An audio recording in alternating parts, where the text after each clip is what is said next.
Chapter 39. Suddenly he heard the scream. Xiaolian's heart suddenly trembled before his thoughts could react. His body had already rushed out. Outside the alley, a group of strange-looking demons and ghosts formed a circle and shouted, "Caught him! Kill him again! Motherfucker, how many things did this little scum steal from me? I must scrape them off his body one by one." Shi Qingxian said, "Your Highness the Crown Prince, what's wrong?" Xiaolian did not answer step by step. He walked in that direction. He walked faster and faster. Finally, he started running, forcefully pushing aside the few people outside. He suddenly took a look. The one who was pressed in the middle and beaten up, it was a young man in ragged clothes. Looking at his body, he was only about 15 or 16 years old, curled up into a ball, curled up on the ground, shivering. Although he was tightly holding his head, it could still be seen that this youth's head was messily wrapped with several bandages. These bandages had become as dirty as his hair. Wasn't this the Xiaolian that he had met in a hurry on Mount Yujun? The bandaged youth who disappeared without a trace and was searched for without results? No wonder for the past few days, Lingwen Palace Hall had said that their search for his whereabouts had been fruitless. If this youth had escaped into the territory of the ghost realm, how could the Lingwen Palace Hall of the Heaven Realm be found in the human world? The few ghosts that were pulled away by Xiaolian were furious and pulled him away again. One of the ghosts pulled the bandages on the youth's head and said, "This little bastard is probably uglier than me. He's so afraid of people pulling off these things on his face." Lang Qianqiu angrily said, "What are you guys doing?" Lang Qianqiu angrily said, "What are you doing?" He came up and threw those people away again. Shi Qingxian had no time to stop him. He could only throw his fan and said, "Qianqiu, didn't you say you wouldn't be impulsive again?" This time, many people were angered by Lang Qianqiu. They scolded, "What kind of thing did you come out of nowhere again?" and rushed towards him. Lang Qianqiu said, "Windmaster, I'm sorry. This is the last time." Then he started fighting with them.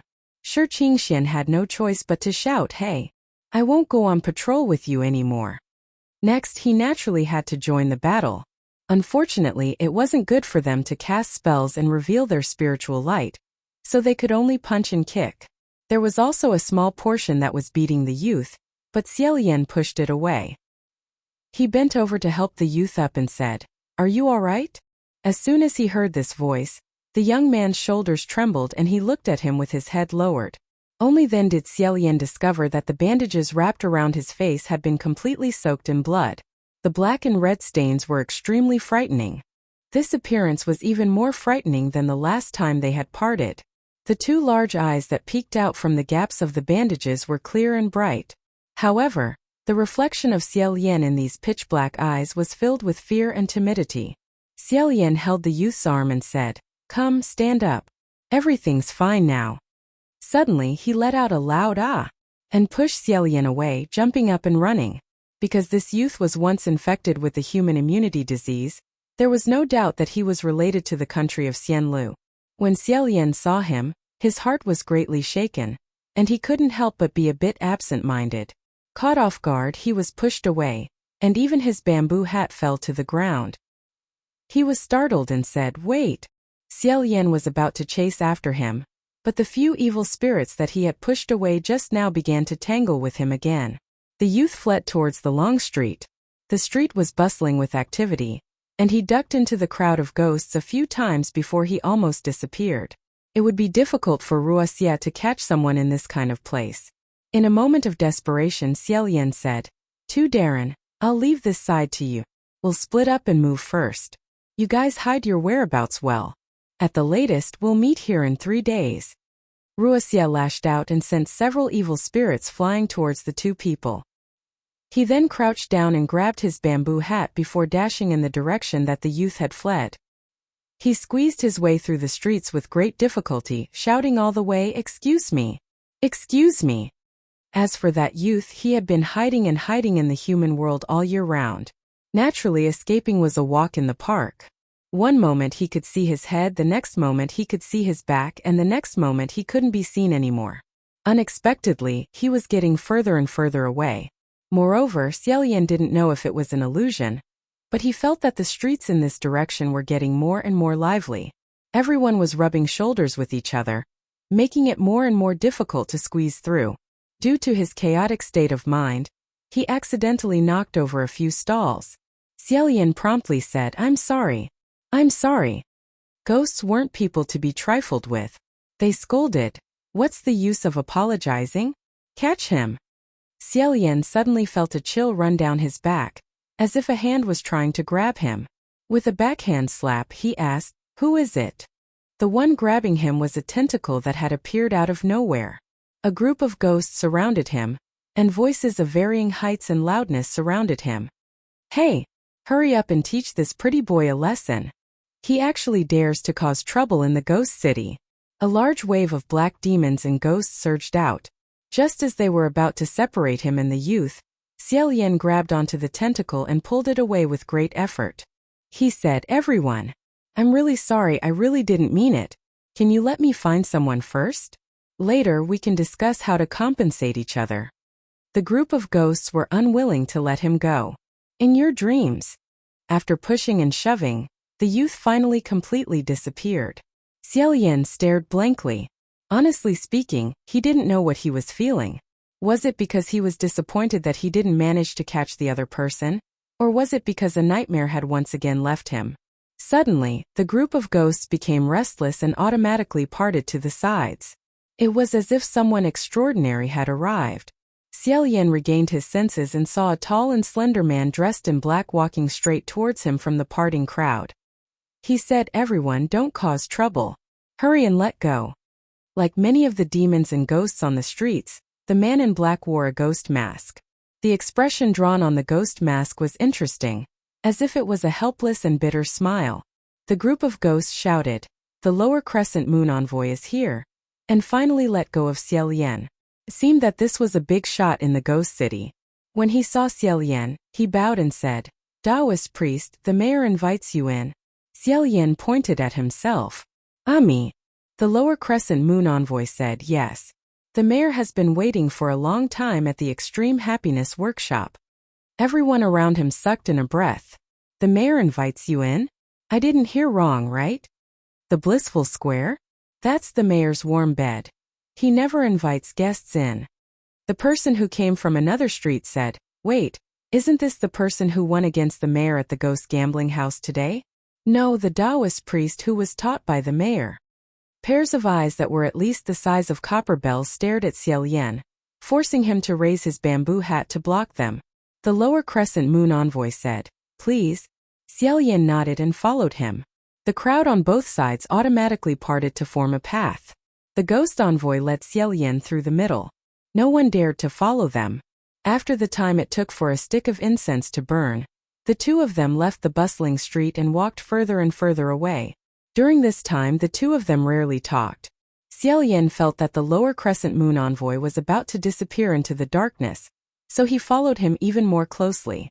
When he inadvertently swept his eyes over the ghost envoy's wrist, he suddenly discovered that there was a black circle of curse on this person's wrist.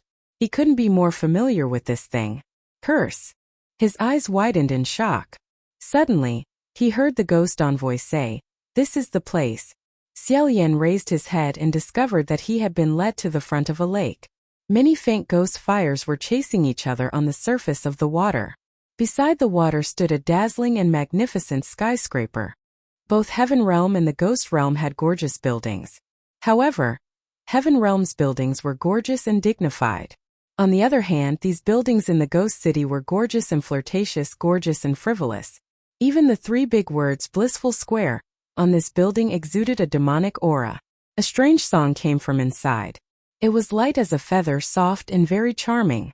It was as if many women were teasing each other while singing and dancing. Following the song, Xiaolian slowly walked in. When he lifted the bead curtain, a warm fragrance hit his face. He slightly tilted his head, as if he wanted to avoid this decadent air. The Blissful Square's main hall was covered with a thick layer of carpet. He didn't know what kind of demon beast's fur it was, but it was actually a complete piece. Many beautiful women were barefooted and wearing muslin clothes. They coquettishly stretched their bodies as they sang and danced to their heart's content. They were the ones who had spread the song. This group of women wantonly twirled, as if they were countless roses with poisonous thorns blooming in the middle of the night. When they turned in front of Xiaolian, they sent flirtatious glances at him.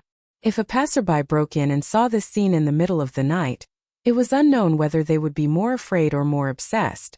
However, when Xiaolian swept his eyes across the entire main hall, his gaze directly penetrated this group of women. The first person he saw was Hua Cheng, who was sitting at the back of the main hall. At the end of the main hall was a long couch made of black jade. It was extremely spacious and could accommodate more than 10 people lying side by side. However, there was only one person sitting on that couch, and that person was Hua Cheng. In front of him there were countless gorgeous women from the ghost realm singing and dancing. However, Hua Cheng didn't even glance at them. He just lazily stared at what was in front of him. In front of him there was a small golden palace. At first glance it looked like a building of the heavenly palace. When he looked more carefully, he found that the palace was actually piled up with exquisite pieces of gold leaf. In his hand, he was absent-mindedly playing with a piece of gold leaf. A palace made of gold leaf. When Xiaolian was a child, he often played this game in the Xianlu Imperial Palace. The fun of this game was actually no different from commoner children using small stones to build a house. When he was young, his temperament had always been one that liked to gather and not to part. No matter what, once it was put together, he was unwilling to separate it. Once it was done, he was unwilling to destroy it. Therefore, no matter what he piled up, he didn't allow anyone to break it up. He wished he could paste it with paste so that it would never change. When he was a little younger, if he saw the small house he piled up collapse, he would be so sad that he couldn't eat or sleep. He needed his imperial father and imperial mother to constantly coax him to get better. Looking at this palace piled up layer by layer, there were about 100 pieces of gold leaf. Looking at it, it made people think of a phrase, as precarious as a pile of eggs. As if a breeze was blowing, it was about to collapse. Xiaolian couldn't help but silently say in his heart, "Don't collapse, don't collapse." Unexpectedly, after a while, Hua Cheng stared at that palace for a while, suddenly smiled brightly. He stretched out a finger and lightly flicked the top of the small golden palace. Crash! The entire golden palace collapsed. The gold leaf scattered all over the ground. After destroying such a small golden palace, Hua Cheng's expression was a little joyful, like the joy of a child who had pushed down his toy. He threw away the piece of gold leaf that he was playing with in his hand and jumped off the couch. The group of dancing girls quickly retreated to the sides, covering their mouths and not singing. Hua Cheng stepped on the golden shards on the ground and walked towards the door, saying, "Since brother is here, why didn't you come up? Could it be that after leaving for a few days, you have already become estranged from San Lang?" Hearing this, Xiaolian put down the bead curtain and said, "Just now at the gambling house, it was San Lang who first pretended not to know me." Hua Cheng had already walked to his side and said, "Lang Qianqiu was also here. If I didn't do it perfunctorily, I'm afraid I would have caused trouble for brother." Xiaolian thought to himself that it was indeed perfunctory. Maybe Hua Cheng also knew about Shi Qingxian, who was mixed in with the group of ghosts. Xiaolian didn't hide anything and said, "San Lang is still so knowledgeable." Hua Cheng smiled and said, "Of course. Brother, this time, did you specially come to see me?" Honestly, if Xiaolian knew that Hua Cheng was here, he would probably take advantage of the holiday to pay a visit. However, this time was not the case. However, Hua Cheng didn't wait for his reply at all. He smiled slightly and said, "Whether you came to see me or not, I'm happy." Hearing this, Xiaolian was startled. Before he could say anything, he heard the girls on both sides covering their mouths let out a burst of laughter. On one side of Hua Cheng, they all bowed their heads and in an instant retreated cleanly. There were only 2 people left in the huge hall. Hua Cheng said, "Brother, come sit here." Xiaolian followed him and looked at him at the same time. He smiled and said, "This is your real appearance, right?" Chapter 40. He didn't know if it was an illusion or not. Xiaolian felt Hua Cheng's shoulders stiffen for a moment. In a flash, his expression was normal as he said, "I've said it before. The next time I see you, I'll use my original appearance." Xiaolian smiled and sincerely said, "That's pretty good." He didn't tease or comfort him. Naturally, he just smiled. Hua Cheng smiled. This time his expression had returned to normal. The two of them walked a few steps. Xiaolian suddenly thought of something very important. He took off the silver chain on his chest and said, "That's right. Are these left behind by you?" Huacheng glanced at the ring and smiled. "It's a gift for you." Xiaolian asked, "What is this?" Huacheng replied, "It's not anything valuable. Just bring it along and have fun." Although he said this, Xiaolian knew that this thing was definitely frighteningly valuable. "Then I'll have to thank you, Sanlang." Seeing him put the ring back on, Huacheng's eyes flashed. Xiaolian looked around. "When I heard you say you wanted to come to Extreme Happiness, I thought Extreme Happiness was some kind of place for entertainment. From the looks of it, it seems like a place for singing and dancing." Huacheng raised his eyebrows. "What are you saying, brother? I never go to places for entertainment." This made Xiaolian curious as he asked, "Really?" Huacheng replied, "Of course." The two of them walked to the black jade couch and sat side by side. He then said, "This place is something I built for fun. It counts as one of my residences. When I have time I come and stroll around. When I don't care." Xiaolian said, "So it's your home?" Huacheng corrected him, "Residence. It's not home." Xiaolian asked, "Is there a difference?" Huacheng replied, "Of course there is. There are family members at home. A place where one lives isn't called home." When Xiaolian heard this, his heart was slightly moved. If that was the case, then he hadn't had a home for over 800 years. Although Huacheng's face didn't show any loneliness, Xiaolian felt that they were about the same. He then heard Huacheng say, "If it's a home, even if it's a small place like Puqi Monastery, it's still 1,000 times better than my extreme happiness." Xiaolian deeply agreed. Smiling, he said, "Sanlang is actually a person who is true to his emotions. But you actually compared Puqi Monastery with this place. It really makes me feel ashamed." Huacheng laughed and said, "What's there to be ashamed of? To tell you the truth, although Big Brother's Puqi Monastery is small, I feel that it is much more comfortable than my blissful place. It's more like a home." Xiaolian warmly said, "Is that so? If you don't mind, you can go and stay there whenever you want. The doors of my Puqi Monastery are always open for you." Huacheng's eyes curved. "Big Brother, since you said so, I'll do as you say. Don't think I'm annoying in the future." Xiaolian said, No. By the way, Sanlang, I have a favor to ask of you. I wonder if you have the time?" Huacheng asked, "What is it?" "In my place, if you have something to say, just say it." Xiaolian replied, "Previously, when I was dealing with some matters on Mount Yujun, I met a youngster who might have some connections with my homeland." Huacheng narrowed his eyes but didn't say anything. Xiaolian continued, "That youngster was so frightened that he ran away. I looked for him for a long time but I couldn't find him. Just now, I randomly wandered around your ghost city only to discover that he actually ran over here. Since Sanlang is the owner of this place, I wonder if you can help me look for him?" That youngster's face was wrapped in bandages, and he had just escaped from this blissful place. Huacheng smiled and said, "All right, I got it. Big Brother, don't worry, just wait." Xiaolian let out a sigh of relief and said, "I really have to thank you again." Huacheng said, "This is nothing. However, you're just going to abandon Lang Qianqiu like this?" Xiaolian thought to himself, if Lang Qianqiu was here, he would be so straightforward, so it would be hard to say what kind of trouble he would cause. It would be better to meet up later. He casually said, "Just now at the gambling house, His Highness Tai Hua caused you trouble. I'm sorry." Huacheng's face once again revealed that slightly disdainful smile as he said, "What are you saying?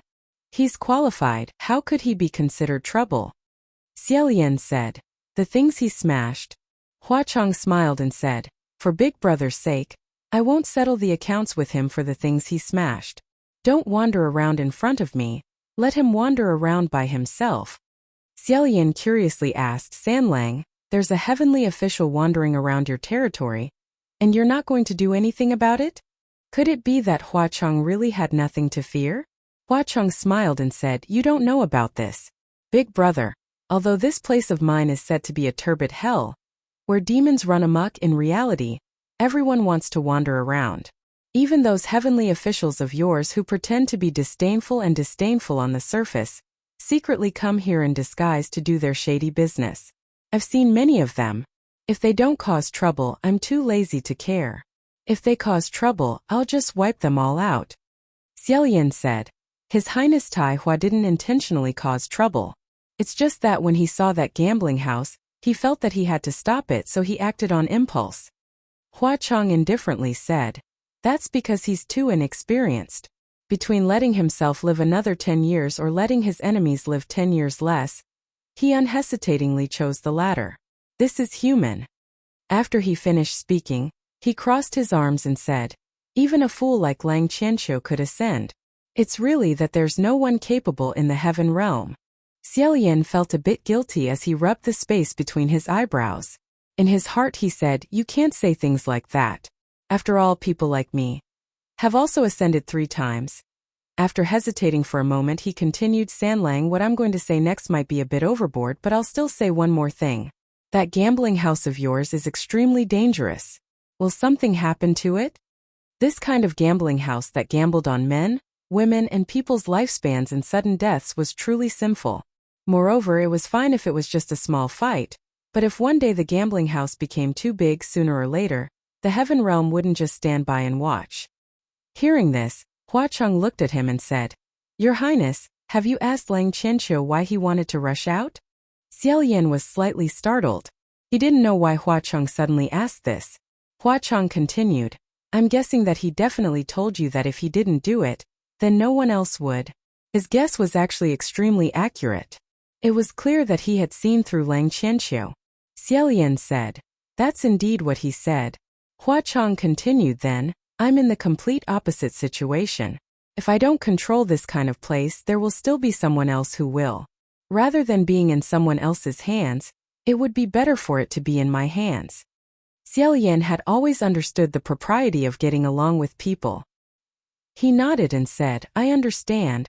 It seemed that although Hua Chong was an emotional person, he cared more about the power in his hands than he had imagined. Then, he heard Hua Chong say, however, I still have to thank Big Brother for your concern. At this moment, someone outside the door said, Master of the city, I've found him and brought him here. Xiaolian looked towards the door and saw the Crescent Moon envoy standing outside the bead curtain. He was currently bowing slightly. In his hand, he was holding the ragged and bandaged teenager. Hua Chong didn't even turn his head as he said, Bring him here. The Crescent Moon envoy walked in with the teenager in his hand and gently placed him on the ground. Xiaolian couldn't help but look at the teenager's wrist to confirm if there really was a shackle on him. However, the other person bowed and retreated. Right now there was someone else that needed his attention. Xiaolian rushed to speak to the teenager first. Don't be afraid. Last time was my fault, but I won't do it again. The teenager's large eyes were filled with bewilderment. Perhaps it was because he didn't have the strength to run anymore, or perhaps it was because he knew he wouldn't be able to escape. He glanced at Xiaolian, then glanced at the small table on the black jade couch. Xiaolian followed his gaze and saw a plate of brightly colored fruits on the small table. Presumably, this teenager had been hiding for a long time and hadn't eaten for many days. Xiaolian turned towards Hua Chong. Before he could say anything, Hua Chong said, Do as you please. You don't need to ask me. Xiaolian couldn't be bothered to be polite anymore and said, Many thanks. He took the plate of fruits and handed it to the bandaged teenager. The teenager immediately snatched the plate and began stuffing the fruits into his mouth. It seemed like he really was very hungry. Even when Xiaolian was at his lowest and starving like a wild dog, he might not have been able to eat as ravenously as this teenager. Xiaolian said, Slow down. After a pause, he tried asking, What's your name? As the teenager ate, he vaguely looked as if he wanted to speak, but he couldn't speak clearly. Hua Chong said, He probably hasn't spoken to anyone for many years, so he doesn't really know how to speak. Indeed, this teenager didn't seem to have spoken more than a few words with little Ing. He was afraid that this had happened a long time ago. Xiaolian sighed and said, Let's take it slowly. The plate of fruits had already been completely devoured by him like a tornado sweeping away clouds. Xiaolian looked at the bloodstains on the bandages on his face. After thinking for a moment, he warmly said, You have an injury on your face. Seems to be very serious. Let me help you take a look. When he mentioned this, the teenager's eyes once again revealed fear. However, Xiaolian continued to gently persuade him. so he obediently sat down. Xiaolian took out a bottle of medicinal powder from his sleeve. Slowly, he untied the messily tied bandages. Sure enough, although the teenager's face was badly mangled, those terrifying human faces had all disappeared. All that was left was a series of bright red scars. The last time they met at Mount Yujun. Although his face had been burned, there weren't so many bloodstains on the bandages. Sure enough, this teenager later used a knife to cut or scratch the human faces left behind by the human face plague. As Xiaolian applied the medicinal powder on the teenager's face, his hands trembled slightly. At this time, Huachang grabbed his wrist and said, "Let me do it." Xiaolian shook his head and gently shook off his hand. He said in a low voice, "No need. I'll do it myself." 800 years ago in Xianlu Imperial City, many people who were infected by the human face plague would choose to do this when they had no other way out. That scene was truly hell on earth. Some made mistakes, and the knife cut where it shouldn't have been, causing them to bleed to death. Although some had their human faces removed, their wounds would never heal. As Xiaolian wrapped new layers of bandages around him, he discovered more and more that the shape of this youth's face and facial features were actually extremely regular.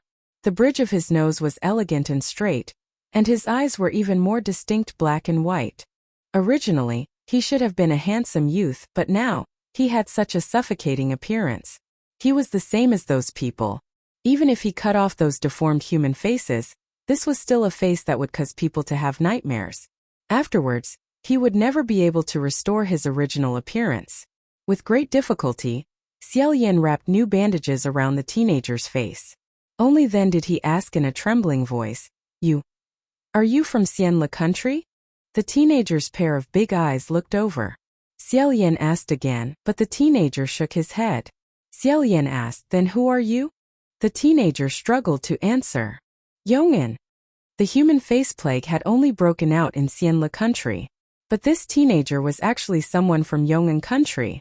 Xiaolian's vision darkened. He blurted out, "Have you ever seen Bai Yi bringing disaster to the world?" Bai Yi bringing disaster to the world. The source of the plague. An ominous sign. Before the birth of Blood Rain Tanhua, he was the nightmare of the previous generation of immortals and gods. If Junwu hadn't personally exterminated him, it was likely that this nightmare would have continued to this day. This absolute wore snow-white mourning clothes all year round. His large sleeves fluttered in the wind, and his face wore a sad and happy mask. The so-called sad and happy mask was a mask. The right half of the face was crying, while the left half was smiling. It seemed both happy and sad. As long as he was seen anywhere, it meant that this place was about to fall into chaos. In the final battle, Xiaolian stood on top of Xianlu Imperial City's city gate tower. With a face full of black ash and tears, he blankly looked down. In his blurry vision, there was only a white silhouette standing outside the city amidst corpses. His large sleeves fluttered in the wind, extremely clear. Xiaolian lowered his head to look at him. That white specter also raised his head to look at Xiaolian, waving at him. Chapter 41.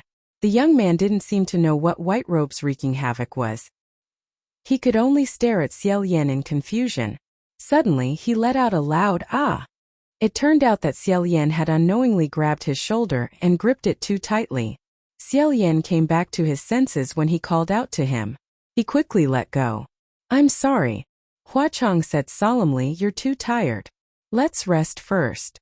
Just as he finished speaking, two girls gracefully walked in from a small door at the side of the main hall. He brought the youth away. He kept looking back. Xiaolian replied, "It's all right, I'll come find you later." Huachang turned towards him. "Sit down and rest first. Don't see him for the time being. If he wants to ask anything, I'll pry his mouth open." Pry his mouth open was a dreadful phrase. Xiaolian hurriedly said, "No need. If he couldn't say anything, then so be it. Take your time." Huacheng sat next to him. "What do you plan to do with this youth?" Xiaolian thought for a moment and said, "Keep him by my side for now. We'll talk about it later." Huacheng said, "He's a ghost, not a human. You might as well leave him in the ghost city. I don't need another mouth to feed him." Xiaolian said, "Sanlang, thank you very much. But, When I said I wanted to take him with me, I didn't just want to raise him. The ghost city was indeed Hua Cheng's territory. If he was willing to protect him, no one would be able to hurt that young man, and he wouldn't starve either. But the most important thing was to slowly guide this youth, to sort out his mind and speech so that he could have a normal appearance. Although the ghost city is bustling, it's a place where demons dance in disorder, good and bad people mingle together. Other than himself, Xiaolian really couldn't think of anyone else who would be willing to spend so much patience to guide this youth. He said, I am already very grateful that you helped me find this youngster. I can't trouble you with the following matters. Hua Cheng didn't seem to agree, but he didn't say anything more. He said, it's no trouble at all. If you need anything, just let me know. You can go wherever you want. Suddenly, Xiaolian felt a strange movement. The scimitar at Hua Cheng's waist seemed to have changed. He lowered his head and was immediately surprised. It turned out that there was a silver eye carved on the hilt of the scimitar. The patterns on the eyes were formed by a few silver lines, but even though they were simple, they were extremely vivid, as if they were alive. He didn't see it at first because the eye was originally closed and had fused into a line. At this moment, however, it opened its eyes, revealing its ruby-like pupils that rolled around in a circle. Hua Cheng also noticed it. He said in a low voice, Big brother, I'm leaving for a while. I'll be back soon. Xiaolian asked, a warning. Could it be that the Wind Master and Qian Qiu's Dharma bodies had appeared in the ghost city? He also wanted to get up. I'll go take a look as well. Hua Cheng pushed him back and said, don't worry. It is not Prince Tai Hua. Big brother can just sit here, there's no need to go. Since he said so, Xiaolian couldn't insist on going. Hua Cheng turned around and walked out of the main hall. He waved his hand from afar, and the bead curtain automatically parted. After he left, the curtain of pearls and jades closed again, producing a series of crisp and clear sounds. Xiaolian sat on the black jade couch for a while. He remembered the purpose of his trip and stood up. He passed through the small door that the two girls had left through and saw a flower bed. Vermilion corridors crisscrossed through the flower bed, but there was no one in sight. Xiaolian was just thinking about where to go when he saw a black silhouette hurriedly flash by. That silhouette was the Crescent Moon envoy. Xiaolian thought of the curse on his wrist and was still quite concerned. Thinking back to the person's actions, it seemed that he was afraid of being discovered. Thus Xiaolian silently followed him. Circling around the corner that the person disappeared from, Xiaolian stuck to the corner of the wall and quietly watched. Sure enough, that person's movements were extremely fast. Moreover, he paid attention to his surroundings. It seemed that he was very vigilant, afraid of being discovered. Xiaolian thought to himself, this Crescent Moon envoy should be Sanlang's subordinate, so why was he acting so sneakily in Sanlang's territory? He suspected that this person might have bad intentions, so he also hid his body and followed him. The Crescent Moon emissary made 7 or 8 turns, while Xiaolian held his breath and focused his attention as he followed behind him about 30-40 feet behind him. They turned into a long corridor, and at the end of the corridor was a magnificent door. Xiaolian thought to himself, if he turned around now, there would be no place to hide. Who knew that just as he was thinking this, he saw the Crescent Moon envoy stop in his tracks and look back. When that person stopped, Xiaolian felt that something was wrong. In a moment of desperation, Wuxia flew out and circled around the wooden beam several times, hanging him high up and sticking to the top. The Crescent Moon envoy turned around and didn't see anyone.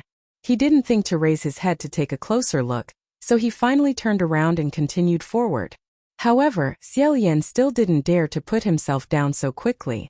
Maintaining his posture of sticking to the ceiling, he nimbly and silently moved forward.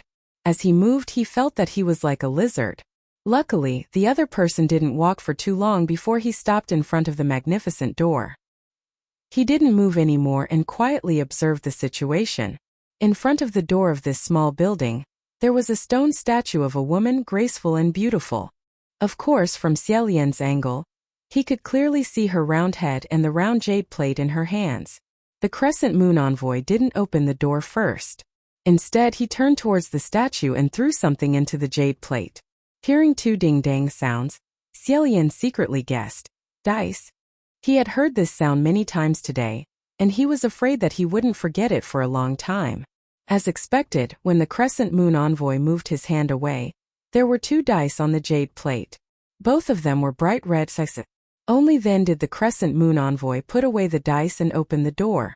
The door was actually not locked. After he entered, he closed the door behind him. Xiaolian didn't hear the sound of the door being locked or bolted.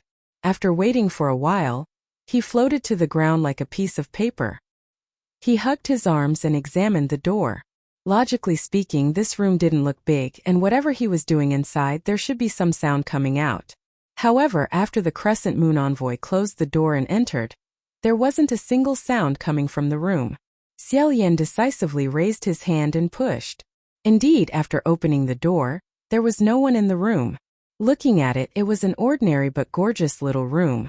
The furnishings in the room could be seen at a glance, so there was no possibility of a secret passage being hidden. Xiaolian closed the door and thoughtfully looked at the maid statue beside him, as well as the jade plate in her hands. It seemed that the mystery lay in the 2 dice on the jade plate. This room was locked, but it wasn't a real lock. Instead, it was a magic lock. In order to open this lock, he needed a key or a password. He needed to use the dice to throw 2 success on the plate.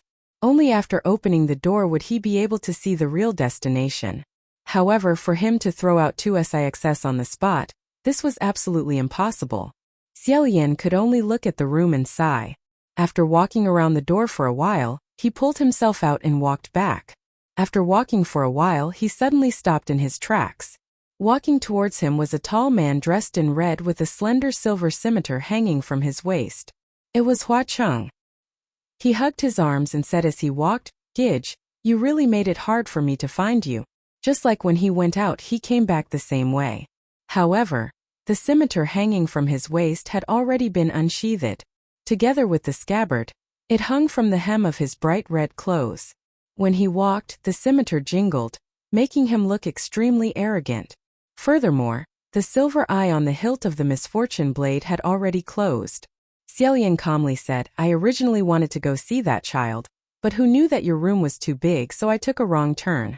He originally wanted to tell Hua Cheng about what happened just now, but when the words reached the tip of his tongue, he changed his mind and swallowed them back down. The reason he came to the ghost city this time was to investigate the whereabouts of the missing heavenly official. He couldn't let go of any strange clues. Perhaps the missing heavenly official was locked in this room. It was better to first think of a way to enter this door and take a look. If these 2 matters were unrelated, then he should immediately inform Hua Cheng of his subordinate's strange movements. But if they were related... As Hua Cheng led him back, he said, "If you still want to see him, I will send someone to send him over. There's no need to personally look for him." Probably because he had a guilty conscience, Xiaolian's tone towards Hua Cheng involuntarily softened. He said, "You finished dealing with the matter so quickly?" Hua Cheng said, "I finished dealing with it.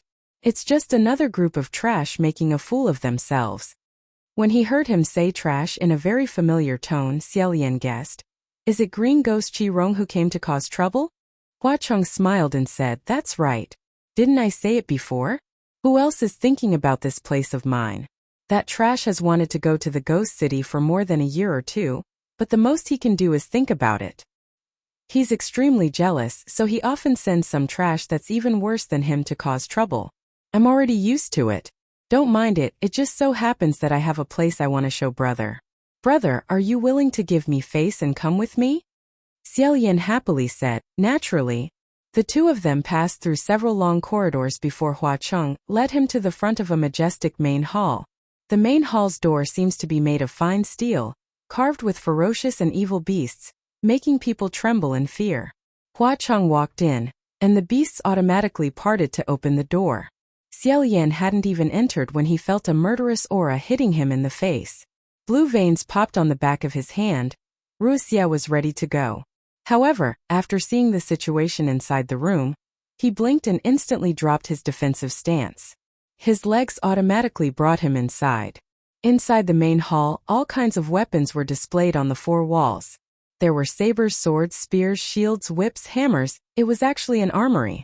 No matter who it was, as long as they were a man, being in such an armory, surrounded by all kinds of weapons on all sides, They would certainly feel as if they were in heaven, their blood boiling. Xiaoyan was no exception. His eyes widened, his face shining. The last time he showed such an expression was in Junwu's armory. His face was as calm as before, but his heart was already surging to the point that he choked on his words. Can I touch it? Hua Cheng smiled and said, brother, feel free. Xiaoyan's hand touched it, lingering between the various weapons and treasures. As if intoxicated, he said, these are all treasures. This sword is good. In a battle against many, it will definitely be able to display a godly skill. This sword is also good. Wait, this saber is also very. Hua Cheng leaned against the door and stared at his flushed face, unable to let go of the weapons. He said, brother, what do you think? Xiaoyan looked at those weapons and was reluctant to turn his head. He asked, what do you think? Hua Cheng asked, do you like it? Xiaoyan replied, I like it. Hua Cheng asked, do you like it a lot? Xiaoyan replied, I like it a lot. Hua Cheng seemed to be snickering, but Xiaoyan didn't notice. His entire heartbeat sped up as he pulled out a 4-foot-long sword from its scabbard, endlessly exclaiming in admiration. Hua Cheng asked, brother, is there anything that catches your eye? Xiaoyan's face glowed as he praised without end, I like it, I like it. I like all of them. Hua Cheng said, I originally wanted to say that brother doesn't have any suitable weapons on hand. If there's anything here that catches your eye, you can pick one to play with. But since brother said so, how about I give them all to you? Xiaoyan hurriedly said, No, there's no need. I don't need any suitable weapons. Hua Cheng said, is that so? But from what I see, brother, you clearly like swords. Xiaoyan said, liking doesn't mean you have to get your hands on it. I haven't used it for many years. Just looking at it makes me happy. Besides, if you give them all to me, I won't have anywhere to put them. Hua Cheng said, that's simple. Wouldn't it be better if I give this house to you as well? Xiaoyan only thought he was joking. He smiled and said, I can't take such a big house. Hua Cheng said, you don't need to take it. I'll also give you the land. When you have time, come and see them. Xiaoyan said, forget it. The armory still needs people to frequently clean and take care of it. I'm afraid I'll mistreat them. He carefully put the swords back on the shelf and said with nostalgia, I used to have an armory like this, but it was later burned down. These weapons are all rare treasures. San Lang, you have to cherish them. Hua Cheng said, that's simple. When I have time, I'll come and help brother clean the armory. Isn't that enough? Xiaoyan smiled and said, then I can't afford to invite you. How could I dare let your excellency Ghost King do odd jobs for me? Suddenly, he remembered the warning Junwu gave him before he left. The demon blade misfortune, the blade of curse, the blade of misfortune. This kind of demonic weapon definitely required extremely cruel sacrifices and bloody determination to be refined. Don't touch it and don't get hurt by it. Otherwise, the consequences will be unpredictable.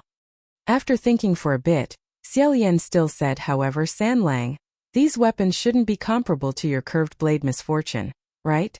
Hua Cheng raised his left eyebrow and said, oh, brother has heard of it? I have this blade.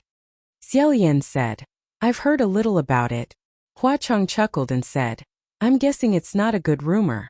Did someone tell you that this saber of mine was refined using an evil method of blood sacrifice, using living people as sacrifices? As always, he was extremely sharp. Xiaoyan said, it's all right. Everyone has some bad rumors. However, not everyone will believe them. I wonder if I have the fortune to see the legendary curved blade misfortune? Hua Cheng said, brother, actually you've already seen it. He walked a few steps in front of Xiaoyan and said in a low voice, look, brother, this is misfortune. Chapter 42. Thus he bent down and said to it, hello. Hearing his greeting, the eye narrowed even more. Its entire eye curved into an arc, as if it was smiling. The big eyeball turned left and right. It was very lively, as if it wasn't a pattern carved on the hilt of a knife, but an eye that really grew on a person's body. Seeing this, the corner of Hua Cheng's lips curled up, and he said, brother, it likes you. Xiaoyan raised his head and asked, really? Hua Cheng raised his eyebrows and said, yes, really. It doesn't like you, it doesn't even bother to look at you. It's very rare for an evil spirit to like someone. Hearing this, Xiaolian smiled at the evil spirit and said, "Then thank you very much." He then turned to Hua Cheng and said, "I quite like it too." Hearing this, the eye blinked a few times in a row. Hanging on Hua Cheng's waist, it suddenly trembled. Hua Cheng righteously said, "No." Xiaolian asked, "What's no?" Hua Cheng said again, "No." The evil spirit trembled again, as if it couldn't wait to jump out of the scabbard. Xiaolian asked curiously, "Are you telling it that it can't?" With a deadpan expression, Hua Cheng said to Xiaolian, "Yes. It wants you to touch it." I said no. Xiaolian smiled and said, "Why not? What's wrong with that?" As he said that, he stretched out a hand. The evil spirit suddenly opened its eyes wide, as if it was looking forward to it. Xiaolian thought, "I can't touch here, it hurts my eyes." So he lowered his hand. He lowered his hand and gently touched the curve of the scabbard. That eye completely narrowed into a slit and trembled even more violently, as if it was extremely satisfied and enjoying it very much. Xiaolian felt very strange when he touched it. His physique could be considered to be liked by animals. In the past, when he touched some furry cats and dogs, they would feel comfortable. They would squint their eyes and burrow into his arms, humming and huffing. He didn't expect that now, touching a cold silver scimitar, the legendary cursed blade, would actually feel the same as touching a puppy. How was this a blood-sucking demon blade? An ominous blade? Xiaolian originally didn't believe it. After seeing it with his own eyes, he directly threw these evil words into the untrustworthy pile of waste paper. With such a cruel evil method like blood sacrifice, it was impossible to refine such an obedient and lovely spiritual consciousness. The two of them appraised the famous swords and sabers in the arsenal for a while before Xiaolian came out in high spirits. He even took the initiative to hold Hua Cheng's hand as they returned to the blissful place together. The youngster was also sent over after washing up and tidying himself up. He changed into clean clothes and had snow-white bandages wrapped around his face. Although the bandages were still tightly wrapped around his head and face, he looked brand new. His limbs were clearly slender, and his bones were delicate. He should have been an extremely good seedling, but now, he had a cowardly appearance of bending over and not daring to raise his head. It was truly a pity. Xiaolian pulled the young man to sit down and said, "Before Miss Littling died, she entrusted you to me, and I promised her. However, I still have to ask you yourself. From today onwards, are you willing to cultivate with me?" The young man stared at him blankly, as if he couldn't believe that someone was willing to guide him in cultivation. He was both hesitant and expectant. Xiaolian continued, "Although the conditions on my side aren't that good, I can guarantee that you won't have to hide from place to place anymore. It's not a problem for you to steal food and get beaten." As he spoke, he didn't notice that Hua Cheng was staring coldly at the young man. His gaze was filled with judgment. Xiaolian warmly said, "Since you can't remember your own name, then give it a new one." The young man thought for a moment and said, "Ing." Xiaolian guessed that it was to commemorate Miss Littling, so he nodded and said, "Okay, that was a good name. You are from Yong'an country, the surname of Yong'an country is Lang. Why don't you get a new name from now on, call yourself Lang Ing?" The youth finally nodded slowly. Xiaolian understood that this meant that he was willing to follow Xiaolian. The banquet began. This was a small banquet that Hua Cheng had specially prepared for Xiaolian. However, the extravagance of this banquet wasn't any worse than a large banquet that would host dozens of people. Dozens of graceful maidens each held a jade plate in their hands, and the plate was filled with all kinds of delicacies, fine wine, fresh fruits, and snacks. Their delicate steps were like a horse lantern as they leisurely walked around the main hall, and every time they passed by the black jade couch, they would offer up the jade plate in their hands. Lang Ying only watched but did not move. Xiaolian pushed a few plates in front of him, and only then did he slowly pick them up and eat. Looking at this youth, a scene appeared in Xiaolian's mind. It was also a youth whose face was covered in bandages. His entire body was filthy, and he was squatting on the ground with an offering plate in his hands. His head was lowered as he wolfed down the fruits on the plate.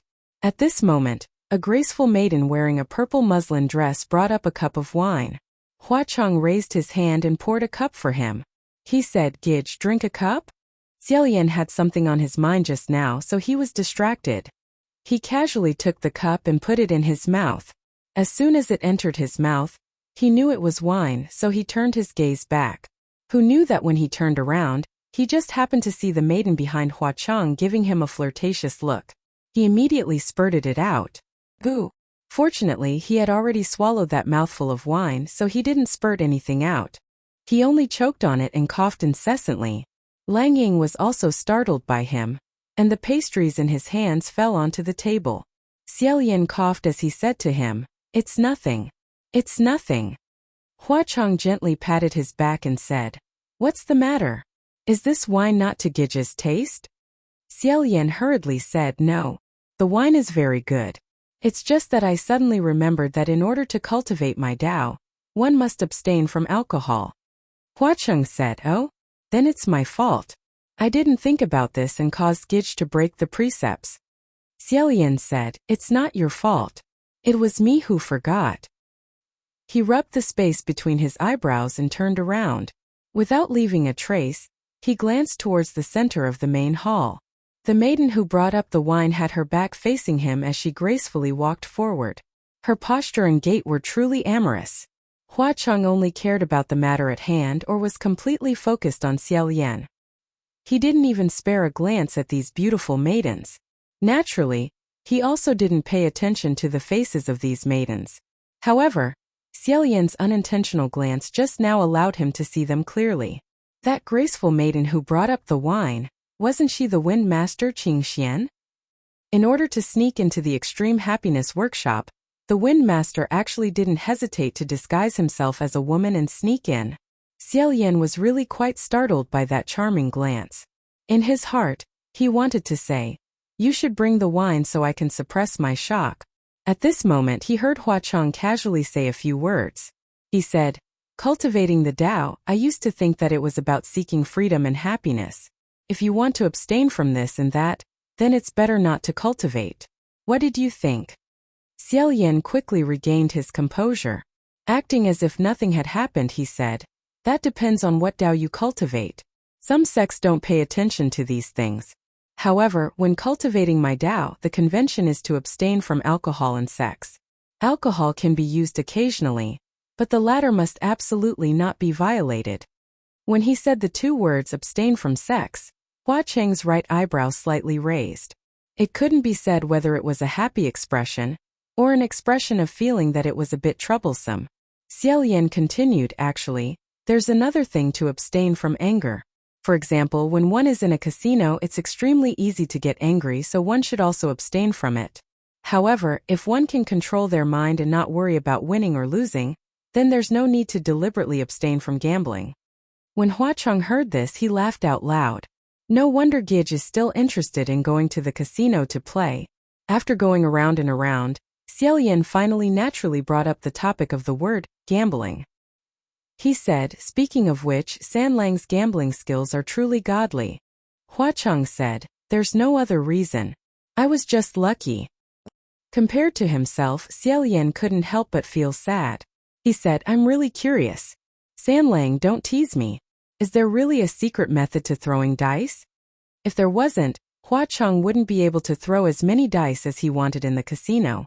That Xian Yu sure definitely wouldn't be able to throw 2 6s in one go." However, Hua Chang laughed and said, "How could I dare to tease Gij? Naturally, there are secret methods. However, it's not something that can be learned in a day. Even if there's merit, not everyone can learn it." Xiaolian had more or less expected this answer.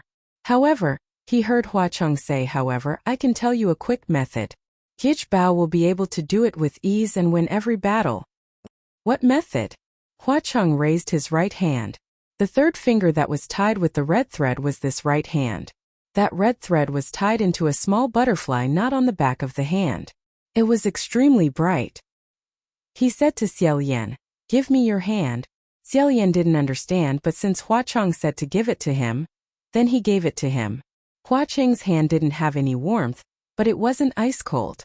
He held Xiaolian's hand for a while. After a moment he faintly smiled. With a flip of his hand, he threw out 2 dice and said, "Try it." Xiaolian silently said 2 6s. He picked up the dice and threw them. As expected, there were 2 bright red 6s. Curious, he asked, "What method is this?" Hua Chang replied, "It's not a method. I just lent a bit of luck to Gidge. Curious, Xiaolian asked. So luck is the same as mana. It can also be borrowed? Huacheng smiled and said, naturally. Next time Gidge wants to gamble with someone, come find me first. However much you want, I'll lend you. I guarantee that my opponent won't be able to turn the tables for 100 years. The two of them faced each other and randomly played a few dozen rounds. After Xiaolian confirmed that this was indeed the case, he said that he was a bit tired. Huacheng first ordered someone to help Langing settle down before he personally brought Xiaolian to rest.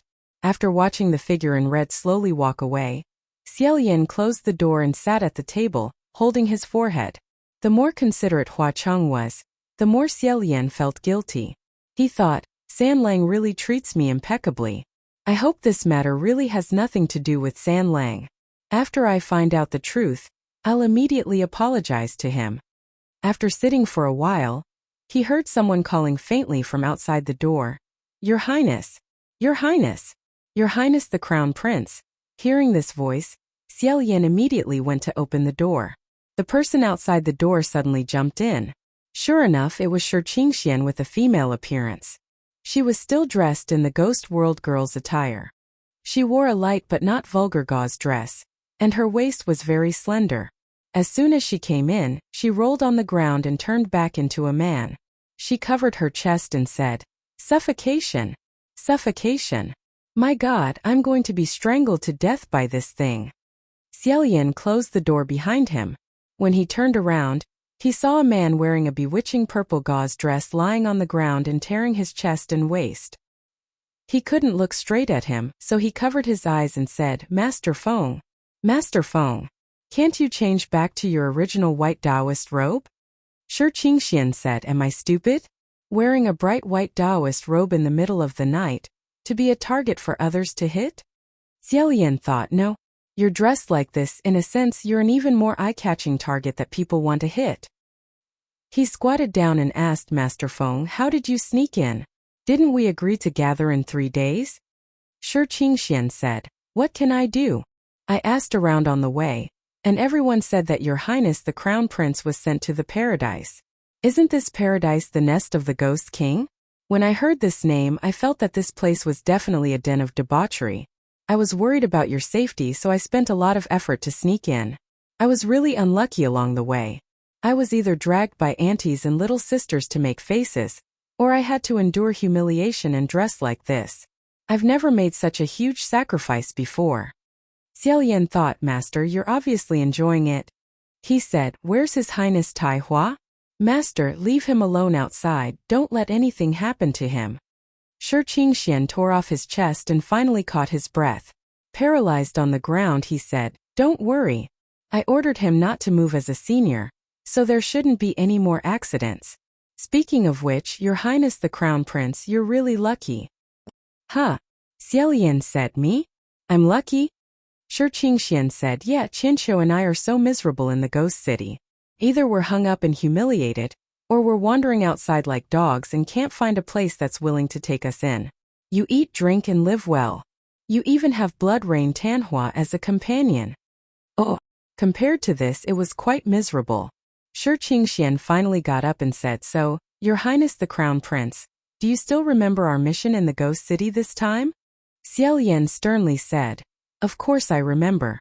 Just now in the Bliss Palace, I was preparing for our mission. Shi Qingxian doubtfully said, Really? What did you prepare in the Paradise Palace? I only remember that you and Blood Rain Tanhua were playing dice. Wasn't it fun? One moment you were touching his hand, the next moment he was touching yours. What kind of new game is this? Xiaolian said, Windmaster, don't make it sound so strange. We were just comparing notes. I found a little clue in the Paradise Palace and am investigating it. If you want to continue investigating, you still need a little luck. He raised his right hand and tightly clenched it as if he could catch something in his hand. Frowning, he said, I borrowed it. The two of them quietly left the door. After the time it takes for 2 incense sticks to burn, they successfully found that room. Xiaolian arrived in front of the portrait of the court lady and took out the 2 dice that Huacheng had given him. He held his breath for a moment, then gently threw them. Only a light thump-thump sound could be heard. Sure enough, there were 2 bright red 6s in one throw. Xiao let out a sigh of relief. However, when he thought about how this luck was previously lent to him by Hua Chang in the Paradise Palace, he felt even more upset in his heart. Seeing his guilty expression, Shi Qingxian patted his shoulder and said, "Now that things have come to this, let's get over it. However, if I were you, I wouldn't have accepted even if the emperor begged me this time, so as to avoid making things difficult for myself." Xiao shook his head. In his heart, Shi Qingxian didn't really understand Junwu. Xiao was indeed in a difficult position regarding this matter, and Junwu also knew that he was in a difficult position. According to Xiao understanding of Junwu, in this kind of situation, Junwu wouldn't mention this matter to him at all. Instead, he would directly send another heavenly official to carry out the task. However, Junwu clearly knew that he was in a difficult position, yet he still asked for his opinion. This could only mean one thing. Junwu could no longer find another suitable candidate to make this trip. He only came to ask him as a last resort.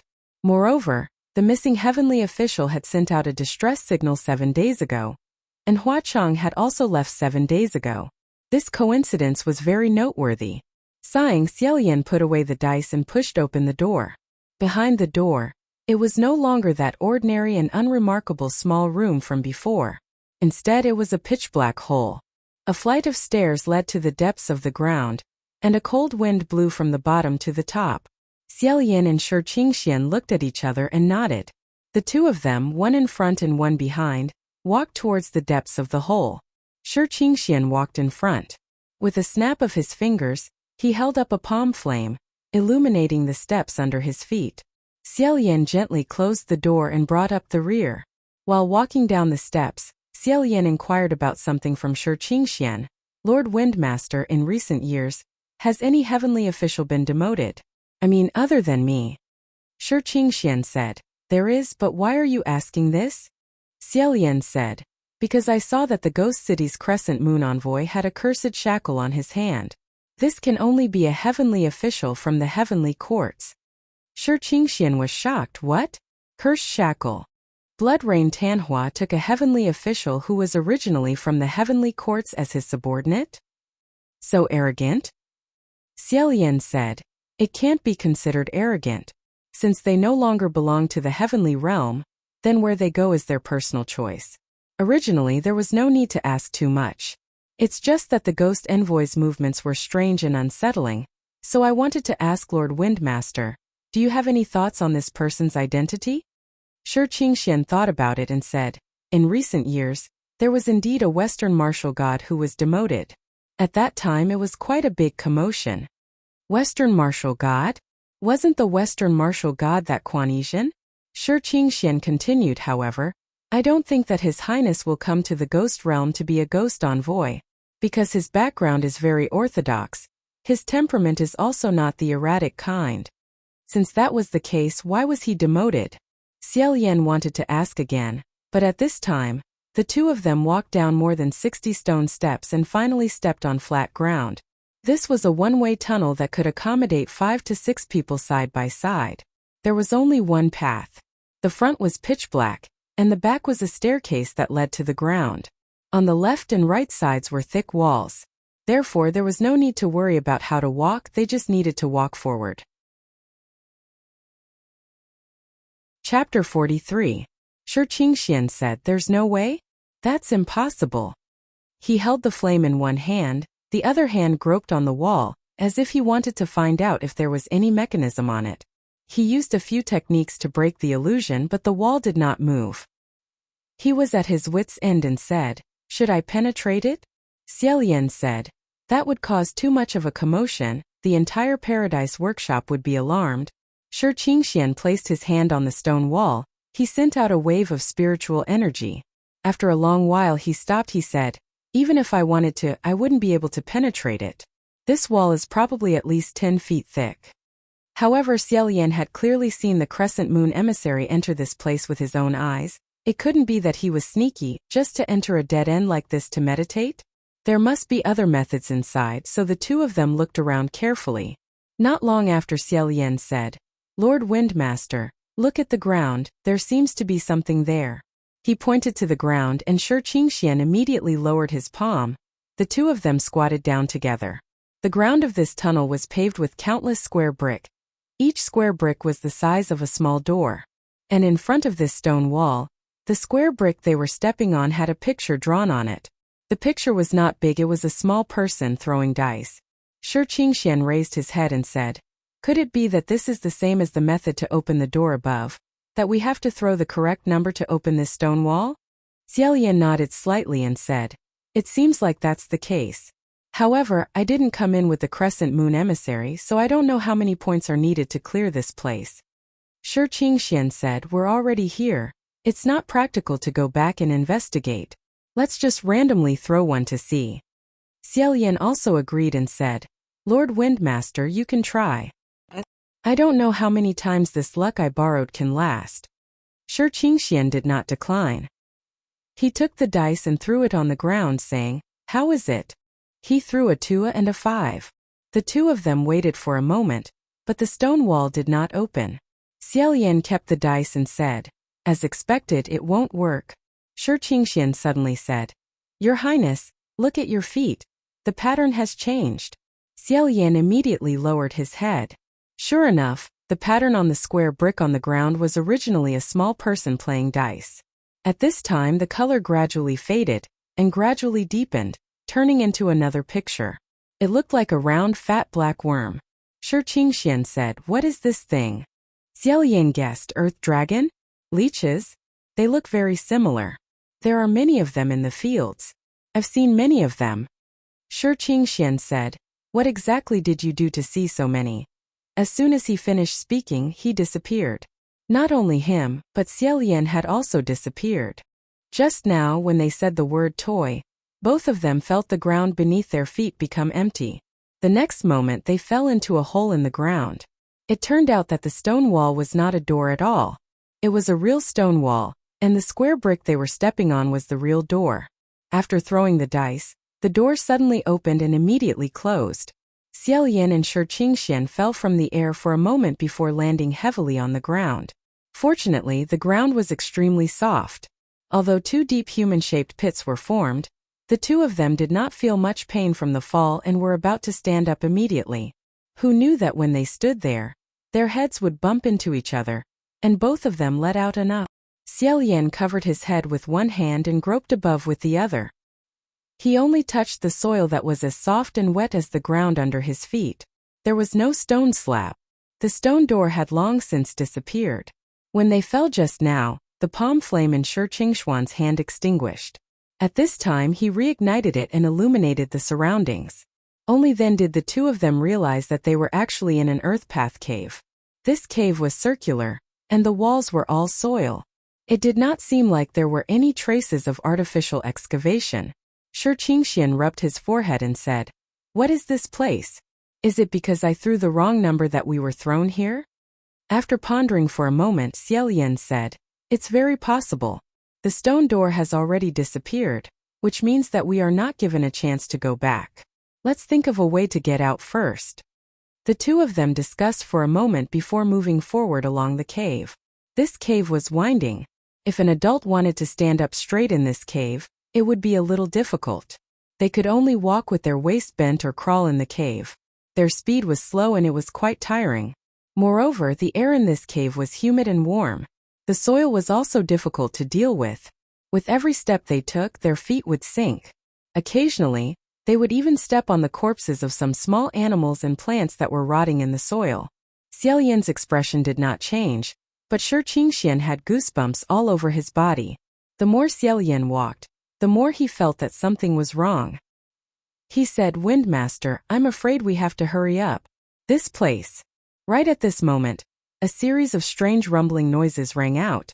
The loud sound was heard, and the entire cave trembled slightly. The scattered soil above was shaken until it fell to the ground. The two of them looked at each other. Without saying a word, they quickly ran in the opposite direction of the loud sound. However, the loud sound and the tremors were rampaging. Their speed was much faster than theirs, and they kept getting closer. The two of them rolled and crawled in the winding cave. but they could not see the exit of the cave. There was not even a trace of light. Not only that, in the direction they were running, there was actually a loud sound and tremor that was similar to the one behind them. Both the front and back paths were blocked, so the two of them could only stop. Accompanied by the rumbling sound of a heavy and huge body being dragged through the soil, two giant worms wriggled and appeared in front of the two of them. These two giant worms were incomparably huge and bloated. Their bodies were purplish-black in color, and their skin was slightly transparent. The worm's body was segmented, and they had no eyes or feet. Their two heads were just two meat tips. If they were not two extremely long earth dragons, what else could they be?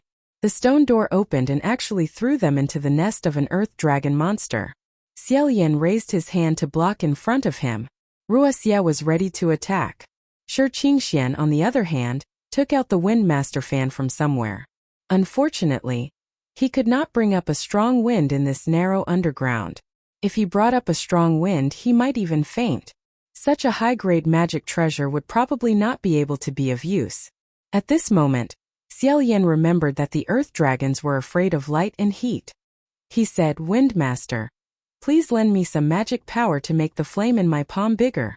Shi Qingxian followed his words.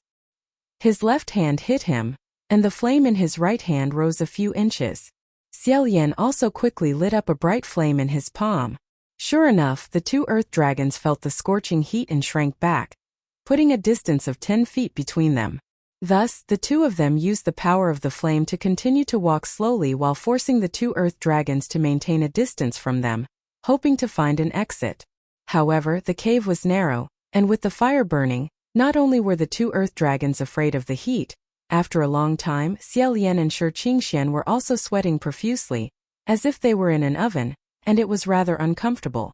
Moreover, what was even more terrifying was that although Shi Qingxian tried his best to use magic power to support the flame in his palm seemed to be getting smaller and smaller. When the two earth dragons realized this when they retreated, they were no longer able to avoid it. Xiaolian took a few more steps and felt that his breathing was slightly sluggish. He said, "Windmaster, I'm afraid this palm flame won't be able to last for long. Although the soil is moist and loose, it is still deep underground. Not long after, the airflow might be blocked, the fire will be extinguished, and people will also faint." Shi Qingxian clenched his teeth and said, "Then I can only use 1,000 miles shrinking." Although the two of them could not free their hands to draw the formation and the terrain was extremely unfavorable, there was no other way. Xiaolian said, "I'll find a flat area." Just at this moment he felt that he was stepping on a piece of ground that was not so wet. It seemed to be a stone slab. Xiaolian's heart moved, and he immediately bent down to check. Sure enough, it was another stone door. This stone door also had a drawing of a small person throwing a die. Shi Qingxian also stepped on it and was overjoyed. He said, "Quick, quick, quick, quickly throw the die to open it." Xiaolian was about to throw it when he suddenly thought, "Don't let me throw an even more ridiculous number and open the door to an even scarier place." He handed the die to him and said, "You do it." Shi Qingxian did not say anything and grabbed it and threw it. Twirl. This time it was a 3 and a 4. Xiaolian immediately put away the die, and the two of them stood on the door. The palm flame in Shi Qingxian's hand had already become smaller, and the two earth dragons were ready to move. Xiaolian carefully stared at the drawing on the door. It gradually faded and gradually turned into another drawing. It was a forest, and a few strangely dressed little people seemed to be dancing around a person in the middle. At this time, an earth dragon seemed to finally be unable to hold back. Its mouth slightly opened, and dragging its heavy body, it rushed over. Fortunately, when it was only 3 feet away from the two of them, the stone door suddenly opened. This time the two of them fell into a narrow hole. However, this time the ground was hard, narrow and dry. The two of them fell in pain and collided into each other. Xiaolian was used to enduring the pain and did not make a sound, but Shi Qingxian roared. Xiaolian's ears hurt from his shouting, and he was worried that something had happened to him. He said, "Windmaster, are you okay?" Shi Qingxian's head was down and his feet were up, and he said, "I don't know if I'm okay. I've never fallen like this before. Your Highness the Crown Prince, working with you is really exciting." Hearing this, Xiaolian could not help but laugh. Only then did he realize that the two of them had fallen into a tree hole. He first stepped out of the hole with difficulty, and then handed his hand to Shi Qingxian, saying, "This is really hard on you." Shi Qingxian said, "You're welcome." He pulled Xiaolian's hand and crawled out of the tree hole. His face was covered in dirt, and his clothes were already tattered. When he came out, he was dazzled by the sunlight outside, and he put up a shelf to shade his eyebrows. He said, "Where is this?" Xiaolian said, "As you can see, it's a deep mountain forest." He looked around and then said, "I think this stone door is actually equivalent to a magic tool that specializes in casting the shrinking 1,000 miles technique. When different points are cast, they will be sent to different places. I don't know if the points we cast just now were correct." Shi Qingxuan's arms were bare, and he crossed his arms and said seriously, "Casting the shrinking 1,000 miles technique once consumes a large amount of magic power. In order to prevent others from prying into his secrets, that Blood Rain Tanhua actually made such a stone door magic tool. It can be seen that his magic power is strong, and his scheming is deep." Although his expression was serious, with such a barefooted and battered appearance, he really could not be serious. On the contrary, it was funny. Xiaolian held back his laughter with difficulty, but in his heart, the expression of Hua Cheng's slightly curled lips appeared. He shook his head and thought, rather than saying that he's scheming, it's better to say that he's just mischievous. The two of them walked out of the tree hole, and just as they walked a few steps, a group of naked people suddenly jumped out from the bushes around them.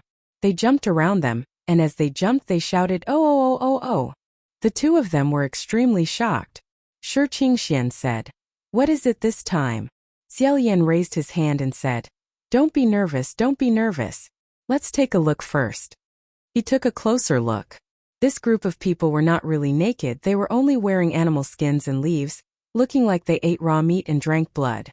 They held tree branch spears in their hands, and the spearheads were pierced with sharp stones. They smiled at the two of them, and their mouths were full of sharp teeth, all of which were jagged teeth. Without saying a word, the two of them broke into a run. Shi Qingxian said as he ran, "My brother used to tell me, in the deep mountains in the south, there are many savages who eat people for a living. He told me not to come to this kind of place alone. Could it be that what we're meeting now is one of them?"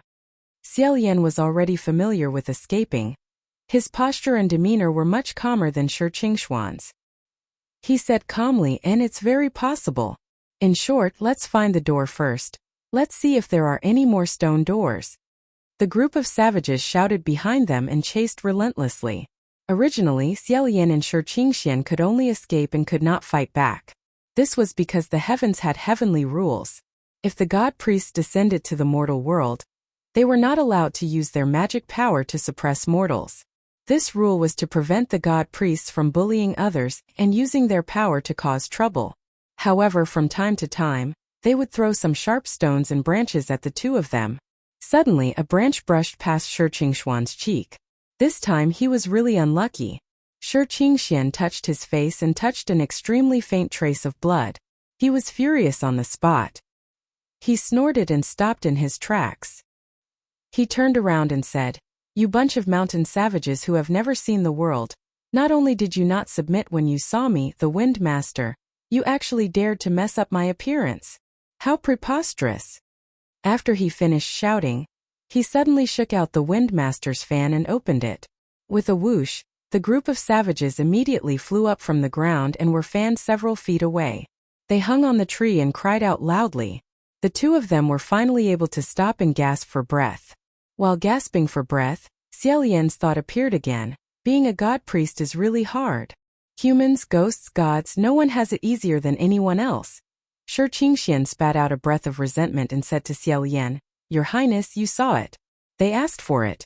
It's not that I'm relying on the law to bully others." Xiaolian said, "That's right, I saw it."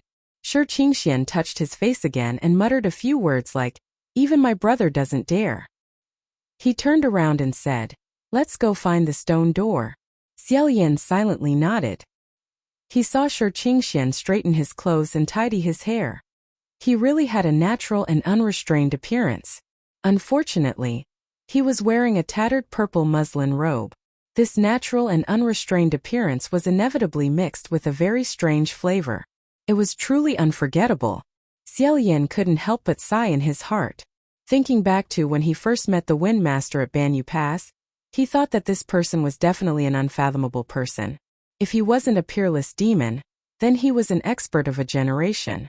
Who knew that only after they became familiar with each other did he realize that this was his illusion? The two of them wandered aimlessly in the forest for a few rounds. Finally, they found a stone door beside another tree hole. This time, Shi Qingxian refused to throw the dice again. He scratched his head and said, "I don't know what's going on. In the past, even if my luck wasn't good every time, it wasn't bad every time. But today my luck seems to be bad. I've lost 2 dice. One was when I arrived at the Earth Dragon Cave, and the other was when I encountered the Savage Spirit. I don't know what I'll encounter next time." Xiaolian coughed lightly and said apologetically, "Maybe it's because I'm next to you that I brought bad luck to you." Shi Qingxian said, "What are you talking about? How can this Wind Master's luck be brought down by others? But it's better if you do it.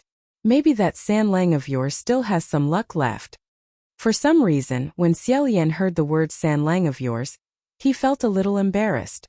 He wanted to explain something, but when he thought about it again, what was there to explain? If he had to explain, it would be weird. So he didn't say much. He picked up the dice and gently rolled it. 2 6s. Holding his breath for a moment, Xiaolian paid attention to the changes in the pattern on the stone door, so that he could be mentally prepared for what he was going to encounter next. But this time the pattern didn't change at all. The stone door creaked open. Behind the door, there was another pitch-black stone staircase that led deep into the ground. It was giving off cold air. The two of them looked at each other and thought, could it be that after making such a big fuss, we've circled back to the same place? Even if they circled back to the same place, it was still better than encountering more strange dangers. They had already had enough. Thus, the two of them decisively walked down the stone steps. The stone door closed heavily behind them. When they reached out to push it, they touched a smooth stone wall. Xiaolian said, "We can only continue walking down." Shi Qingxian also said, "Sai, all right. Let's take a breather for a moment and continue playing with that hateful blood rain Tanhua." Once again, the two of them walked along the square underground stone path. Unexpectedly, after walking more than 200 steps, Xiaolian gradually became aware of something and said, "Good news, Windmaster. This isn't the first time we've walked through that tunnel, although it looks very similar." Shi Qingxian also noticed, "That's right. At that time we encountered a stone wall after walking 200 steps. But now we haven't encountered it." Xiaolian said softly, "It seems that this time we went the right way." As soon as he said that, the two of them stopped at the same time. In the darkness in front of them there was a smell of blood. Accompanying it was the sound of a man's heavy breathing. The two of them didn't move and didn't say a word. There was no light or fire, but the other party had already sensed their arrival, because after they stopped walking, a cold sentence was thrown over from the other side. A man said in a deep voice, "No comment." Chapter 44. Xiaolian did not expect him to suddenly light a fire. There was no time to stop him. The fire was extremely bright. It reflected the figure of a man in black. The man in black lowered his head and leaned against the stone wall at the end of the road. His face was as pale as paper, and his black hair was messy. However, the eyes in his messy hair were deep and spirited, like 2 burning icicles. Although he was sitting cross-legged, there was a strong smell of blood in the air, but it meant that he was seriously injured. He was obviously imprisoned here. When he said no comment just now, it was. He probably treated them as people who had come to interrogate him. Shi Qingxian saw the man's face clearly and said, "It's you." The man did not seem to have expected someone to come.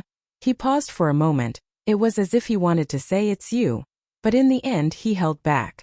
Xiaolian put away Wuxia, who was secretly accumulating power. He said, "So the two of you know each other?"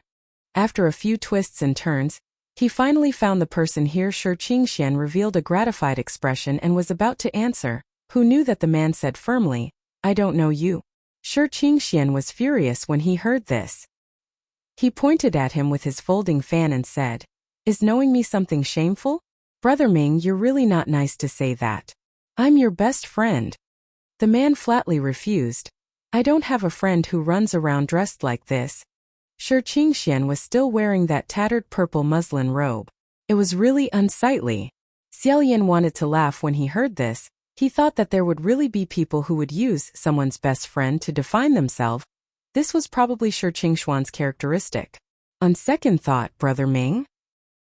He vaguely remembered that among the 5 teachers, that Geomaster's name was Ming Yi, so Xiaolian said, could it be that this is Lord Geomaster? Shi Qingxian said, it's him. You've seen him before. Xiaolian sized up Ming Yi and said, have I seen him before? He did not seem to remember such a person. Shi Qingxian said yes. However, Ming Yi said, I've never seen him before. Shi Qingxian chuckled, I've clearly seen him before. Did you forget so quickly at Banyu Pass last time? Seeing Ming Yi's pale face turn ashen, Xiaolian finally remembered. The last time they met at the Banyu Pass, wasn't there a girl in black by Shi Qingxuan's side? At that time, Hua Chong told him that this person was not a naval master, but was definitely one of the 5 masters of wind, water, rain, earth and thunder. Sure enough, Shi Qingxian was not only keen on transforming into a female appearance, but he was also keen on dragging others to transform into a female appearance with him. It was no wonder that the black-clothed girl's expression was so terrible, as if she was disgusted. Recalling that before entering the ghost city this time, Shi Qingxian had also instigated him in every possible way to have fun together. Xiaolian thought to himself, what a close shave, what a close shave. Fortunately, I managed to control myself. He said, Lord Geomaster, were you the one who sent the fire dragon's cry for help? Ming Yi said, it's me. He had found the right person. Xiaolian nodded his head and said, I'm afraid that Lord Geomaster's injuries are not light. Let's leave quickly. We can talk later. Shi Qingxian did not say a word. He squatted down and carried Ming Yi on his back, saying, all right, let's go. The 3 of them returned the way they came.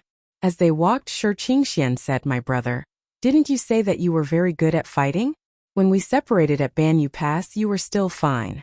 How did you end up like this in just a few days? How did you provoke the blood rain Tanhua? His tone had a hint of schadenfreude.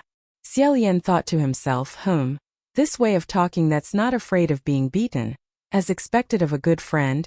However, Ming Yi seemed to be unable to bear listening to Shi Qingxian speak anymore. 3 words burst out, you shut up.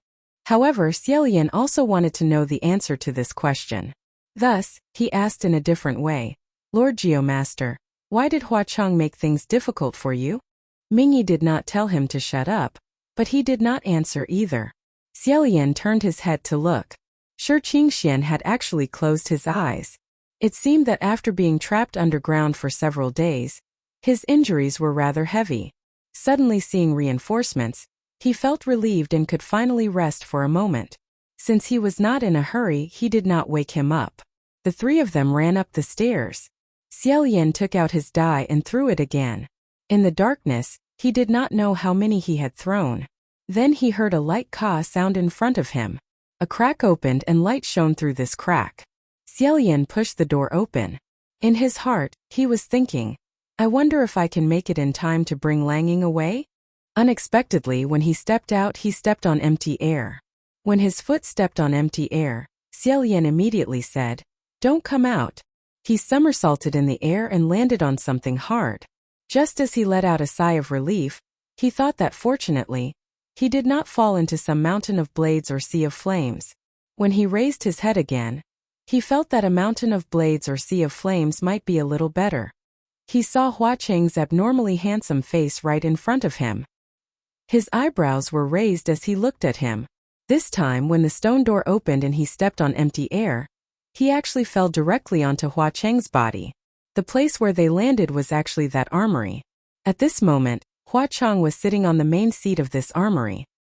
He was leisurely wiping his curved blade, Misfortune. Even if someone suddenly fell from the sky and landed on his leg, he only moved his hand away and stopped wiping. He was not very surprised. He looked at Xiaolian calmly, as if waiting for him to give an explanation. Of course, Xiaolian could not give an explanation. He could only lie on his leg and bite the bullet to look at him. Suddenly, from the corner of his eye, he saw someone at the side.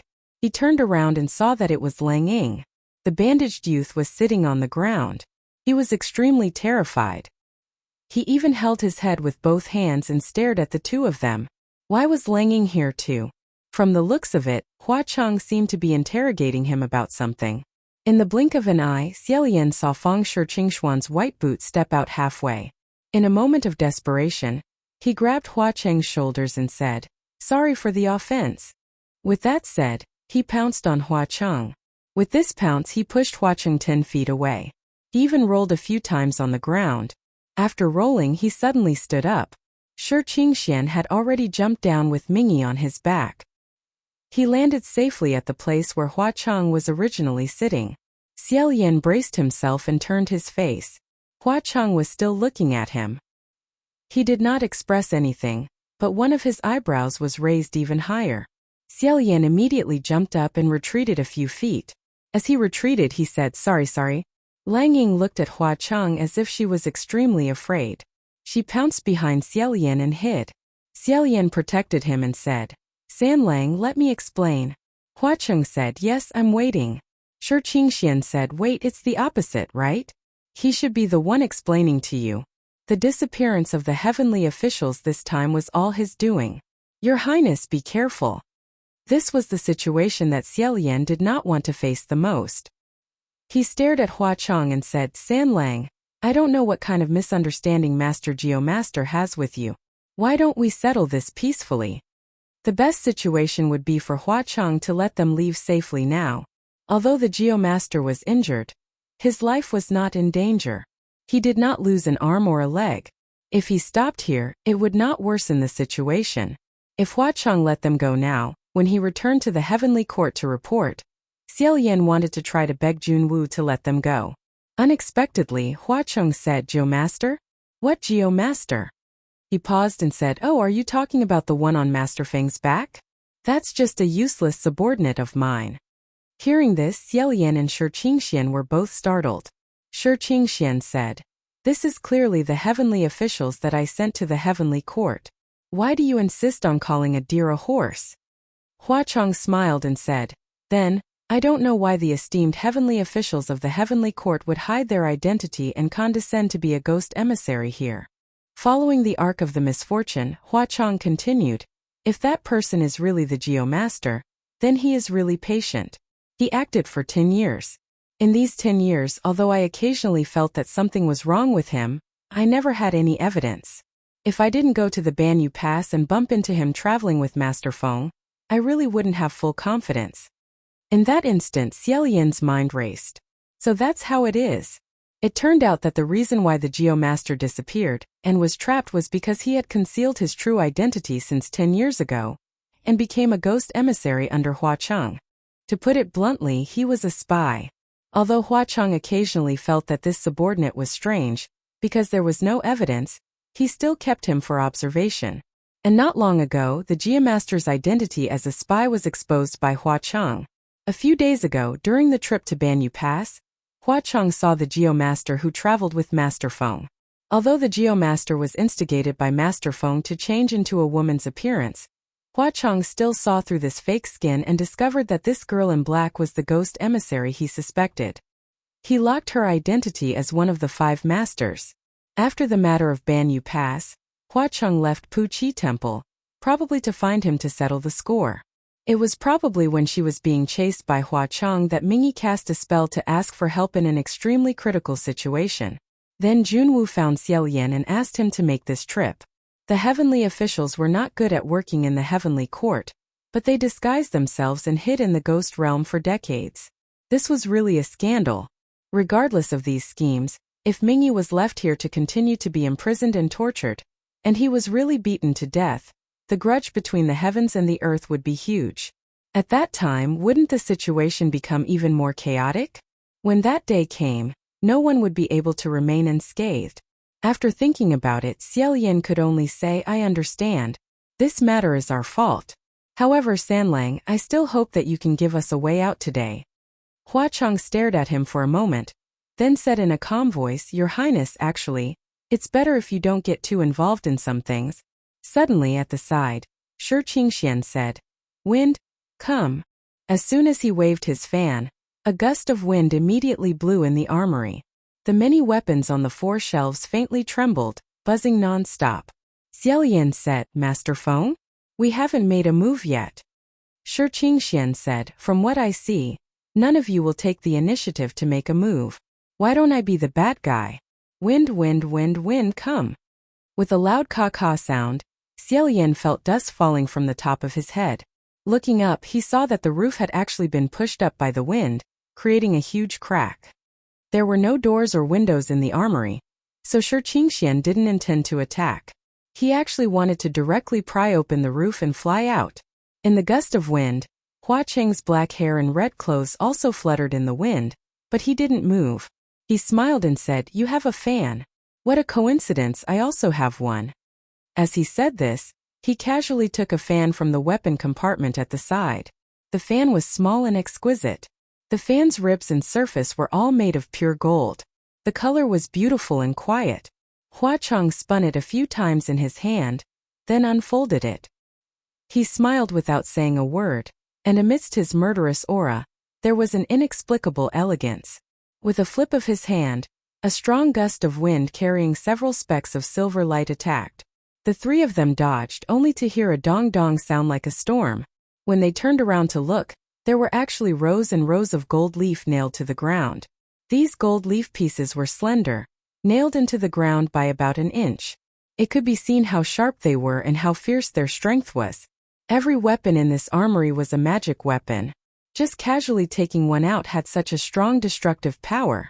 Hua Cheng flipped his hand again, and another gust of gold powder appeared. The wind from Shi Qingxuan's fan was strong, but the stronger it was, the more dangerous the situation was. This armory was just a hall, and the area was limited. A portion of the strong wind brought about by the Windmaster's fan would bounce back and fly around the room. Hundreds and thousands of pieces of gold leaf were carried by the wind and flew around them. Xiaolian was worried that the gold leaf would hurt people, so he protected Lang Ying and said, "Windmaster, please stop first." The gold leaf had already brushed past Shi Qingxian and Mingyi several times. Shi Qingxian also wanted to stop, but the roof was pushed up by the wind, revealing a gap. If he stopped now, the roof would fall down, and all his previous efforts would be wasted. Right at this moment, the gold leaf that was dancing around them suddenly flew upwards. With a series of clanking sounds, a person broke the roof and jumped down from above, accompanied by waves of broken wood and falling rocks. As soon as he landed, that person said in a clear voice, "Windmaster, I'm sorry, I still can't stay still." Shi Qingxian was overjoyed and said, "Qinqiu, you came at the right time." This young man carried a heavy sword on his shoulder. The blade of the sword was as wide as an adult man's palm. It was Lang Qianqiu. His heavy sword was golden, but upon closer inspection, it was not a golden sword. It was just that because the body of the sword had absorbed the sharp and thin gold leaf, with such a dense layer, it seemed as if the huge sword was made of gold. The iron used to forge Lang Qianqiu's heavy sword was very rare. It was taken from the heart of a magnetic mountain, and it had a strange ability to absorb metal. As long as the magic power contained in the magic tool did not exceed a certain limit, he could hold the hilt of the sword and activate his mind, and he could absorb all the metal magic tools of others, melting and absorbing them. Sure enough, not long after, the layer of gold leaf was completely absorbed by the heavy sword, and the layer of gold disappeared without a trace.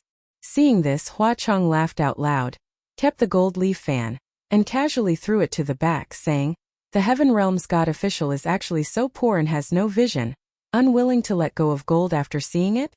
If he was talking about Xiaolian, he would only pretend not to hear it. But he was talking about Lang Qianqiu. He was a royal noble, and he treated money and treasures like dirt. Hearing the enemy ridicule him like this, even though he knew it was malicious, he was still very angry. He raised the heavy sword and slashed towards Hua Cheng. Hua Cheng held the curved blade in his hand, and with one hand holding a few silver flowers, he calmly raised the blade to meet the attack. Lang Qianqiu used all his strength in this slash. He was a newborn calf that was not afraid of tigers, but Xiaolian had long seen the difference in strength between the two of them. If this sword of his really slashed down, he would definitely die. Even if Shi Qingxian, who did not use a sword, could not see the specific difference, He was still shocked and shouted, "Qianqiu, don't take it head-on." But the arrow was on the bowstring. It was a matter of life and death. How could it be stopped with a shout? Who knew? Just as the blade and the sword were about to collide, an extremely dazzling white light exploded in the arsenal. The white light was extremely huge. It almost covered the entire arsenal, and everyone's vision was temporarily blurred. What they could see was only a dazzling white. But because Xiao Lian was already prepared, he could barely see. His right hand condensed all the mana that he borrowed from Shi Qingxian, turned it into a flame and struck out in one direction. An empty corner of the armory suddenly burst into flames. Immediately after, Xiao Lian threw out Wuxia, and tied himself, Shi Qingxian, Mingyi, Lang Qianqiu, and Langing together, and shouted, "Windmaster, raise the wind and go up." Although Shi Qingxian still could not open his eyes, he still did as he was told. He raised his fan and waved it fiercely. A tornado rose from the ground, and finally broke through the roof that was on the verge of collapsing. Wuxia tied up the 5 of them and flew straight up into the sky. In midair, the few of them finally regained their vision. Shi Qingxian saw that there was a fire surging into the sky tens of feet below. Thick smoke billowed. It was actually the arsenal that was on fire. He was afraid that Hua Chong would catch up again, so he fanned with a backhand. This time he was really fanning the flames. The violent wind brought about a huge increase in the fire in an instant, the flames leaping to the other houses, and more than half of the extreme happiness square was burned red. With great difficulty, Xiao Lian caught Shi Qingxian, who was fanning with all his might, and said, "Windmaster, don't fan anymore. If you fan anymore, it'll all be burned." Shi Qingxian was caught by him and said, all right, I won't fan anymore, Your Highness Crown Prince, let go of me. Your hand strength is too strong." Only after Windmaster stopped the wind did Xiao Lian let go of him, and looked down. In this sea of red flames, Xiao Lian still saw that scarlet figure. He flew too high so he couldn't see clearly, but his intuition told him that at this very moment, Hua Chong was standing there looking up at him. He did not chase after them, nor did he go to extinguish the flames. He just stood there, letting the raging flames wreak havoc. On the streets of the ghost market outside of the extreme happiness square, screams rang out everywhere, and the ghosts fled. Xiao Lian found it difficult to breathe. His voice was hoarse as he muttered, "I just wanted to start a little fire, to drag it out a little. How did it become like this?" He recalled that not long ago, Hua Chong had leaned against the door of the armory and half-jokingly said that he would give him the armory and all the weapons inside. But now they had all fallen into a sea of fire. It was true that many magic treasures were not afraid of fire, but there were also many magic treasures that were born with a taboo that couldn't be touched by fire. In this way they would probably be burned to ashes. Moreover, he never expected that the fire would burn so fiercely that it even burned the entire Bliss Square. Even if Hua Chong didn't consider this place to be his home, it was still his residence. Seeing him break down like this, Shi Qingxian also felt embarrassed and said, Sorry, Your Highness. I didn't think too much about it. I just wanted to run away quickly. This matter was my fault. Originally it was just a small fire. If Blood Rain Tanhua comes looking for you to compensate him next time, you can just blame it on me. Don't worry, I'll pay for it. There's nothing to be afraid of except not having money." How is this a matter of money? Xiao Lian closed his eyes, unable to say a word. Shi Qingxian patted his shoulder, and suddenly felt that his hand was wet. There was also an abnormally pungent smell of blood. Turning his head to look, he turned pale with fright. "Your Highness, what happened to your hand?" Xiao Lian's right hand was actually covered in blood. His entire arm was soaked in this blood. That trembling could no longer be described as slightly. However, his hands were still firmly holding onto that white silk, preventing everyone from being blown away by the strong wind. Shi Qingxian said, "What's going on with you?" Xiao Lian came back to his senses and reluctantly regained his composure. He shook his head and said, "It's nothing. Just a small injury. I'll be fine once I go up." Shi Qingxian remembered and said, "That white light just now was you? Your Highness, you separated the two of them?" Xiao Lian said, "I'm a sword user after all." Shi Qingxian guessed correctly. Just now, just before Hua Chong and Lang Qianqiu's sword and knife were about to collide, Xiao Lian's body flashed forward. He casually took a sword from the weapon rack at the side and inserted it into the space between the sword and knife. He made a total of 2 moves. The first move was to knock Lang Qianqiu's heavy sword back. The second move was to block the curved blade misfortune. The strength of these 2 moves was not only strong, but they were also controlled to an extremely subtle degree. Therefore, although the sword and knife were blocked by Xie Lian, they did not rebound back to the attacker. This was because Xie Lian, who was sandwiched in the middle, had already used that sword and one of his arms to completely withstand these 2 attacks. Lang Qianqiu's heavy sword was still alright, but Hua Qing's blade wind was truly unstoppable.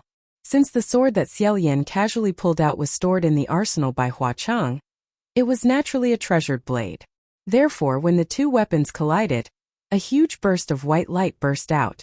After these 2 moves, the first hit against Lang Qianqiu's heavy sword caused cracks to appear on Xie Lian's sword. The second hit against the curved blade misfortune, it was directly smashed into pieces. All of these movements were completed in the time it takes for a spark to fly off a flint. It was so fast that it could not be seen by the naked eye. When Shi Qingxian saw the miserable state of his right hand, he felt that this arm was probably already badly mutilated. He said, "Your Highness the Crown Prince, you are too fierce. You actually dared to use one hand to receive these 2 attacks." The Corolla martial god held a sword in one hand and a flower in the other. He originally only remembered to hold the flower, but he forgot that Xie Lian ascended because he held a sword. Thinking back to the close call just now, Shi Qingxian said with lingering fear, "Fortunately, Your Highness the Crown Prince came twice. Otherwise, I don't know how many pieces Qianqiu would have been cut by the blood rain Tanhua." The strange thing was that although Lang Qianqiu looked fine, he was in a daze as if his soul had flown away. Shi Qingxian said, "Qianqiu? Qianqiu? What's wrong with you? Wake up. What's going on? Your eyes were blinded by that light and you still haven't recovered?" The group of people rode this gust of wind and finally flew up to the immortal capital. They rushed through the Ascension Gate and headed straight for the Divine Martial Palace. Lang Ying couldn't enter the palace and was placed in a side hall by Xie Lian. At the moment, no one was on duty, so he shouted inside the spirit communication array, "May I ask which immortal guest is here? I'll have to trouble everyone to hurry to the Divine Martial Palace. The situation is urgent. A heavenly official here is injured." As he shouted, Shi Qingxian snapped his fingers and finally changed back to his white Taoist robe. With a wave of his hand, he scattered 100,000 merit points and said, "It's 2 heavenly officials." Xie Lian hurriedly said, "Lord Windmaster, don't be agitated. Speak properly and don't scatter merit points. Everyone will naturally come when they hear it." However, Shi Qingxian said, "No, Your Highness the Crown Prince, you have to know that scattering merit points is 100 times faster than speaking properly." Not long after, a voice sounded from afar, "Who's injured?" When that voice said who, it was still far away, but when it said the last word, the person had already appeared. It was Feng Xian. He entered the palace, looked at Xie Lian, then looked at Lang Qianqiu, and his expression froze.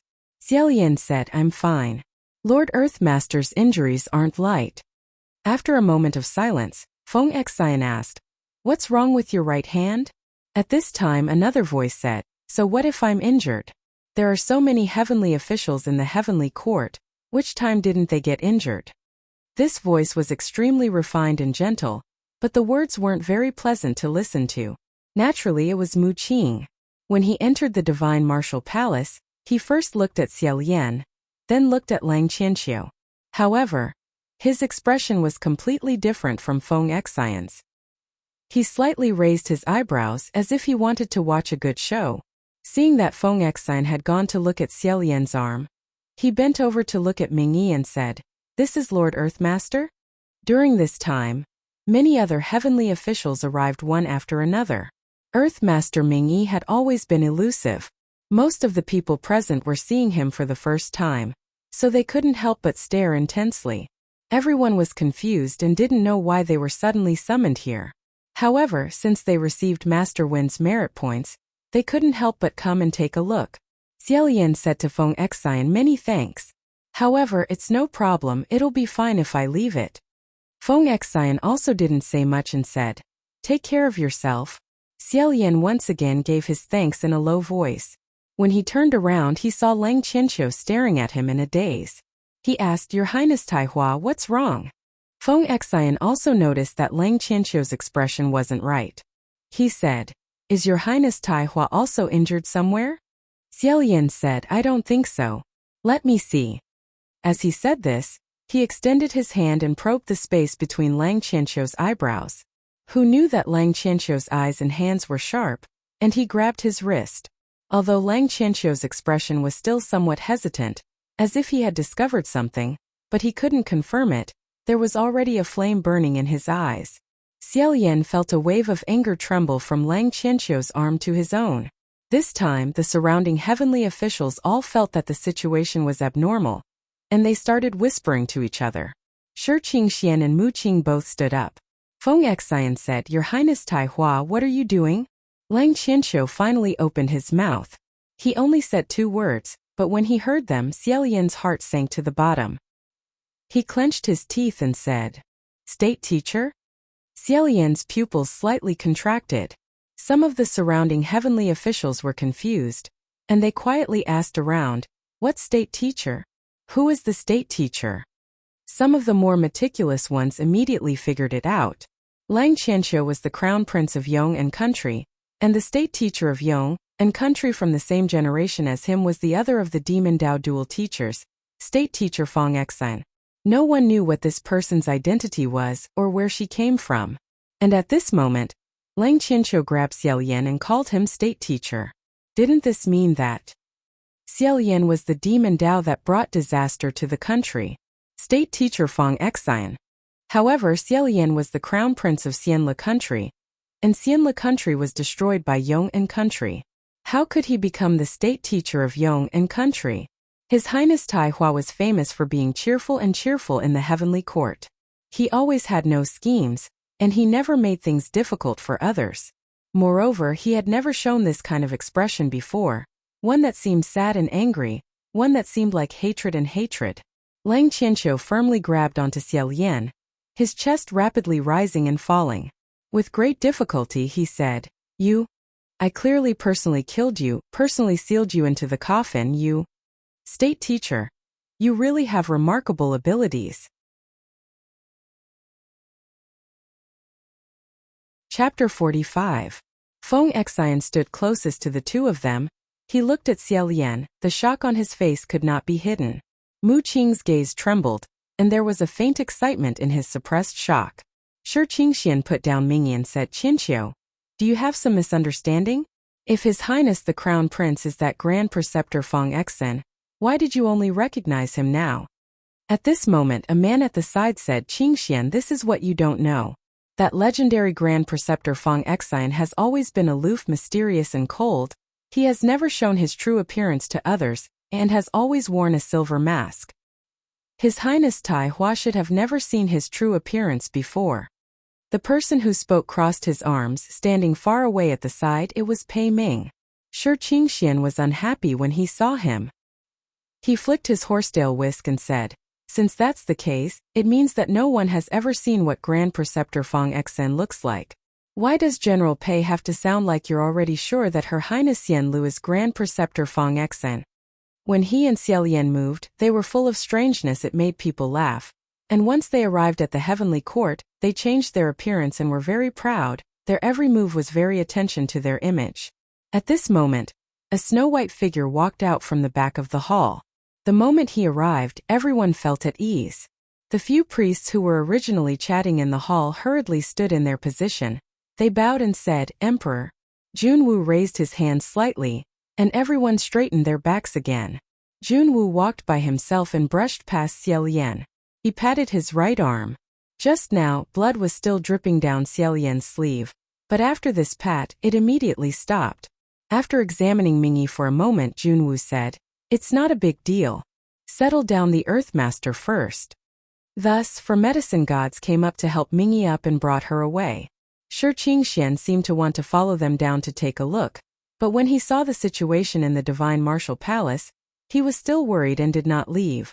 Junwu returned to the throne with his hands behind his back and said, "Tell me what's wrong. Why is Taihua not letting go of Xianle?" And why is Xianle lowering her head? Lang Qianqiu once again glanced at Xiaolian. Seeing that he still hadn't uttered a single word, and now that they were surrounded by heavenly officials on all sides, he wasn't afraid that Xiaolian would escape. Lang Qianqiu loosened his grip and turned towards Jun Wu. Bowing, he said, "Di Jun, several hundred years ago, this person changed her name to Fang Xian. She killed my family and brought disaster to my country. I want to have a decisive battle with him. Emperor, please be my witness today." In the Divine Martial Palace, even those who hadn't heard of State Preceptor Fang Xin hurriedly went to investigate. He wouldn't have known if he hadn't checked, but the moment he did, he was shocked. Coincidentally, Ling Wen answered everyone's question. State Preceptor Fang Xian is Yong'an Kingdom's Crown Prince Lang Qianqiu's benefactor and teacher. The reason why he was listed as one of the Demon Dao Duel Masters is because of the famous deed of massacring the Yong'an imperial family during the Gilded Banquet. Shi Qingxian asked, "What is the Gilded Banquet?" Ling Wen said, "Esteemed Windmaster, this Gilded Banquet was originally a kind of banquet that was popular among Xianle's aristocrats. Because the wine utensils, food utensils, and musical instruments used at the banquet were all made of extremely exquisite gold, it was incomparably luxurious, hence the name. After Yong'an Kingdom was founded, it was announced to the world at first. They vowed in all sincerity that they would put an end to the extravagant atmosphere of the previous dynasty, that they would never make the same mistake again, and that they would wholeheartedly share the worries and difficulties of the people. However, after a few decades they had learned everything, but it was still the same old thing." Ling Wen continued, "On the night of Yong'an Crown Prince's 17th birthday, a gilded banquet was held in the imperial palace. And State Preceptor Fang Xian, it was during this gilded banquet that she wielded a sword and killed all the members of the Yong'an royal family present. The golden cup was overturned blood red like wine. Only Yong'an Crown Prince Lang Qianqiu, who arrived late, managed to escape, but he was also almost silenced. This shocking change was undoubtedly a heavy blow to Yong'an royal family. If it wasn't for Lang Qianqiu's consistent popularity and his efforts, chaos would definitely have broken out. After stabilizing the situation with great difficulty, the Yong'an royal family summoned all the eccentric people in the world to pursue and kill the fleeing murderer. In the end, they finally captured him. Lang Qianqiu personally killed the demonic State Preceptor Fang Xian and sealed her corpse into a 3-layered coffin, burying her into the earth. However, the Yong'an royal family's vitality was still greatly damaged. From then on, it was inevitable that they would gradually decline and be replaced by the next dynasty. Lang Qianqiu unwaveringly stared at Xiaolian and said, "Why did you do that? I never understood. You said that you couldn't bear to see us sitting in this position, but I never believed it. I also didn't feel that you wanted to usurp the throne. Now I finally know why." All the heavenly officials were flabbergasted, muttering one after another, "This is revenge. Isn't it revenge? Xianle country was destroyed, so he wants to destroy Yong'an country as well. The people of Yong'an killed his father and mother, so he also wants to kill the Yong'an crown prince's father and mother. A tooth for a tooth, an eye for an eye." But it wasn't Lang Qianqiu's generation that destroyed Xianle country. His anger is too unreasonable. I thought that the laughingstock of the 3 realms was born stupid, but it turns out that he's a ruthless character. He ran to an enemy country to become the state preceptor, stirring up trouble in the dark, and slaughtering the entire royal family in one move. Amazing, Xiaolian sensed Junwu's gaze and closed his eyes. In a flash, he heard Junwu say, "Taihua, what basis do you have for believing that Xianle country is Fang Xian?" Lang Qianqiu said, "The person who taught me swordsmanship is the state preceptor Fang Xian. How could I not recognize him when he made his move?" The undercurrent surged even more. Stirring up trouble is fine, but why did he go so far as to teach the enemy country's crown prince swordsmanship? No wonder I haven't seen him touch a sword after his 3rd ascension. He's afraid of exposing himself. Lang Qianqiu said, "This time, I went to the ghost city and fought with Blood Rain Tanhua." Hearing him mention the ghost market and the city of flowers, quite a few of the heavenly officials shivered again. Lang Qianqiu continued, "When I was 12 years old, I went out on a trip and was captured by a group of thieves. Those thieves grabbed me and fled to the streets. Some imperial bodyguards chased after them and fought with all their might. After fighting for a while, A street performer with a bloody nose and a swollen face suddenly stretched out a tree branch and used it to repel 2 swords, saving me. That group of thieves and the Imperial Guards fought until both sides suffered heavy injuries. That street performer escaped with me and sent me back to the Imperial Palace. Out of gratitude, my Imperial father and Imperial mother cordially invited him to stay. They discovered that he was very capable and even invited him to become the state preceptor, teaching me swordsmanship for 5 years. I couldn't be more familiar with his sword moves, so how could I mistake it? Mu Qing said softly, Your Highness Tai Hua, you said that you saw an afterimage, but other than you, it seems that no one else saw this afterimage. That's only your side of the story. His words at this moment seemed to be defending Xiaolian, but in reality it was rather subtle, because he was certain that it was already a done deal. The more he doubted it, the more Lang Qianqiu would try to prove it, and it wouldn't help Xiaolian's situation at all. As expected, Lang Qianqiu said, All right, can I trouble you to bring the sword over? Many martial gods in the hall carried swords with them. Hearing his shout, someone immediately unsheathed his sword and threw it over. Lang Qianqiu held the sword and placed it in front of Xiaolian, saying, For you. Let's have a match now. Don't hide anything and fight with all your might. Let's see if our swordsmanship is the same. Let's see if I was taught by you. Everyone felt that he was being too reckless by wanting to compete in the divine martial hall. However, thinking of the bloodbath at the gilded banquet, His Highness the Crown Prince's entire family was killed, they could understand his excitement. Shi Qingxian was still worried about Xiaolian's injury, and said, Qianqiu, His Highness the Crown Prince's right hand became like this to help you block Hua Cheng's blade. How can he compete with you? Hearing this, Lang Qianqiu suddenly stretched out his left palm and heavily struck his right arm. With a cracking sound, his right arm instantly burst into a mist of blood. It became dripping with blood and drooped down softly. There was no need to check to know that this injury was definitely serious. All the god officials were shocked. Xiaolian was also stunned, and he raised his eyes to say, What are you doing? Lang Qianqiu said, Windmaster is right. You did injure an arm to save me just now, and I'm returning your arm now. However, saving me is saving me, and killing my entire family is also a fact. I know that you can use the sword with both hands, and your swordsmanship has reached the acme of perfection. Let's compete with our left hands. If you're a man, then pick up the sword. Xiaolian looked at the sword and then looked at him. In the end, he slowly shook his head and said, I swore many years ago that I would never use the sword to kill again. Hearing this, Lang Qianqiu remembered that when he rushed to the scene that night, he just happened to see the black-robed man pulling the sword out of his father and mother's body. His eyes instantly turned frighteningly red, and the left hand that was holding the sword let out a rattling sound. Shi Qingxian flung a horsetail whisk in, sweeping up that sword and suppressing it.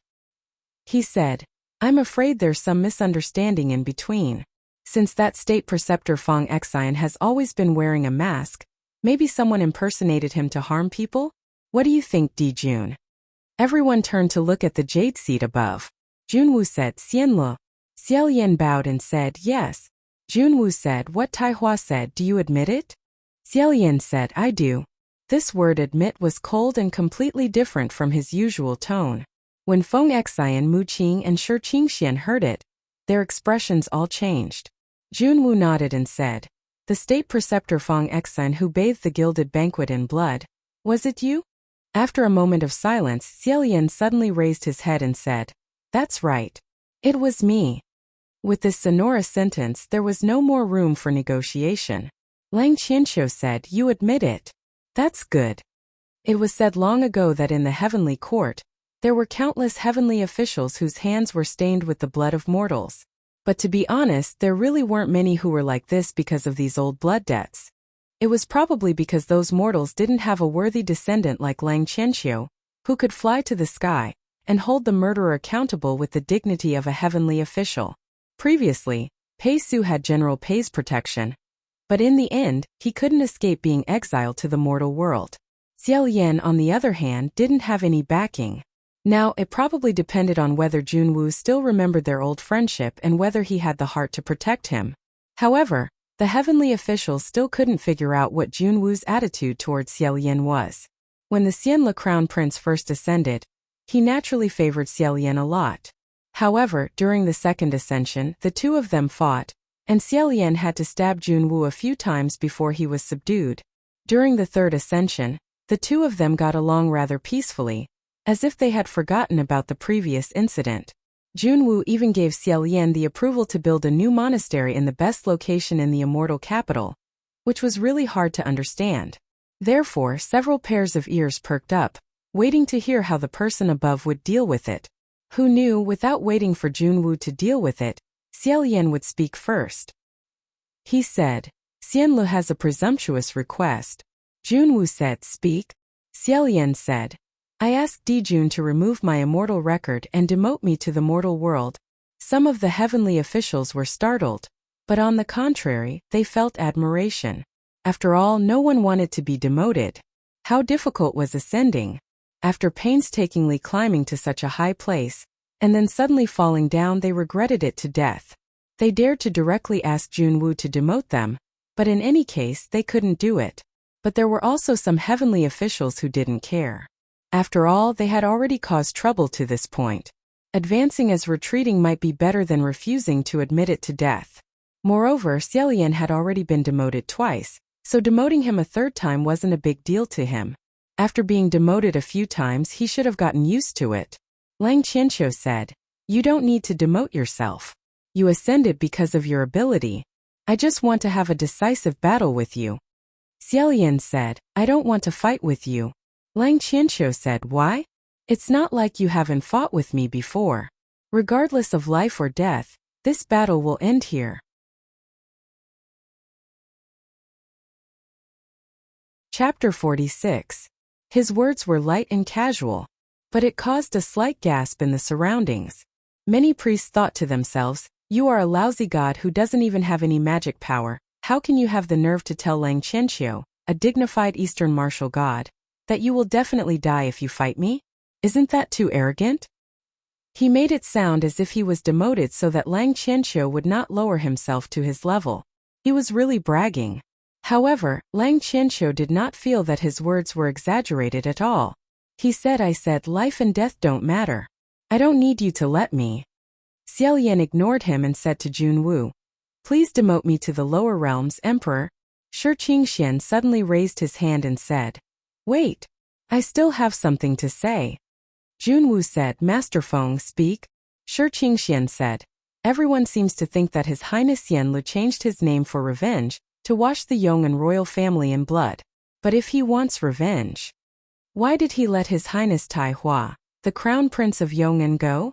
Logically speaking, shouldn't the person an avenger wants to kill the most be this Crown Prince? It was not that no one had thought of this, but they felt that there was no need to take the initiative to speak. Now that Master Feng took the lead and spoke, a few people nodded.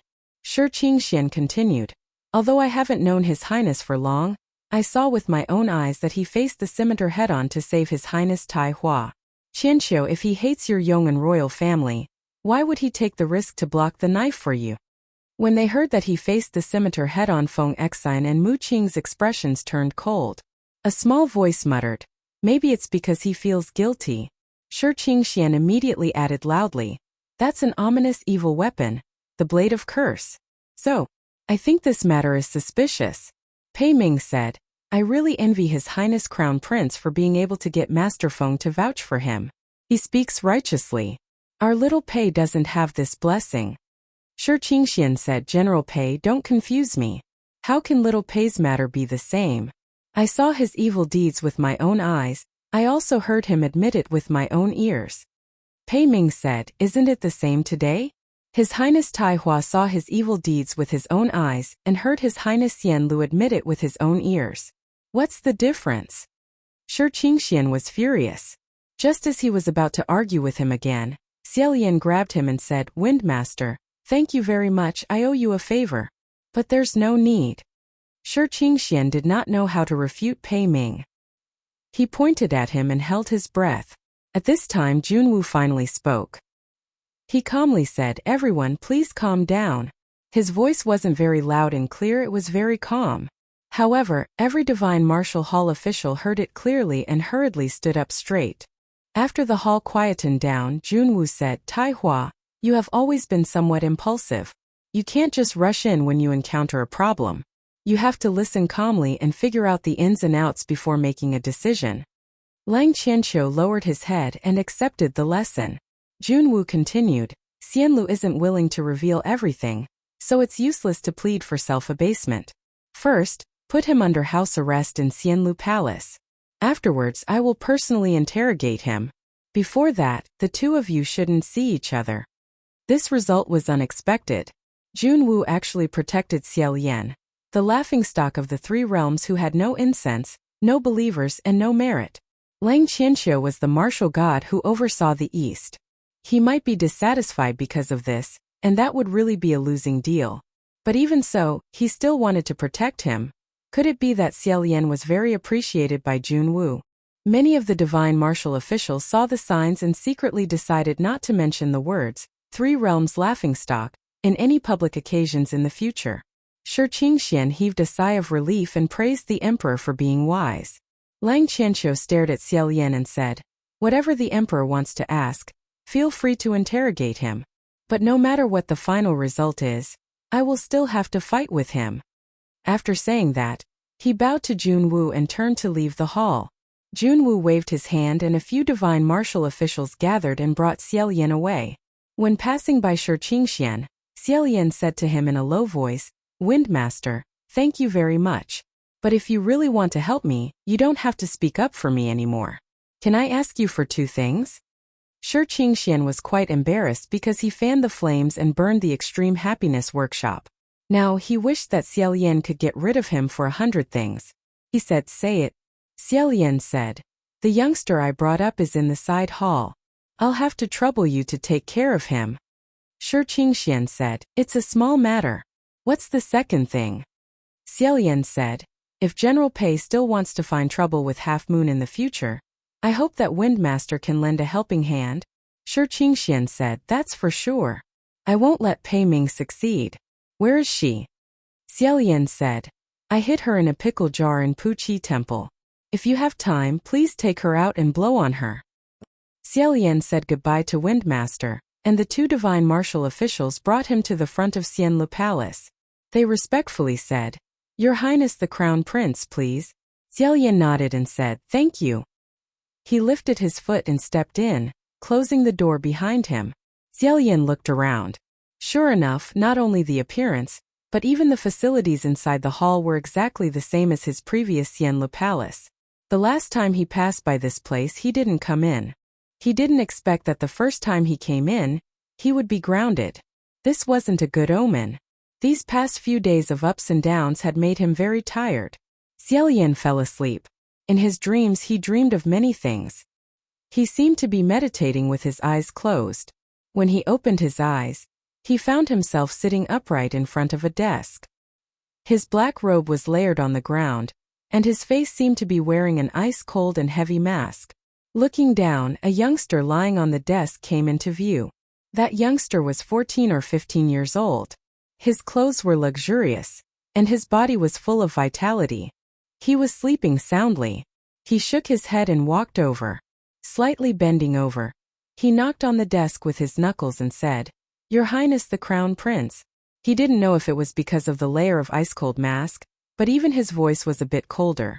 That youngster finally woke up. When he raised his eyes and saw him, he was so frightened that he jumped up and sat up straight. Your Highness the State Preceptor. He said, You fell asleep again. As punishment, copy the Tao Te Ching 10 times. The Crown Prince was shocked. No need, Master. How about you punish me by running 10 laps around the Imperial City? He said 20 times. Copy it now. Write your words well. The Crown Prince seemed to be a little afraid of him. He sat up obediently and began to copy. He then sat back down and continued to meditate quietly. In fact, everyone in the Imperial Palace was a little afraid of him. This was caused by the sense of alienation and oppression that he deliberately created. But perhaps because this Crown Prince was too young, his reverence for him didn't last long. After copying for a while, he said again, Master. He put down the book and said, What? The Crown Prince said, I've learned the sword techniques that you taught me last time. Is it time to teach me new sword techniques? He said yes. What do you want to learn? The Crown Prince said, I want to learn the move that you used to save me. He thought for a while and said, that move? No need. The Crown Prince said, why? He said, that move isn't practical. At least it isn't suitable for you. The Crown Prince didn't understand. Isn't it very useful? One sword to reduce the strength of two swords. You used that move to save me. It was normal that the Crown Prince didn't understand. He said, Your Highness the Crown Prince, let me ask you a question. Ask. He said, in the past, there were two people who were so hungry that their eyes were bloodshot. They wanted to steal each other's food, so they fought each other. At this time a third person came. He wanted the two of them to stop fighting. Do you think it's useful to persuade them at this time? It's useless. They want food, right? Yes. Because the root of the problem hasn't been solved. No one will listen to your persuasion. So, if the third person wants them to stop fighting, there's only one way, and that is to give them what they want. Open your pockets and give them your own food. The Crown Prince seemed to understand. He said, the principle is the same. You have to know that once the sword is drawn, someone will definitely be injured. Once the power is released, something must take it. So, you said that I reduced the strength of the two swords. It's wrong. I didn't reduce it, I just took their attack. It's a very stupid move to stop a fight and take the injury. If there's no other choice, I won't use it. You're the Crown Prince, there's no need to learn that. The Crown Prince continued to copy the scripture, but after a while, he was still thinking. He said, Do you have any other questions? After hesitating for a moment, the Crown Prince said, a little. Master, if the third person doesn't have enough food, what should we do? The Crown Prince said, if the two of them have food, but want more, and because of greed, they fight even more fiercely, asking for food from him, what should we do? He said, what do you think? The Crown Prince thought for a moment and said, I don't know. Maybe we shouldn't have interfered from the beginning. The main hall was golden. Everything was golden, but at this moment it had turned red. Every golden banquet table had a person lying on it. A sword slit the throat, and it was a miserable death. His hand holding the sword couldn't help but tremble. The handsome monarch was covered in blood. His eyes were bright red, and he was in pain and hatred. On his legs was the empress's corpse. He held the sword and walked over step by step. The monarch raised his head and saw him. He was shocked. Imperial Preceptor? You? He thrust his sword forward in a merciless manner. At the same time he sensed something and suddenly turned his head. The young Crown Prince was standing in the middle of the guards' corpses at the door. The young boy's eyes were blank, as if he was doubting whether what he saw was reality or a dream. He took a step forward and almost tripped on the doorstep. He was in a daze. He pulled out the sword and blood splattered on his black clothes. The Crown Prince didn't trip on the doorstep, but he tripped on the corpses on the ground. He threw himself on the monarch and was finally able to call out, Father? Mother? But the monarch couldn't speak anymore. The Crown Prince couldn't wake him up. He suddenly raised his head and rushed over, his eyes wide open. Master, what are you doing? What did you do? Imperial Preceptor. After a long time, he finally heard his own dull voice. You deserve it. Xiaolian didn't sleep well and woke up with a roll. He rubbed his eyes drowsily and found that he didn't sleep for long. Moreover, he had a bad dream. Fortunately, something in his chest woke him up. After sitting for a while, he took out something from his chest and opened his hand. There were 2 dice in his palm. They were the 2 he brought out from the blissful workshop. A fiery red image appeared in his mind. The image was blurry, but a figure in red was very clear, staring at him in the sea of fire. Xiaolian sighed and thought, I don't know how much of Sanlang's blissful workshop is left. If I get demoted again this time, I don't know if I can afford it even if I sell everything I have. It'll be decades or centuries. At worst, I'll just lose my life to him. After looking at them for a while, Xiaolian put his palms together and shook the 2 dice in his hands for a while before throwing them on the ground. The dice rolled a few times and then came to a stop. As expected, the luck that Hua Cheng lent him had been used up. This time he wanted to roll another 2 sixes, but when the die landed it turned out to be 2 ones. Xiaolian couldn't help but laugh and shake his head. Suddenly he heard footsteps behind him. He stopped moving and put away the smile on his face along with the 2 dice. The footsteps weren't Jun Wu's. Jun Wu's footsteps were steady and unhurried. Although Hua Cheng's footsteps were a bit careless and sloppy, the aura of confidence in these 2 people's footsteps was completely the same. The sound of these footsteps was a bit light. Xiaolian turned around and was startled. "It's you." The person who came was dressed in black. His face was fair. His lips were thin. And his expression was also indifferent. He looked incomparably cold. He was clearly a martial god, but he looked like a civil official. If it wasn't Mu Qing, who else could it be? He saw Xiaolian's surprised expression and raised his eyebrows. "Who did you think it was? Feng Xian?" Without waiting for an answer, he lifted the hem of his black robe and stepped over the threshold. "Feng Xian? He probably won't come." Xiaolian asked, "What are you doing here?" Mu Qing replied, "Dijun only restricted your footsteps and didn't let His Highness Tai Hua come. He didn't say I couldn't come." He didn't answer Xiaolian's question. If he didn't answer, then he didn't answer. Originally, Xiaolian wasn't curious, so he didn't pursue the matter. Mu Qing looked around this brand new Xianlu palace before his gaze fell on Xiaolian. After sizing him up for a moment, he suddenly tossed something to him. A cyan shadow flashed through the air. Xiaolian caught it with his left hand. When he grasped it, he saw that it was actually a small celadone bottle. It was a medicine bottle. Mu Qing indifferently said, "Your right hand is always dripping with blood. It looks pretty ugly." Xiaolian held the medicine bottle without moving. Instead, he looked at him. Ever since he ascended for the 3rd time, Mu Qing's treatment towards him could only be described with one word: sarcastic. It was as if he was waiting for Xiaolian to be kicked down for the 3rd time so that he could make sarcastic remarks. However, at this moment when Xiaolian was really about to be kicked down for the 3rd time, Mu Qing suddenly became amiable and even specially gave him medicine.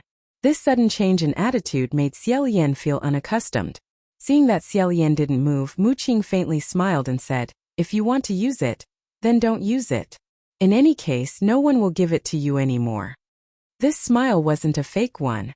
Xiaolian could see that Mu Qing was in a really good mood at this moment. Although Xiaolian didn't feel any pain in his right hand, there was no need to keep it injured like this. Jun Wu had previously patted his right hand as an emergency treatment, so it was better to have medicine. Thus, he opened the small celadone bottle and absent-mindedly poured the medicine onto his right arm. What poured out of the bottle wasn't medicinal powder or pills, but a burst of light cyan smoke. This smoke slowly flowed and wrapped around his right arm. The smell was fragrant and cool. It was really a good thing.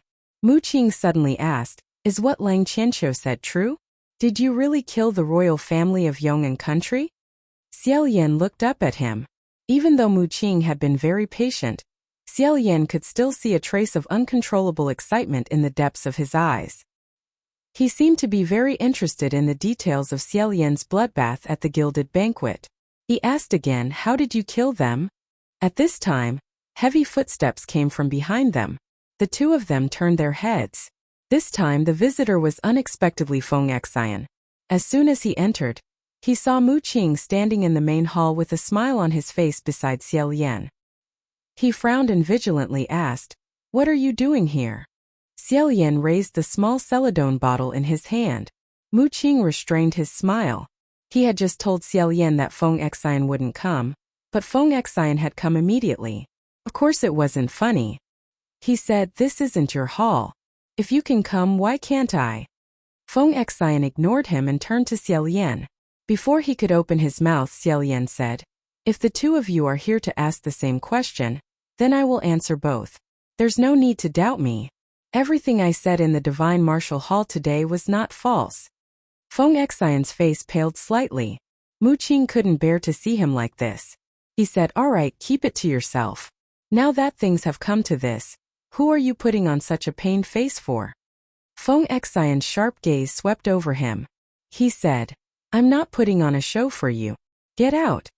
Mu Qing said, "You have the qualifications to tell me to get out.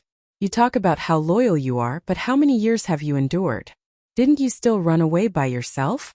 The veins on Feng Xian's forehead bulged. Xiaolian had a premonition that the conversation was developing in a bad direction. He raised his hand and said, "Stop. Stop." How could Mu Qing have the temperament to stop? He sneered and said, "If word gets out, everyone will say that you're a righteous person who can't bear to see your old master degenerate. You just have to find a nice-sounding excuse to whitewash it.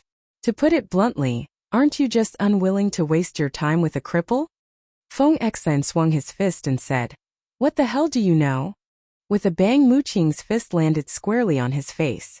He was a standard pretty boy. After being greeted by such a thunderous punch, it was as if a persimmon had been smashed in his face. Blood flowed profusely. However, he was very strong-willed. He didn't even grunt. Without another word, he also returned a punch. After the two of them ascended, they both had their own talismans and weapons. However, when they were angered, they had to fight each other with their fists and legs. Feng Xian and Mu Qing's martial prowess was on par 800 years ago. Even after 800 years, they were still evenly matched. Every punch landed on flesh, creating a cacophony of sounds. Feng Xian said angrily, "Do you think everyone doesn't know about your filthy thoughts? You can't wait for him to do bad things and you'll be happy." Mu Qing said, "I know you've always looked down on me. I'm dying of laughter. Look at yourself. What right do you have to look down on me?" The pot calling the kettle black. Lang Qianxiu and Xiaolian hadn't started fighting yet, but Feng Xian and Mu Qing had already started fighting. The two of them had accumulated grievances for a long time. They fought each other, cursing each other. They didn't even listen to each other's curses, so who would listen to Xiaolian? Xiaolian still remembered that when the three of them were young, Mu Qing spoke softly and didn't even yell at anyone. If Feng Xian wanted to hit someone, it would be Xiaolian who told him to. He would hit when he told him to. Now it was no longer the case. Xiaolian dragged his arm and rushed to the door. He wanted to call a few heavenly officials to stop the fight. Unexpectedly, before he could step out of the main hall, he heard a loud bang in front of him. Feng Xian and Mu Qing were also startled by this loud bang. They both stopped fighting and focused their attention in the direction of the sound. The main door of the Celestial Music Palace had been kicked open. Outside the main door wasn't the wide and open divine martial street of the celestial capital. Instead, it was a stretch of deathly darkness. Chapter 47. Silver light flashed chaotically. Without time to think, Xiaolian's first reaction was to use his hand to block. Wuxia was wrapped around his wrist. In a critical situation, it would automatically face the attack. However, those silver butterflies didn't attack him at all. Instead, they went around him. They pounced towards the two people who were wrestling behind him. Feng Xian and Mu Qing had already suffered greatly from these dead spirit butterflies. They knew how powerful they were. How could they be careless? Almost instantly, they raised their hands and shouted, "Shield, open!" Tens of thousands of silver butterflies pounced towards them. They flapped their wings like a gust of wind. In front of the two of them, they were blocked by an invisible wall. Like a torrential rain, they hit each other. An intense white light appeared. It was as if sparks were shooting everywhere. As it turned out, they had opened up two magic shields in front of them. However, even if these dead spirit butterflies were blocked by the magic shield, they were unstoppable and endless. Like moths flying into a flame, they were crazy to the extreme. Even if they opened their magic shield, the two of them were faintly pushed back by this rain of butterflies. A moment of carelessness gave them the upper hand. If they didn't open their shields, the dead spirit butterflies would get close. If they opened their shields, they wouldn't be able to take out their weapons. Feng Xian and Mu Qing both secretly complained. They clenched their teeth and endured. Feng Xian glanced at Xiaolian standing in front with his head lowered. He immediately shouted, "Your Highness, be careful. Don't stand there. Quickly go behind the shields." Unexpectedly, when Xiaolian turned around, he was completely unharmed. He frowned and said, The two of them stared at him. They almost spat out a mouthful of blood on the spot. They saw Xiaolian holding a dead spirit butterfly in his palm. His expression was still a bit confused. Just now, when that violent gust of butterfly wind blew past, one of them flew especially slowly. It couldn't keep up with the large group and floated a few times in front of Xiaolian. Xiaolian saw that it seemed to be working extra hard. He kept feeling that this small silver butterfly would soon be unable to fly anymore. Thus he couldn't help but reach out his palm and support it. The silver butterfly danced merrily on his palm and did not want to leave. Seeing this, the veins on Feng Xian's forehead bulged. He said, "Don't touch that thing with your hands." At this moment, Xiaolian's wrist suddenly tightened. Unexpectedly, someone had grabbed him and forcefully pulled. His entire body was pulled into the darkness behind the door. However, although he was in the dark, he did not feel the slightest bit uneasy or vigilant. This darkness seemed to be a layer of gentle armor. Not only was there no danger, but it also inexplicably made people feel at ease. Although the person behind the darkness had yet to appear, the silver butterfly had already arrived. How could he not know who it was? Mu Qing said in disbelief, "How dare you? You actually dare to come to the immortal capital and cause trouble. You're too arrogant."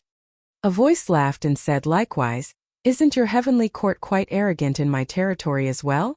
Even though Xiaolian had already guessed who the person who had grabbed him was, he was still shocked when he heard this familiar voice. Immediately after, Feng Xian heard, "Hua Cheng, the celestial emperor, is in the celestial capital. Put him down." Hua Cheng scoffed, "That depends on whether you have the ability or not." As soon as he finished speaking, the door slammed shut. Xiaolian felt Hua Cheng's hand gripping tightly onto him as he brought him along. His surroundings were pitch black, and he could only hear the tinkling of the silver chains on the black boots. The ground beneath his feet was uneven. Indeed, this wasn't the broad and bright main street of the immortal capital. Instead, it was a desolate valley.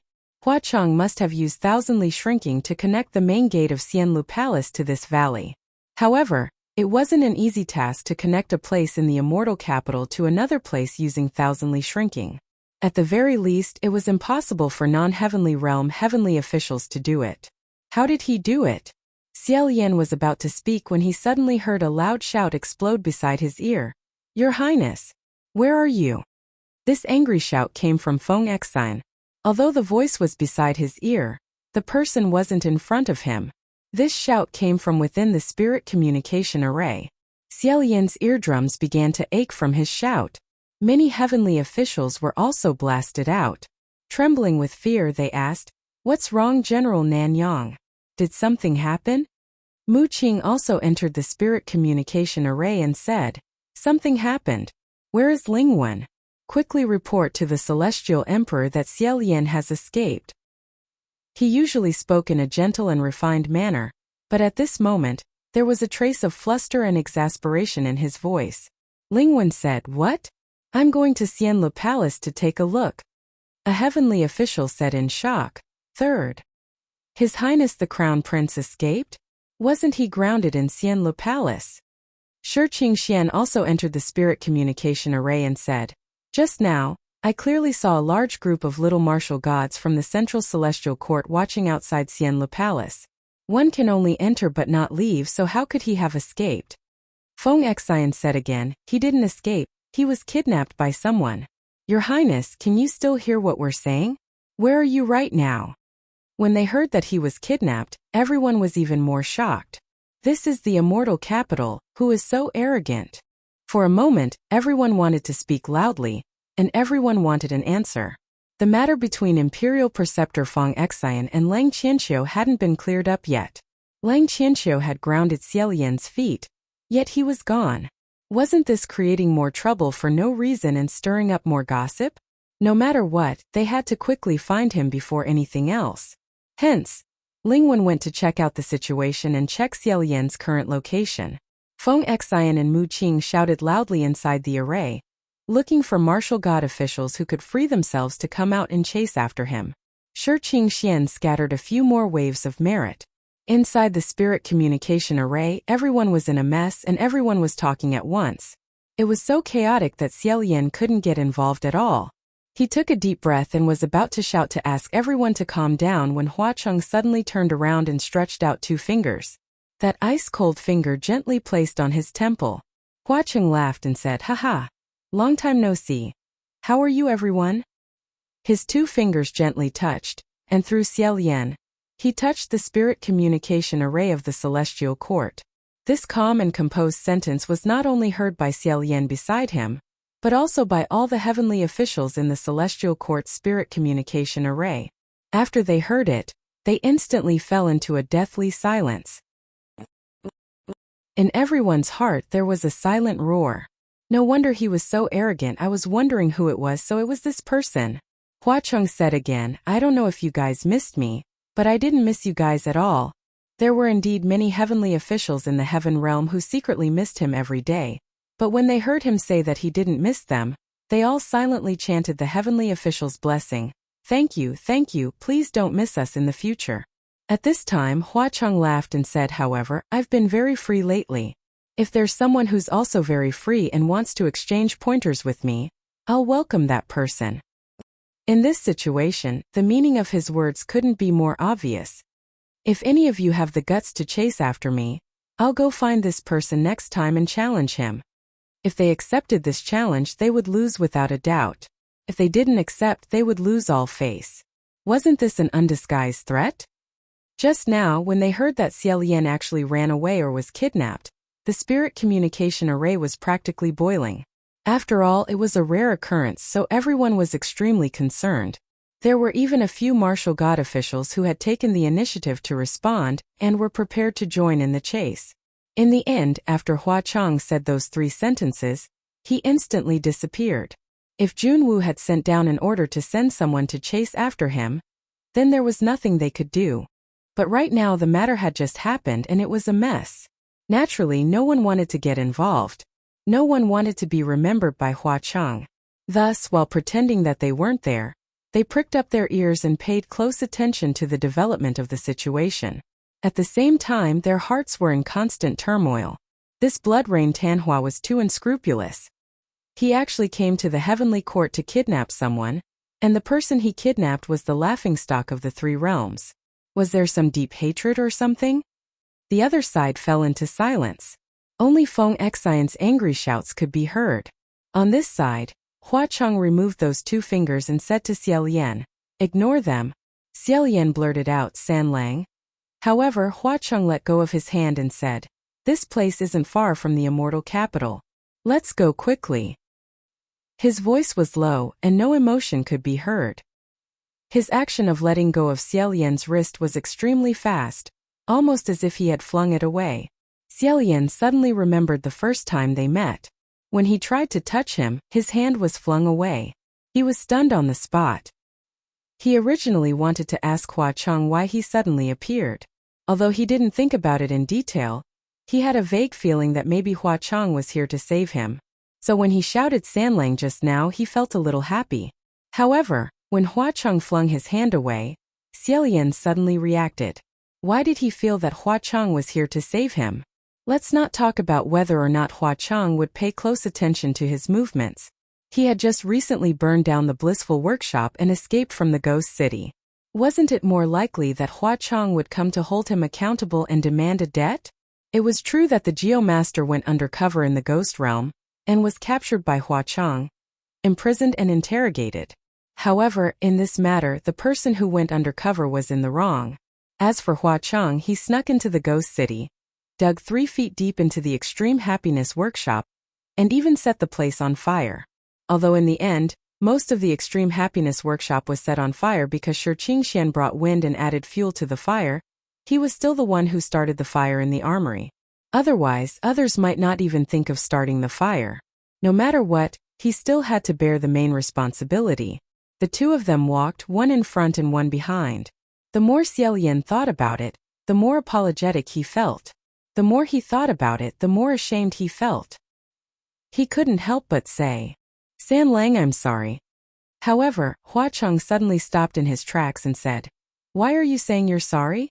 Xiaolian also paused and said, I originally went to the ghost city to investigate the disappearance of the Geomaster. I didn't tell you the truth before. You treated me with great hospitality, but I burned down your extreme happiness workshop. I really feel very apologetic in my heart. Hua Cheng didn't say anything.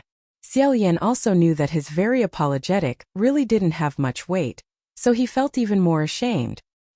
He coughed lightly and said, however, I reckon that I'll be demoted soon.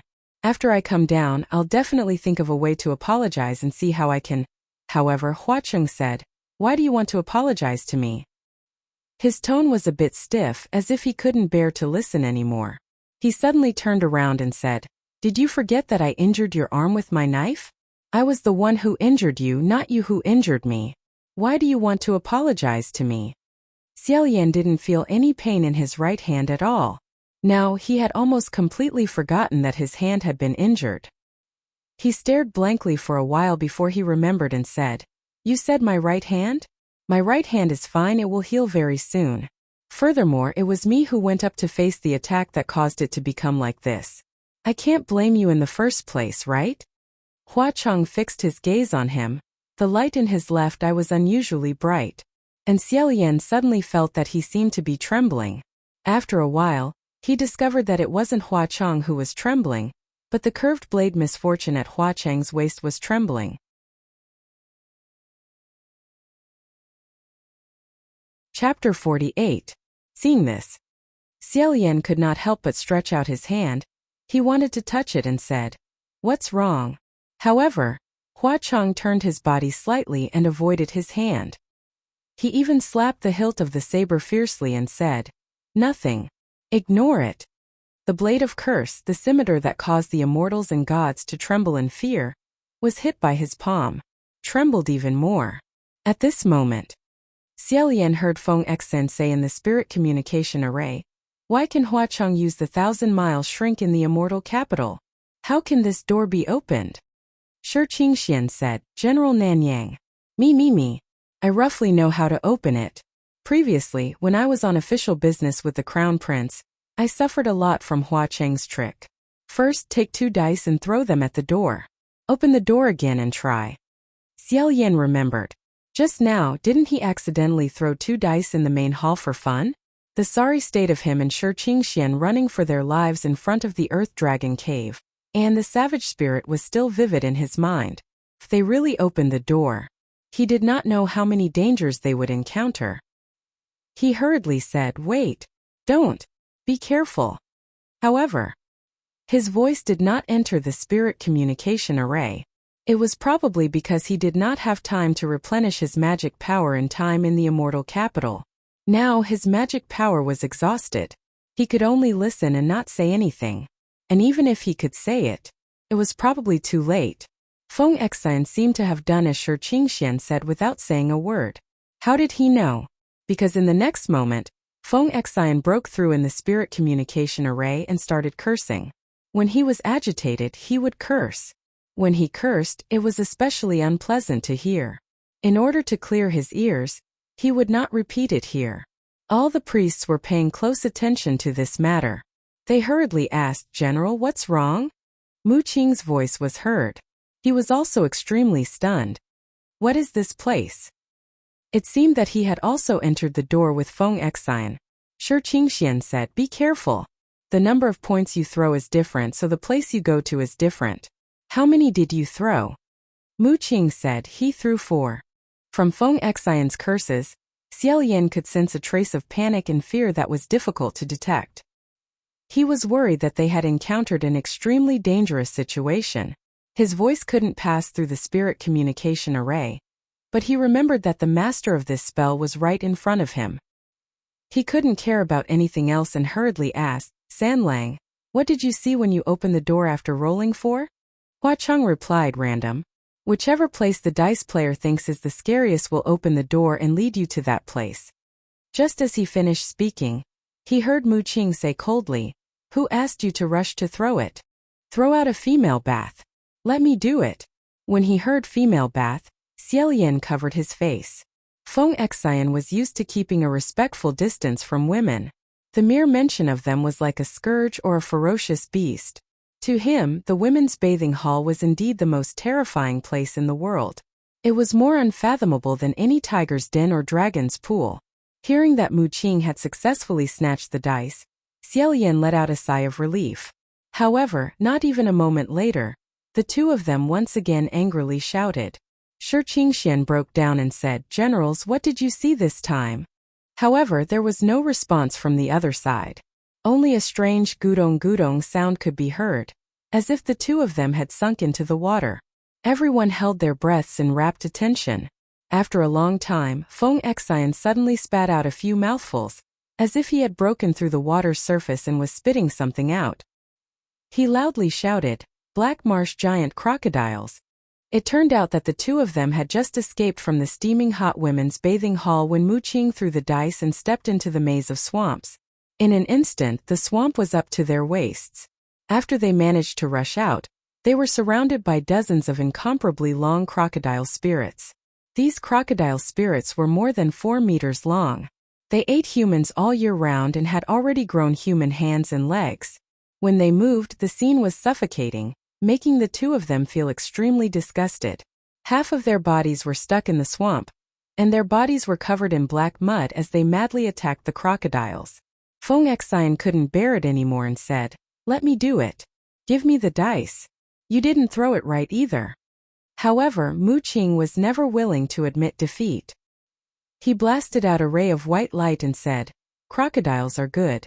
How can crocodiles be as indecent as the women's bathing hall? Who knows what else you will throw? Give it to me." Feng Xian said angrily, "Damn it, didn't I already give it to you just now? Where are the dice?" The two of them had completely forgotten that their consciousness was still connected to the spirit communication formation. They both despised each other for having bad luck and started to fight each other again. Who knew where they had thrown the dice? The god officials listened to them scolding each other in the spirit communication formation. They didn't mind the commotion getting bigger. Splendid, splendid, too splendid. The two generals finally shed all pretenses of cordiality and couldn't hold back their laughter anymore. Some of them even started to pound on their thrones in their own shrines, wishing that they could personally come to the scene and cheer. Although Feng Xian and Wuxia's luck didn't seem to be too good, they were both respected martial gods. At most, these wild monsters would only give them a bit of trouble, making it impossible for them to chase after them. Thus, they couldn't be considered a major crisis. Xiaolian could only hope that they would give up sooner and be free from this predicament. At the same time, he was slightly glad that he had thrown the dice just now. He hadn't thrown any monsters, and he had thrown them out of Hua Cheng's sight. As he walked, he said, "I threw a 2 on the dice just now. Does that mean that as long as I throw 2, I will be able to see you?" As soon as he finished speaking, he immediately realized that this question sounded a bit strange. It sounded as if he really wanted to see Hua Cheng, which made him feel slightly uncomfortable. However, Hua Cheng said no. Xiaolian felt a bit embarrassed. Scratching his cheek, he said, "Oh, so it wasn't. Then I made a mistake." Hua Cheng walked in front of him and said, "If you want to see me, no matter how many dice you throw, you will still be able to see me." Hearing this, Xiaolian's throat moved. He even forgot what he wanted to say.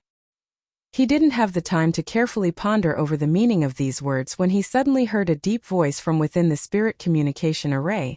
"I'll do it." After this person said this, not long after, a dazzling white light streaked across the horizon. An earth-shattering sound of metal and stone cracking rang out. Hua Cheng and Xiaolian's path forward was blocked. When that white light gradually cooled down and faded away, Xiaolian finally saw clearly that the thing that had flown in from beyond the heavens and blocked in front of them was a sword. This sword was slender and slender. It was inserted into the ground at an angle, and the body of the sword was still trembling. The sword looked as if it had been forged from black jade. It was deep and awe-inspiring, and its surface was as smooth as a mirror. If someone were to approach it, they would be able to clearly see their own reflection on the blade of the sword. Only at the heart of the sword was a thin silvery white line that ran through most of the sword's body. The name of this sword was Maiden Heart. A figure landed in front of this sword and said, "This is your sword." After the death of the state preceptor Maiden Heart, her sword was kept by the crown prince of Yong'an country. The one who had thrown out this Maiden Heart sword and blocked their path was Lang Qianqiu. It looked like Feng Xian and Wuxia had failed, but Lang Qianqiu had successfully rolled the correct number. He really didn't know whether this was his fortune or Xiaolian's misfortune. The only thing that could be said was that although both of them were crown princes, Lang Qianqiu's luck had always been much better than Xiaolian's. Hua Cheng stood with his hands clasped behind his back. His expression did not change, but his body moved slightly. The moment he moved, Xiaolian immediately raised his hand to stop him. In a low voice he said, "Let me." In the middle of the valley, Lang Qianqiu blocked the way, dragging his heavy sword as he said, "I only want to fight you with all my strength. No matter what the result is, even if I kill you, I don't need you to repay anything. I don't need you to ask the emperor for a demotion. My swordsmanship was taught by you, so you might be able to defeat me. Why aren't you willing to fight me?" Even without Lang Qianqiu saying it, Xiaolian knew that he would naturally do his best. However, if he went all out, Xiaolian would have no choice but to face him seriously. Xiaolian didn't want to see any result like this. However, if Lang Qianqiu didn't fight him, he definitely wouldn't give up. After a long time, Xiaolian slowly nodded and said, "Fine." He walked a few steps and arrived in front of the sword. Pulling it out of the rubble, he softly said, "You asked for this." After several hundred years, the maiden's heart had finally returned to its master's hands. It let out a low hum on Xiaolian's hand. Not far away, Hua Cheng's eyes were also stimulated by the incessant hum of the sword. With the long sword in his hand, Xiaolian waved it, the tip of the sword slanting towards the ground. He coldly said, "No matter what the result of this battle is, don't regret it."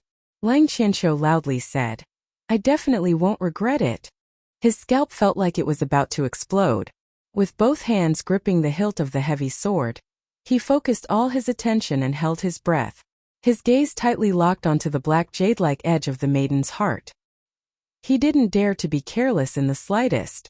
Xiaolian shook the blade of the sword and rushed forward like an arrow. Lang Qianqiu's gaze sharpened. Just as he was about to face the attack, his forelimbs suddenly stiffened. It was as if he had been tied up by something and fell heavily to the ground. When he looked down, he discovered that he really had been tied up. He didn't know when, but a snow-white piece of silk had already coiled around his body countless times like a poisonous snake.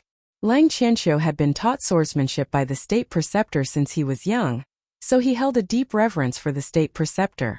Even when blood flowed like a river during the gilded banquet, this reverence hadn't diminished in the slightest. Therefore, when Xiaolian gripped his sword, Lang Qianqiu had wholeheartedly focused on all of his opponent's movements. He didn't notice that there was actually a piece of white silk that had long since sneakily circled around behind him. Taking advantage of the moment he used all his strength to face the attack, it suddenly launched a sneak attack. How could there be such a shameful thing? Seeing Wuxia succeed, Xiaolian's tense expression and mood relaxed in an instant. He immediately threw away his maiden's heart and let out a long sigh of relief. In his heart he thought, "That was dangerous, that was really dangerous." Lang Qianqiu lay on the ground and struggled endlessly. Who would have thought that this white silk was extremely evil? The more he struggled, the tighter it became. He angrily said, "State Preceptor, what are you doing? Quickly release me, we will fight to the death." Xiaolian wiped the sweat off his forehead and said, "Just a moment ago, we were fighting to the death. Right now, what's wrapped around your body is one of my transcendent artifacts. You have already lost." Lang Qianqiu said, "How can this be counted? When I said to fight to the death, it was obviously to use a sword to fight to the death. If you're a man, then use a sword. What's the point of using white silk to mount a sneak attack? How despicable." He truly felt that the sword was the ancestor of all weapons, so he didn't think too much about it. However, it sounded like he was discriminating against male heavenly officials who used white silk as a transcendent artifact. However, let alone scolding Xiaolian for not being a man, he had already worn women's clothing. Every time he opened his mouth, he would say that he was impotent, so why would he care about this? Xiaolian squatted down beside him and said, "This is because you didn't think things through in advance. You didn't say that you had to use a sword, so you let me take advantage of a loophole. Who are you going to complain to?" Pausing for a moment, he earnestly said, "Yes, I launched a sneak attack. So what if it was a sneak attack? I succeeded. Yes, I'm despicable. So what if I'm despicable? I won. If your opponent wasn't me but someone else, you would already be dead by now." Standing not far away from the two of them, Hua Cheng silently laughed. He crossed his arms and looked elsewhere. On the other hand, Lang Qianqiu was stunned. When this person was still the state preceptor of Yong'an Kingdom, His teachings had always been about being open and aboveboard, advancing courageously, and going all out. He never would have thought that one day he would actually hear from his former teacher, "Yes, I launched a sneak attack. So what if it was a sneak attack? I succeeded. Yes, I'm despicable. So what if I'm despicable? I won."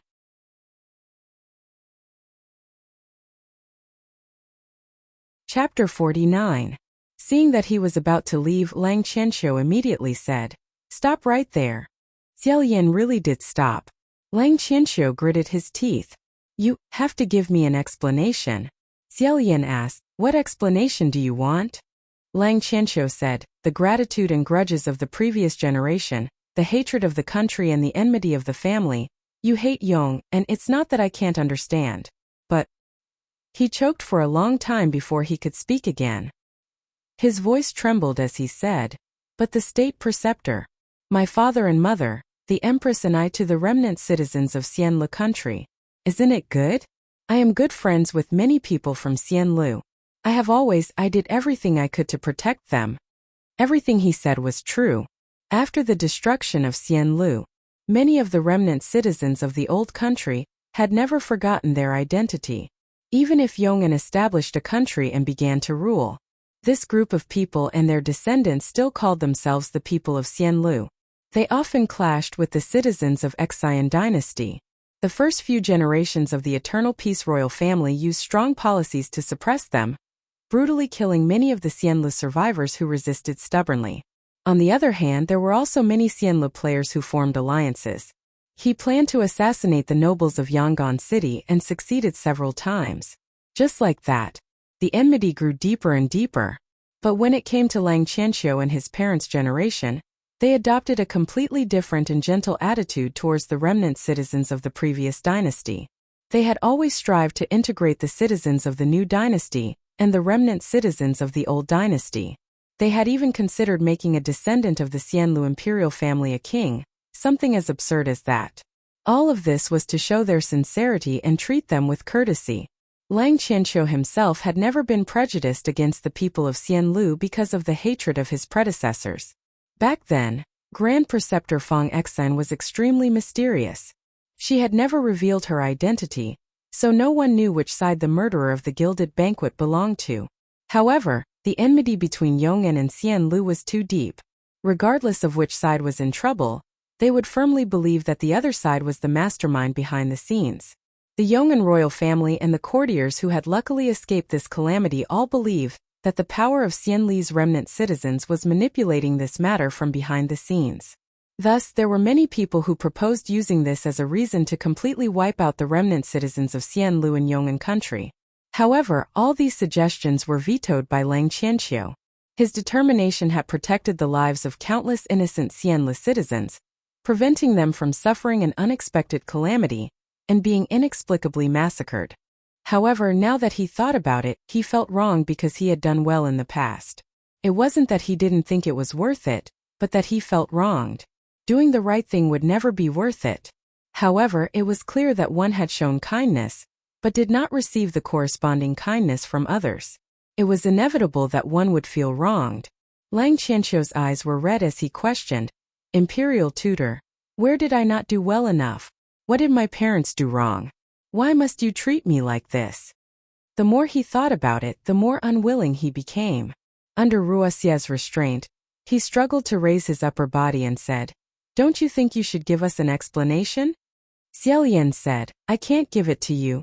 His answer was very straightforward, causing Lang Qianqiu to choke back his anger. "Imperial Preceptor, you've changed a lot. You weren't like this before." Xiaolian's knuckles rubbed the tip of his eyebrows as he said, "I remember telling you a long time ago that you shouldn't arbitrarily erect a sacred and inviolable monument in your heart. I'm not who you think I am. In the end, you're the one who will be disappointed." Lang Qianqiu lay back on the ground and muttered, "The you of the past and the you now, which is the real you? I don't know anymore." Xiaolian said, "It's all me. However, in the past you were only 17 years old. Now that you've grown up, the things I've taught you are naturally different." Lang Qianqiu shut his mouth. Suddenly he said, Is it because your 17 years old was a hurdle, so you want to turn my 17 years old into a hurdle as well? Xiaolian didn't say anything. Seeing that he didn't answer, Lang Qianqiu's anger bubbled up. Holding his breath, he roared, "If that's what you have in mind, then I won't go along with your wishes." Hearing this, Xiaolian's eyes slightly widened. Lang Qianqiu couldn't stand up, but his eyes were bright like stars. His voice was sonorous, as if there were white flames burning in his eyes. He seemed to be acting out of spite, but also like he was declaring war. In a stern voice he said, "If you want me to be like you and become filled with resentment, then I won't. If you want me to be like you and abandon myself to despair, then I definitely won't. Definitely not. No matter how you treat me, I definitely won't become like you." These bold and visionary words caused Xiaolian's entire person to be dumbfounded. After a long while, he finally let out a snort and laughed out loud. Lang Qianqiu's eyes were brimming with hot tears. Filled with hot blood, he was roaring at the top of his lungs, but this laughter had pierced through him.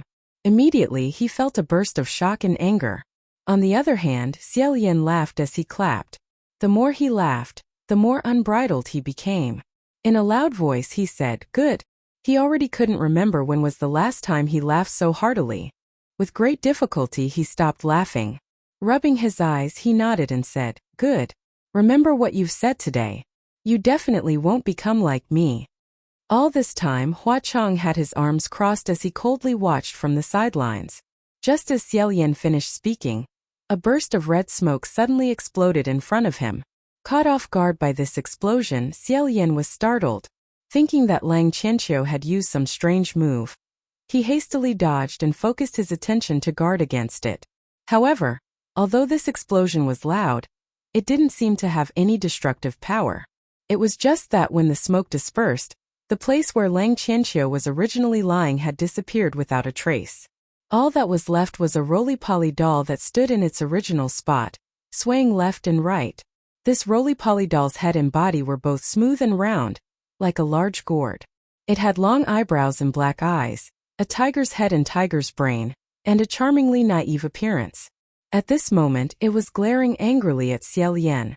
On its back was a broad-bladed greatsword, and it looked extremely impressive. It was exactly the appearance of Lang Qianqiu, but it had turned into a big toy that a child couldn't bear to part with. Xiaolian's smile disappeared and he said, "Qianqiu?" Without the person tied up, Wuxia whizzed back around his wrist. Hua Chong leisurely walked over and flicked the roly-poly doll. He sneered and said, "This person really looks stupid no matter what form he takes." Xiaolian lifted the roly-poly doll up. He didn't know whether to laugh or cry as he said, This? Sanlang, is this Qianqiu? How did he become like this? Don't play with him anymore. Hurry up and change him back." However, Huacheng said, "No need. Take him with you." Xiaolian asked, "Go where?" At this time, the two of them had already arrived in front of a narrow cave. Huacheng didn't answer.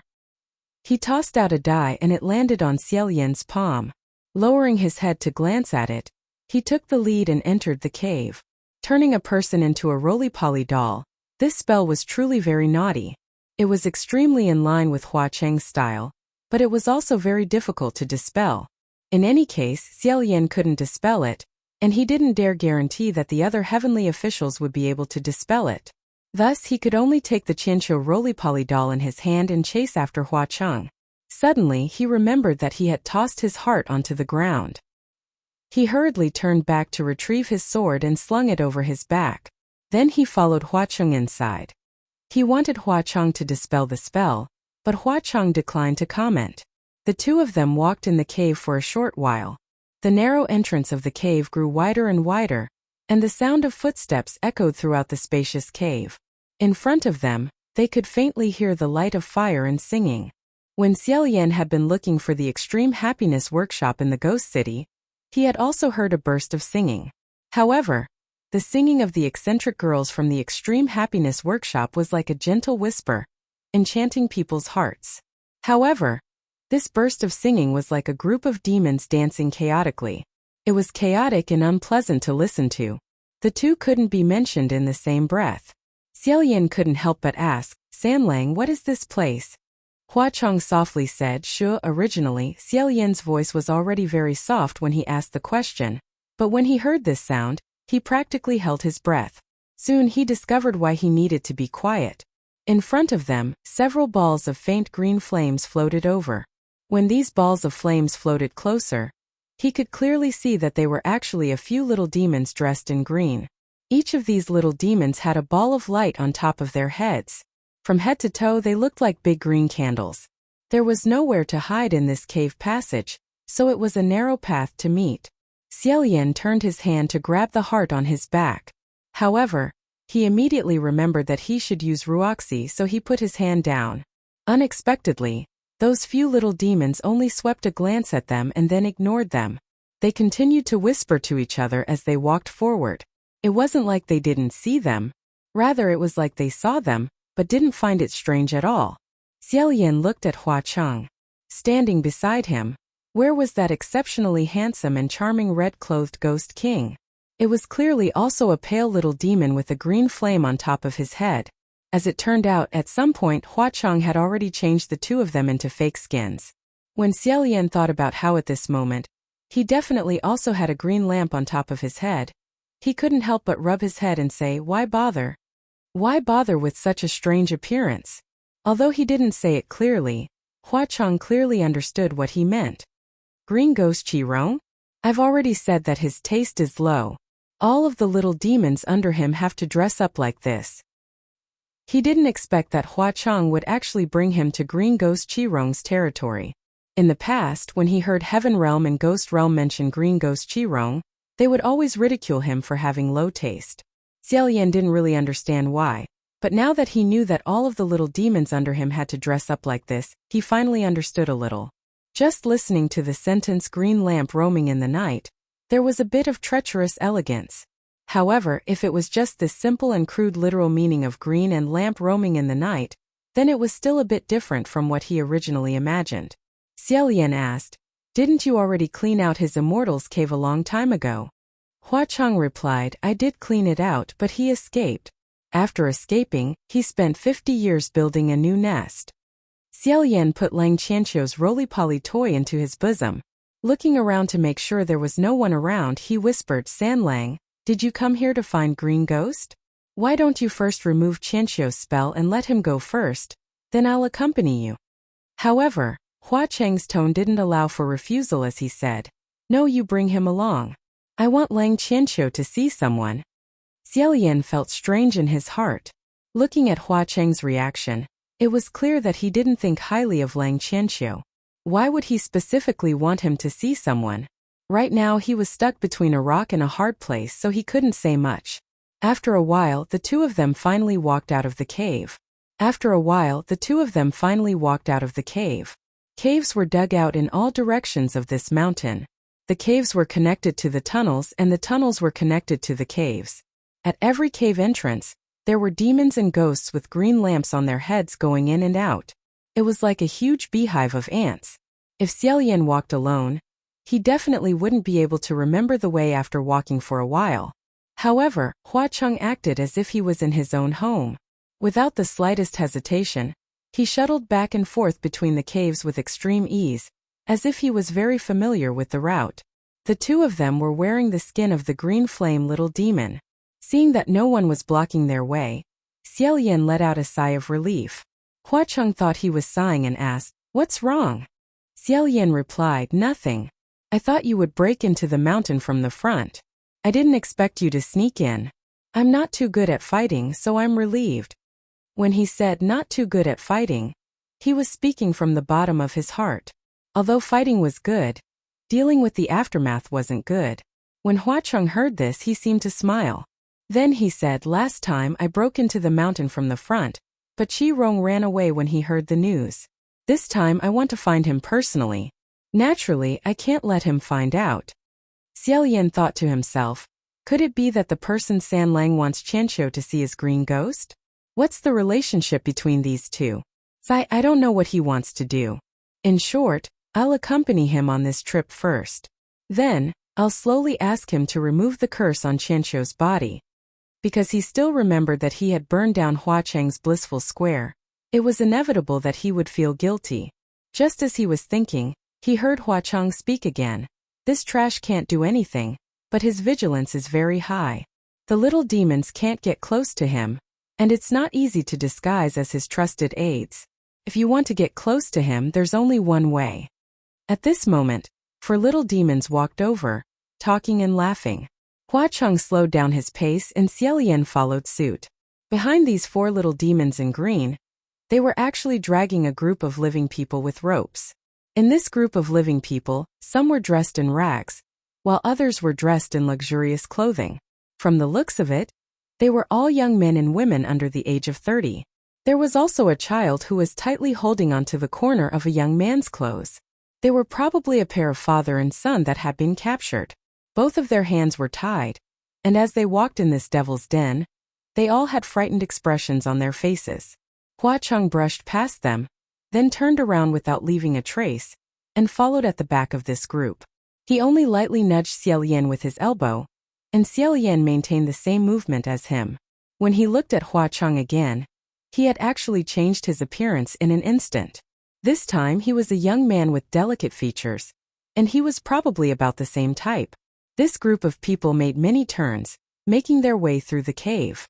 The few little demons in front of them seemed to be very satisfied with their task, and they always remembered to display their authority. They often ordered the group behind them, saying, "Behave yourselves, don't cry. Cry until your faces are full of snot and tears. And if you spoil our noble's appetite, we'll teach you what it means to live a life worse than death." Among the so-called 4 great pests in the world of spirits and souls, the other 3 had never been heard of eating humans.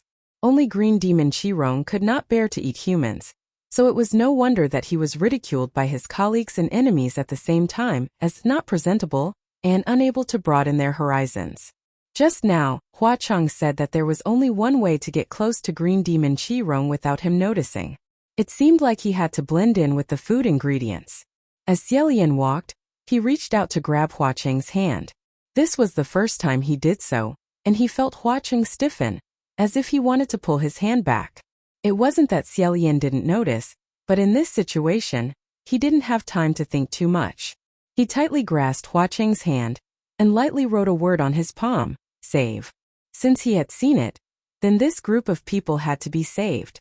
This was the action Xiaolian wanted to take after telling him. After writing this word, Hua Chang gently closed his fingers and held his palm. A moment later, the group exited the tunnel and entered an extremely large cave. As soon as they entered the cave, a dark mass of things came into view. Xiaolian squinted his eyes, but before he could see clearly, he felt Hua Chang grab his wrist and write a few words on the back of his hand. "Be careful of the top of your head. Don't touch." At first, Xiaolian thought that there were a lot of rags hanging from the ceiling of the cave. Who knew that when he took a closer look, his pupils would suddenly shrink? What kind of rags were those? It was clearly a large mass of densely packed people. Their feet were facing up, and their heads were facing down as they hung in midair. A forest of hanging corpses. However, although there was a forest of hanging corpses, there wasn't a rain of blood. This was because these were all dried corpses, and they had long since stopped bleeding. The expressions of the dried corpses were extremely painful. Their mouths were wide open, and there was a layer of snow-like crystals on their faces and bodies. That was salt. In the deepest part of the cave, brightly lit, there was a huge chair, a long table, and golden cups and jade cups. The place was magnificent and majestic. It didn't seem like a deep mountain cave, but rather like a banquet hall in an imperial palace. A little distance away from the long table, there was a huge iron pot. It was big enough for dozens of people to swim in it. The red boiling water bubbled in the pot, and if anyone were to accidentally fall in, they would be scalded to a crisp in an instant. The 4 little ghosts herded a group of people towards the pot. When some people saw this, they were so scared that they knelt on the ground and didn't dare to get up. In the midst of beating, cursing, and pulling, Xiaolian suddenly felt Hua Chang's arm stiffen beside him, causing him to stop in his tracks. He turned his head to look, and saw that although Hua Chang still had the face of a handsome youth, his eyes were already burning with a monstrous fury. Although Hua Chang was always smiling, Xiaolian was very clear that his emotions had always been hidden very well and deeply. Xiao Yan had never seen his eyes reveal such violent anger. He followed Hua Cheng's line of sight, and in the next moment, his breathing seemed to stop. He saw that in front of that gorgeous huge chair, there was a person kneeling. At first glance it was a person, but when he looked again, he knew that it was actually a stone statue that was the same size as a real person. This stone statue was extremely peculiar. It was carved into a kneeling position with its back facing him, and its head hung down in dejection. With a glance, it was a vivid portrayal of the word stray dog. It was obvious that the sole purpose of carving such a stone statue was to humiliate this person.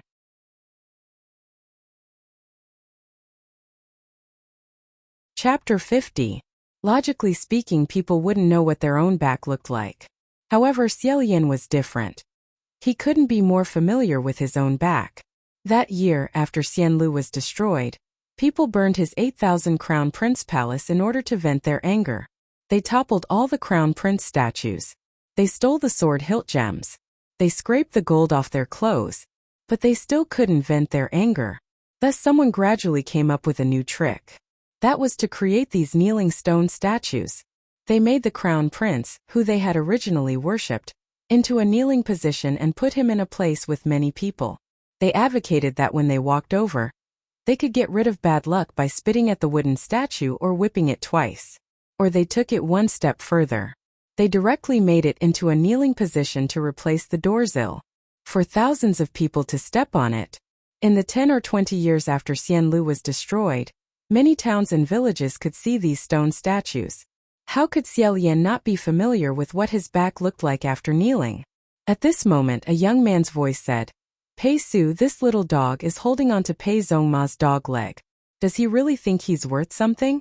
Right now he's just an exiled wild dog. He dares to ruin my business.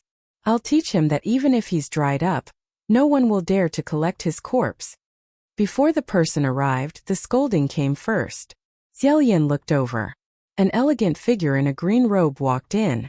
For some reason, Xiao Yan couldn't help but look at the top of his head.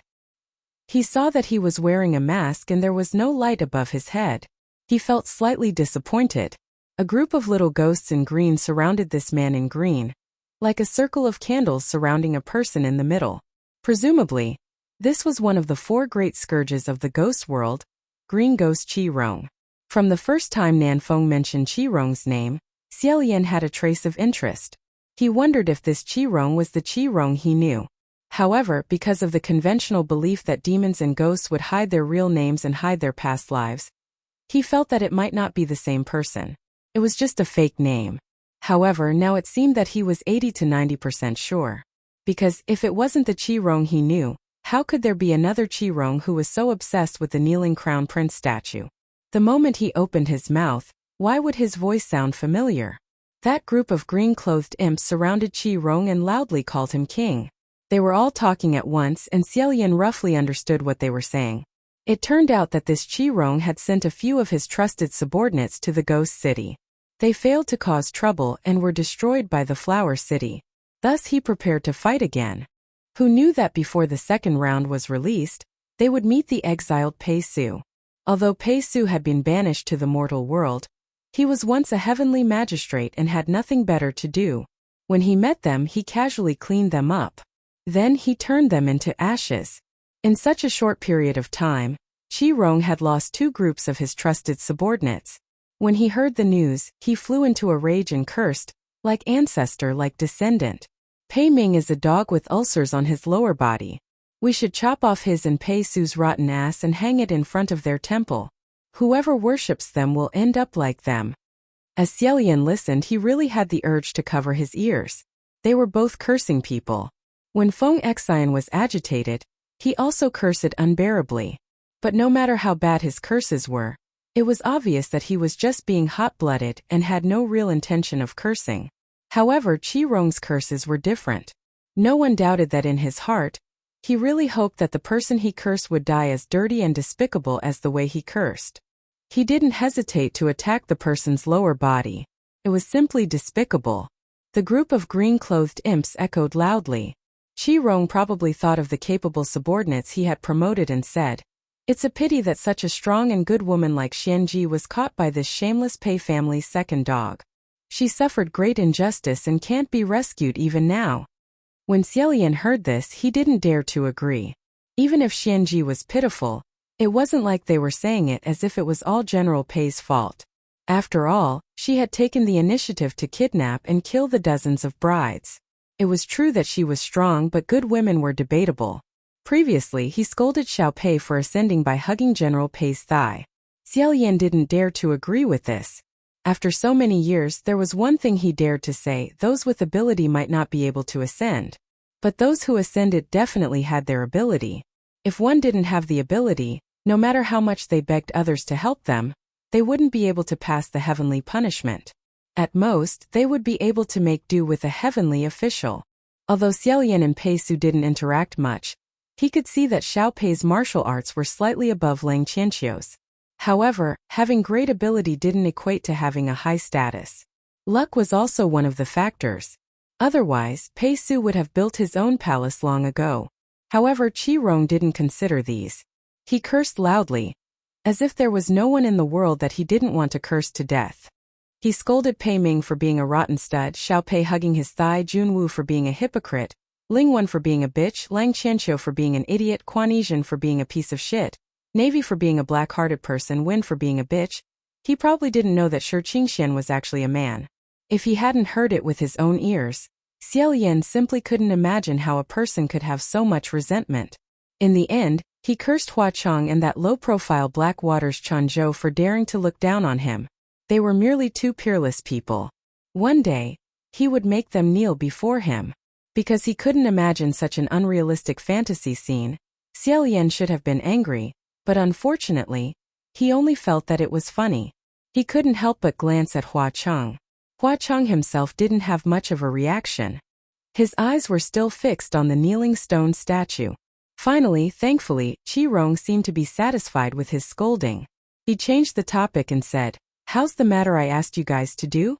Did Quan Yizhen and Pei Zhongma start fighting?" As he spoke, he slumped backwards and sat on the luxurious bench. He lifted his feet and placed his boots on the shoulders of the stone statue. He was actually using the stone statue as a stepping stone.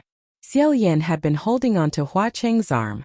When he felt Hua Cheng take a step forward, he quickly pulled him back. However, he felt that it wasn't enough to just pull him back. So he wrote another word on his palm: thank. Hua Cheng recognized this word. He first lowered his head and looked at Xiaolian. Xiaolian's eyes were filled with gratitude for his good intentions. Then he lightly shook his head and wrote "listen" and Tian on his palm. Listening to Qi Rong's words, it seemed that he had sent people to do something related to the two heavenly officials in the heavenly court. Moreover, it wasn't anything good. Xiaolian had to listen to it. As for the statue being used as a stepping stone, Xiaolian naturally didn't think much of it. In any case, it was just a piece of stone. It wasn't really him. Although he only wrote 3 short words, when their eyes met, Xiaolian knew that Hua Cheng understood what he meant.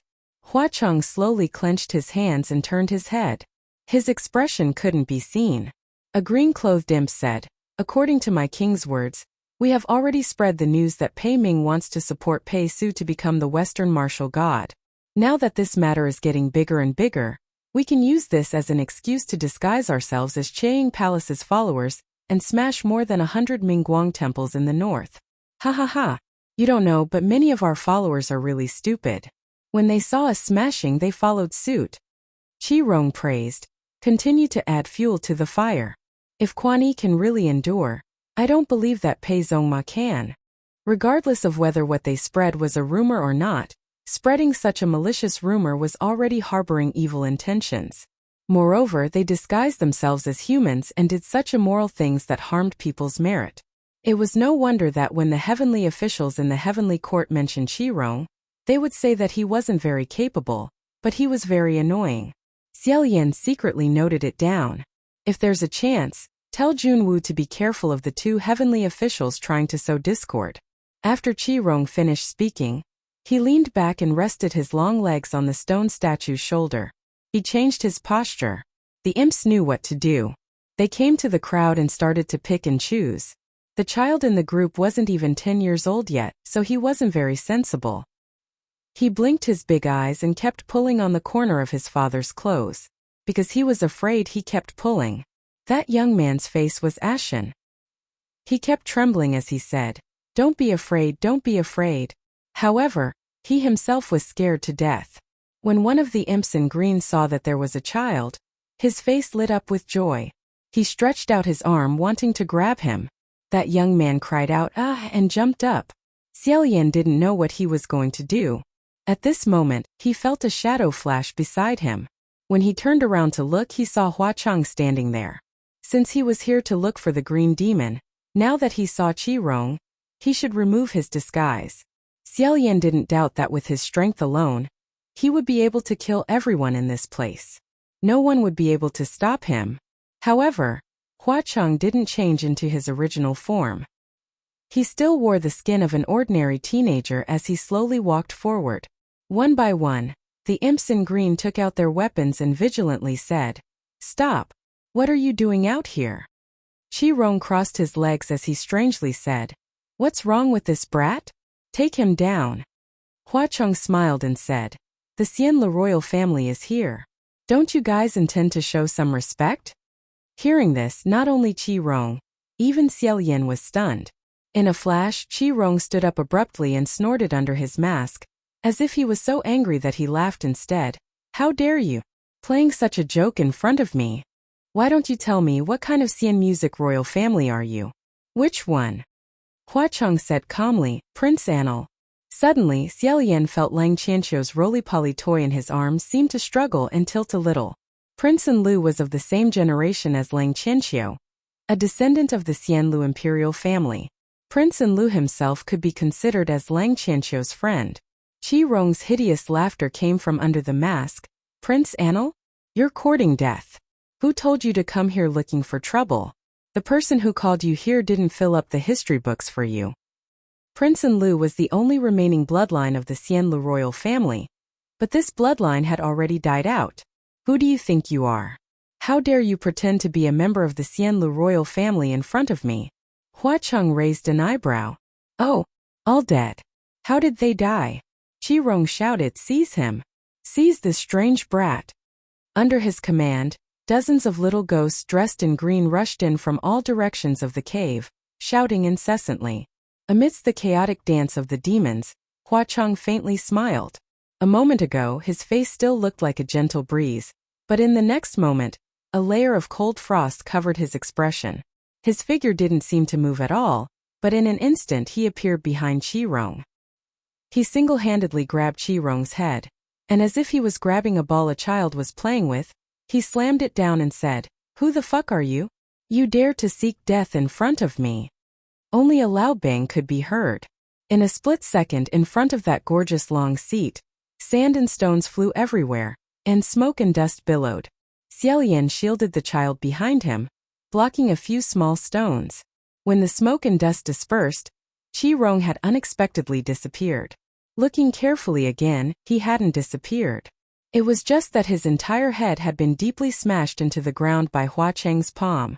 Everyone in the cave screamed and scattered in all directions. Xiaolian said, "Don't run around.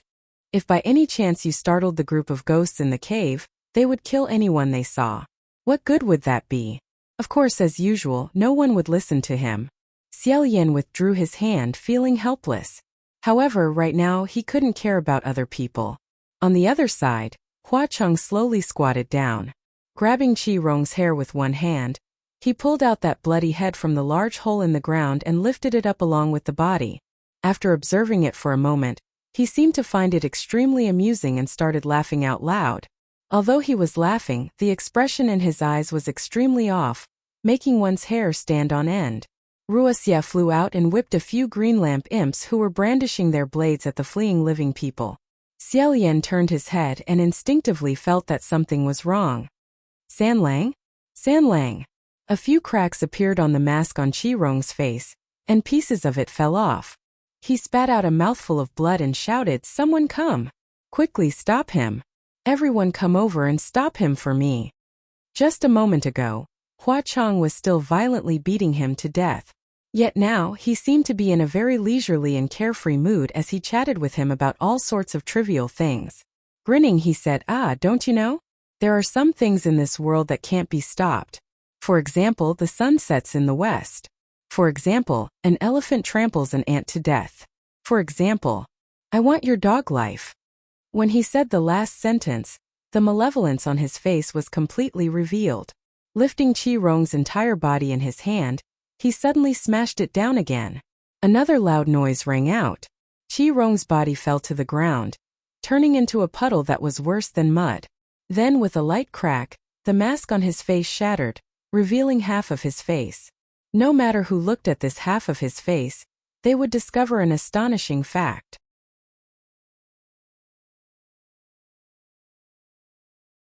Chapter 52. Xiaolian's gaze returned to him. They gazed at each other for a moment. Xiaolian said, Qi Rong, it seems like you've lived a wonderful life all these years. As soon as he finished speaking, Hua Chong removed the disguise he had given him. Qi Rong's eyes widened when he saw the three intruders finally reveal their true appearances. Lang Qianqiu was stunned, cousin.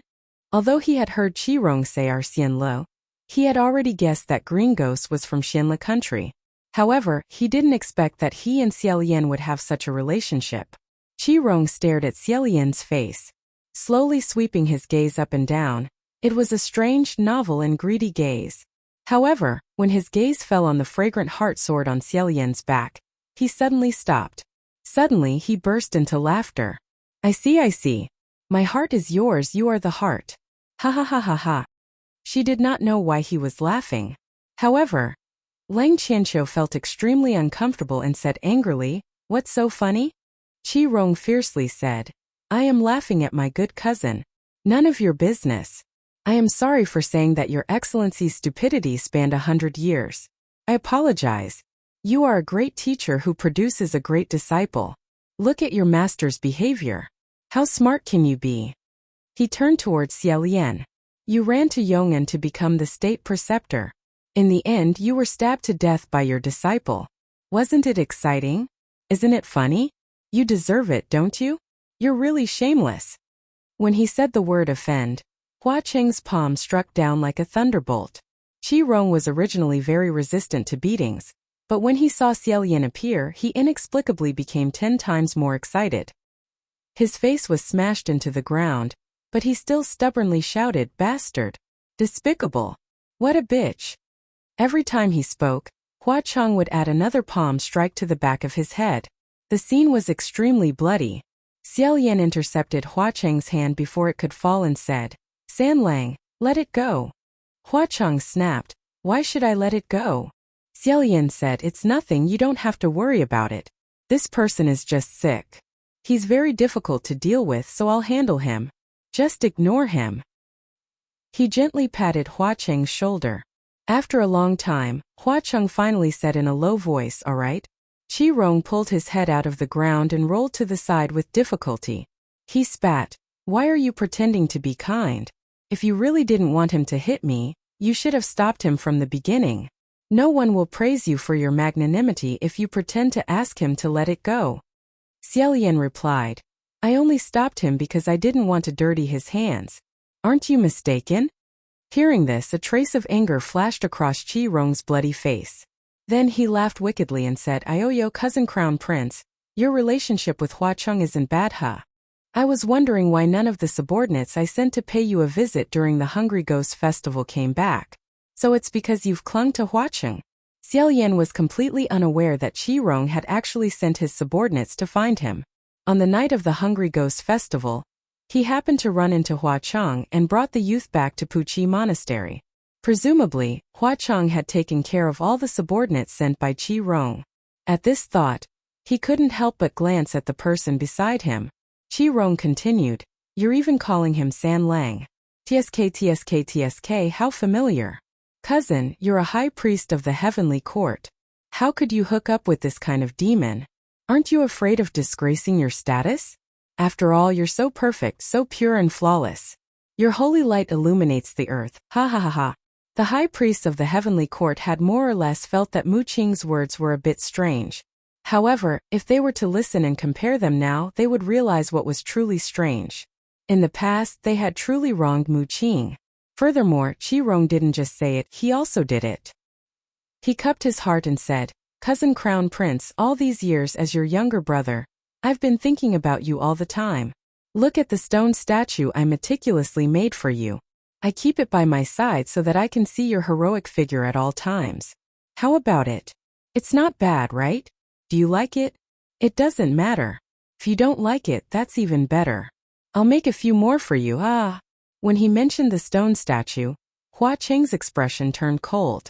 If it weren't for Xiaolian dissuading him just now, he probably would have already stepped on it. However, Xiaolian was very clear about Qi Rong's temperament. This person was a bit sick. The more intense your reaction, the more excited he would get, and the higher he would jump. Thus Xiaolian smiled and casually said, "It's not bad. It's just that the taste isn't too good.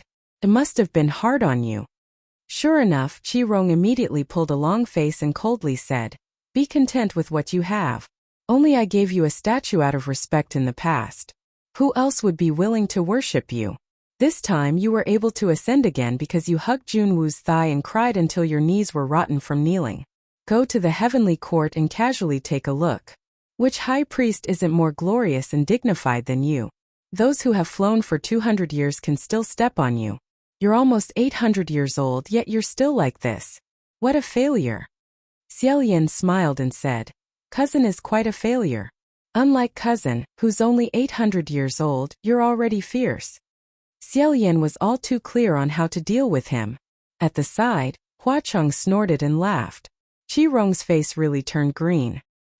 He swept his eyes over the few people for a while before suddenly saying, "Looking at this posture, you wouldn't be begging Hua Cheng to come and mess with me today and help you vent your anger, right?" Xiaolian stared blankly.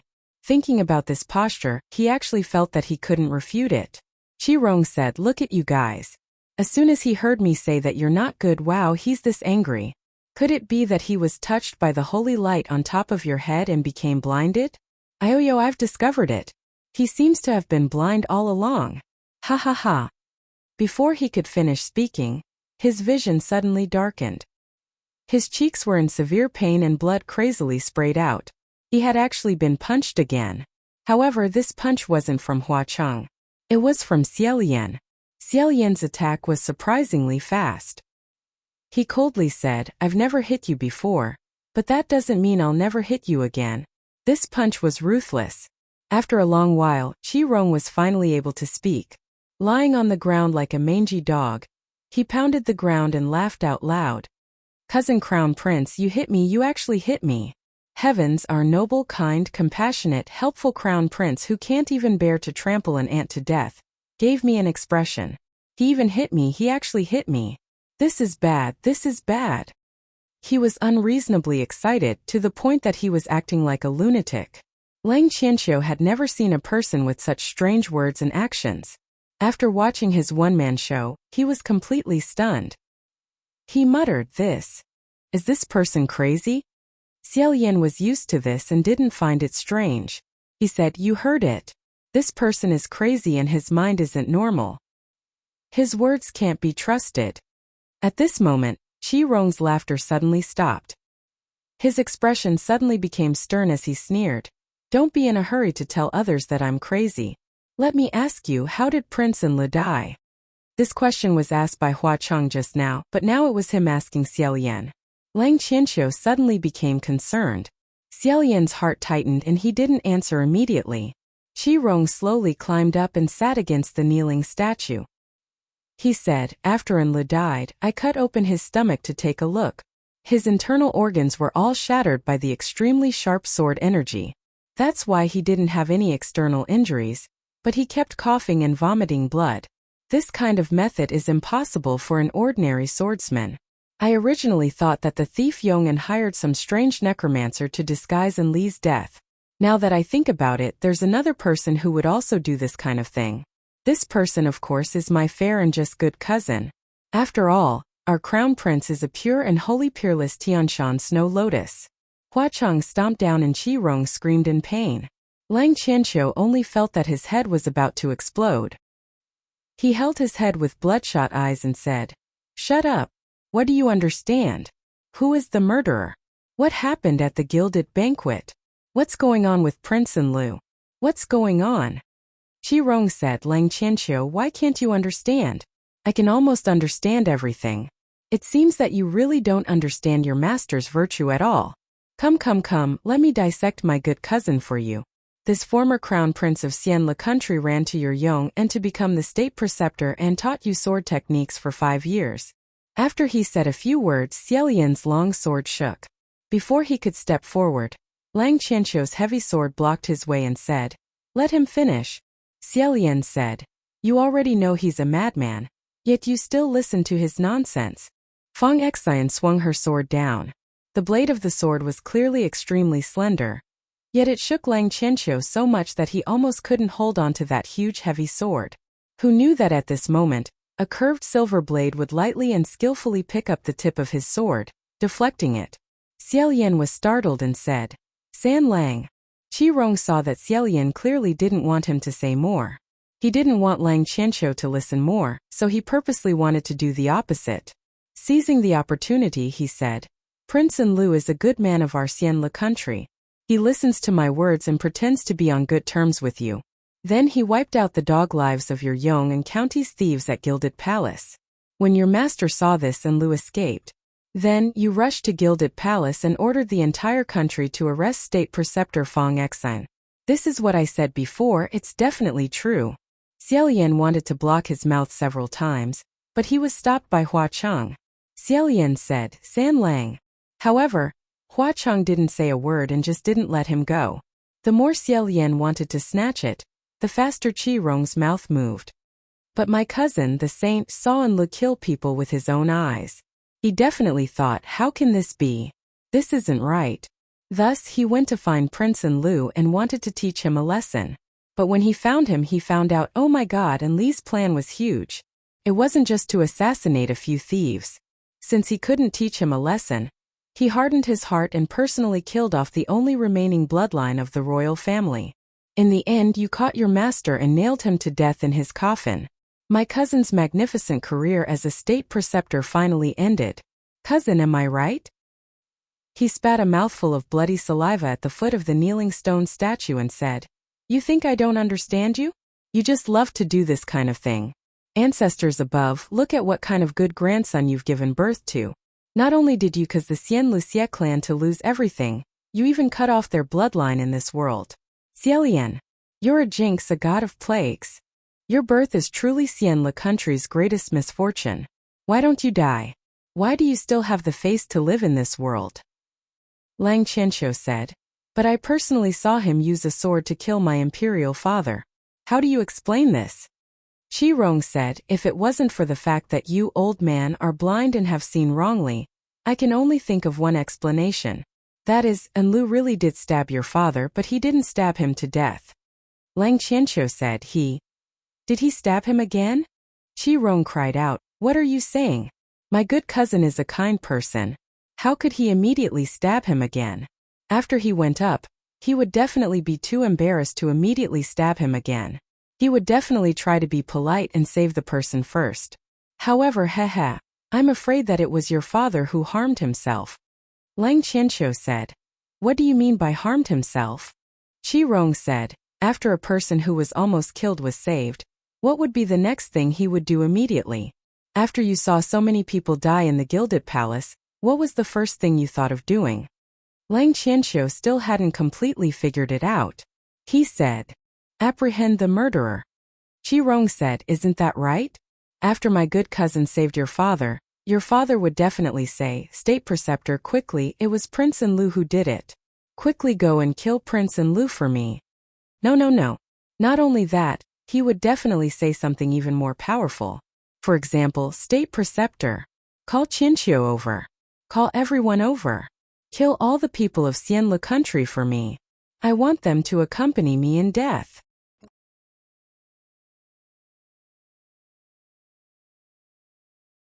Chapter 53.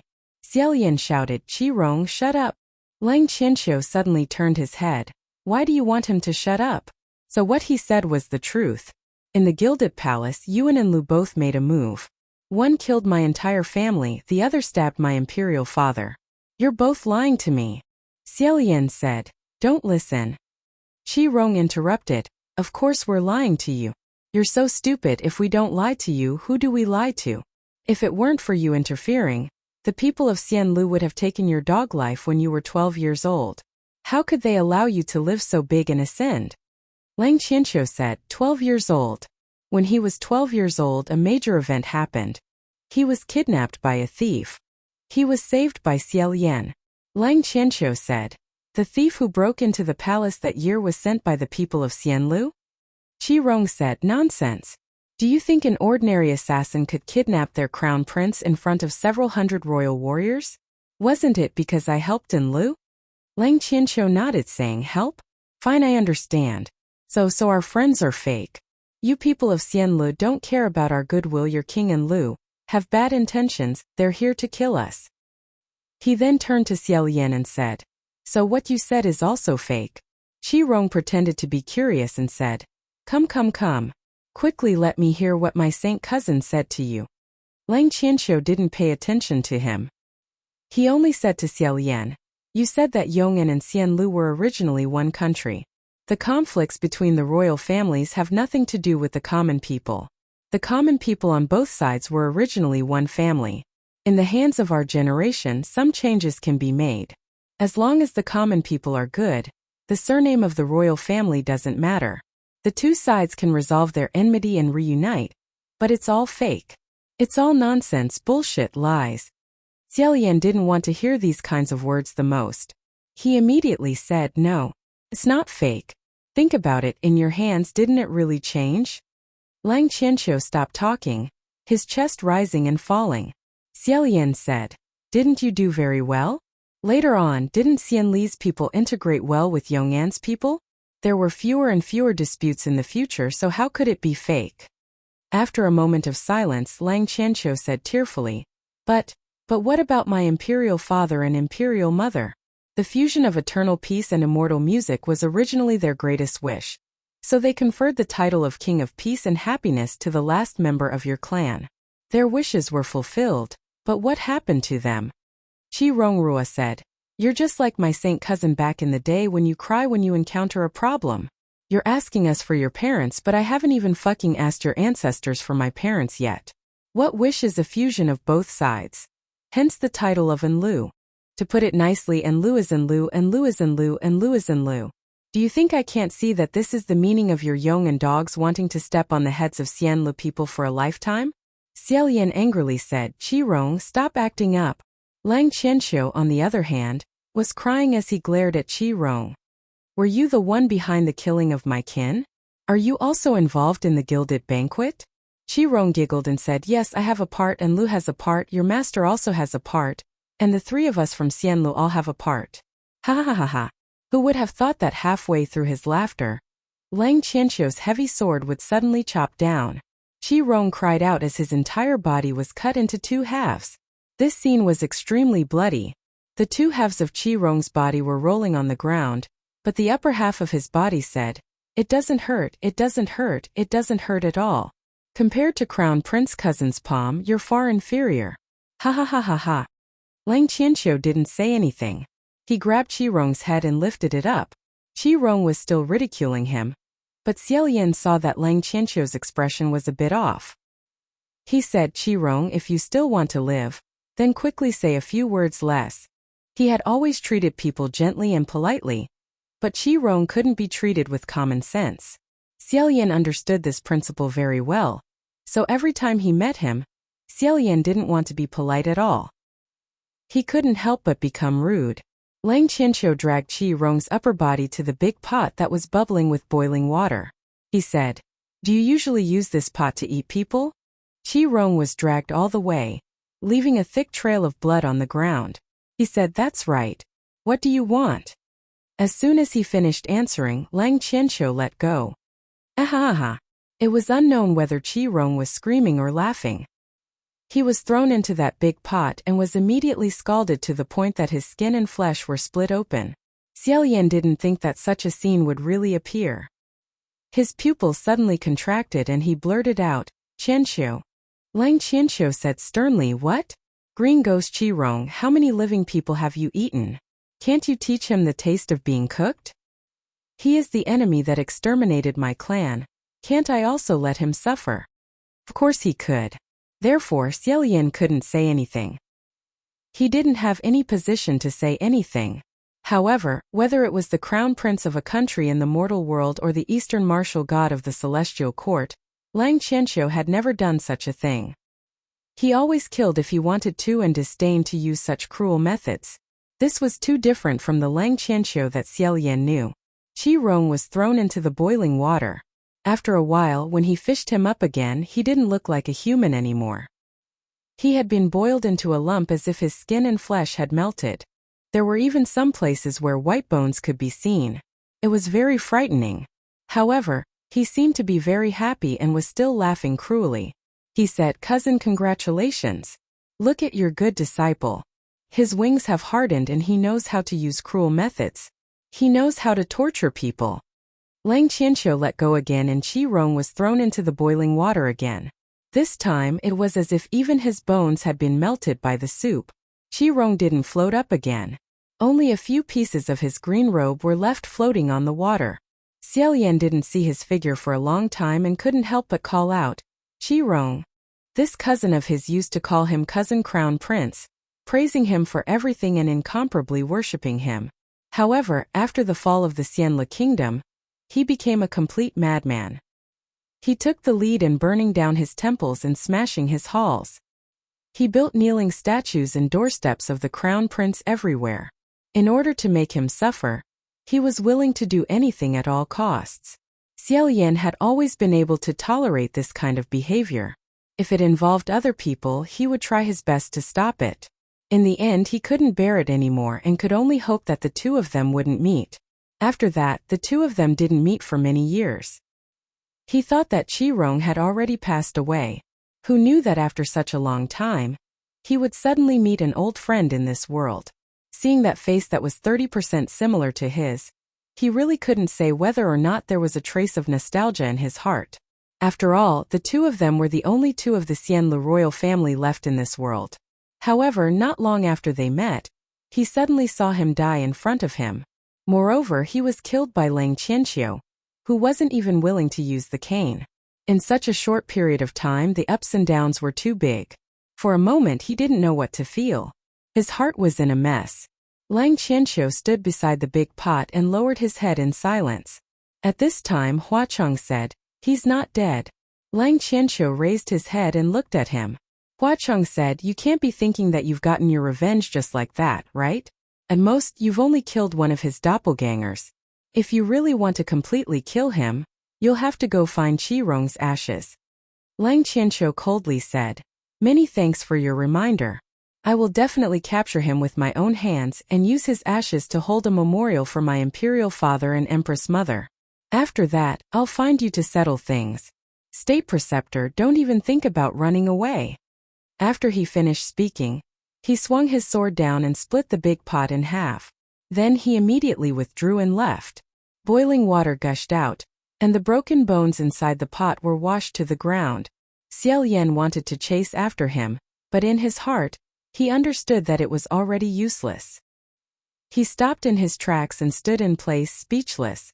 Huacheng walked over and said, "He just found out the truth. It's better to let him calm down." Xiaolian was startled and asked, "Why must he know? Is the truth that important?" Huacheng said, "It's very important. He needs to understand what you did, what you didn't, and why you did it." Xiaolian suddenly turned around and coldly said, "What's the use of knowing so clearly? Don't tell me that if I kill a few less people I'll have more difficulties." Huacheng didn't say anything. In Xiaolian's chest, a burst of anger suddenly welled up. He didn't know who this anger was directed at. He blurted out, "What dogfart difficulties do I have?" His imperial father wholeheartedly wanted to merge the two clans. Should I kill him? Prince Enlu is the last of my family's bloodline. Should I kill him? No matter what I suffer, I deserve it. Isn't it better to put it all on my head?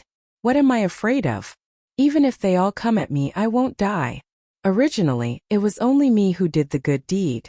I was the scourge. Now, Prince Enlu is also included. Qi Rong is also included. Everyone in Xianlu is included. Isn't it better to hate one person than a group of people? Do I really have to let him discover that the things I taught him before were all fake, empty, and worthless nonsense?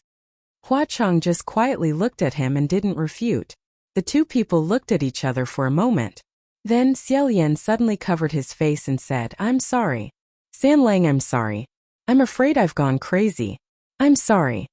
Hua Cheng said, "It's nothing. It's my fault." Xiaolian said, "No, you're not wrong. It's my problem." He sat down on the ground and hugged his head. "It's a mess. A mess." In a flash, Hua Cheng also sat down beside him and said, "You're not wrong." Xiaolian hugged his head and didn't say anything. Hua Cheng said, "Kill Prince Yong'an. Protect the survivors of Xianlu. Kill Prince and Lu. Protect the two clans from conflict." In the end, he died in Lang Qianqiu's hands.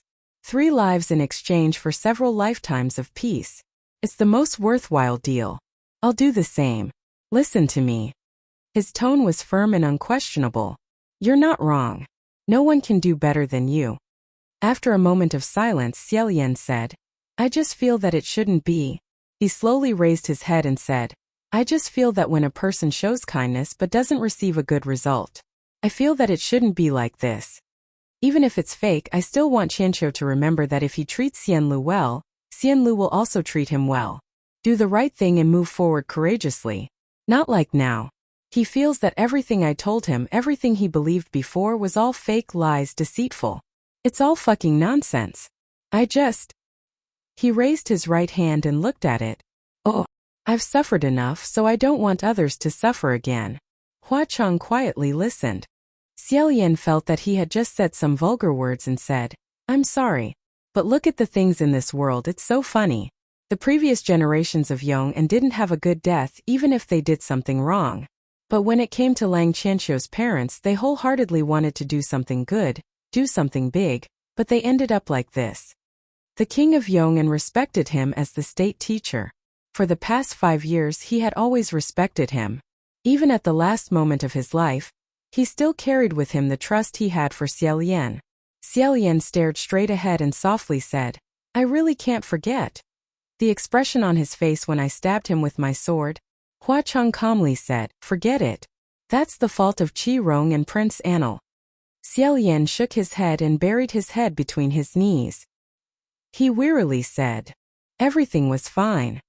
Lang Qianqiu's father ascended the throne and changed the trend of suppressing the remnant people of Xianlu. The people of Xianlu and the people of Yong'an had coexisted peacefully for several decades. Seeing that there was a turning point, a sign of integration, a hope to stay away from disputes, Prince Anil chose this time to wash the gilded banquet with blood. On the night he found Prince Anil during his escape, he originally wanted to warn him not to cause trouble in the future. Who knew that after learning his true identity, the only descendant of his family excitedly pulled him back and asked him to join in the great cause of revenge and restoration of the country. His eyes were fanatical, and his voice was impassioned, making people's hair stand on end. He vowed to wash the gilded banquet first, then destroy Lang Qianqiu, and turn Yong'an upside down. Even if this broke the two groups of people who had already begun to show goodwill to each other, even if all the remnant people of Xianlu were sacrificed, as long as they could drag the Yong'an royal family and the people of Yong'an to hell, they wouldn't hesitate. However, killing him was killing him. Even if he had a more dignified reason, even if he was forced to do so, the fact was that he had personally killed a wise monarch who sincerely wanted to accommodate dissidents, as well as the last bloodline of his family left in this world.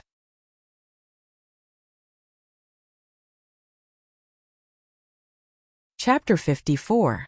Xiaolian turned his head, looking at the dejected kneeling stone statue not far away. He said, "Qi Rong is right about one thing. I'm quite a failure." Hua Cheng calmly said, "You even believe the words of trash like Qi Rong.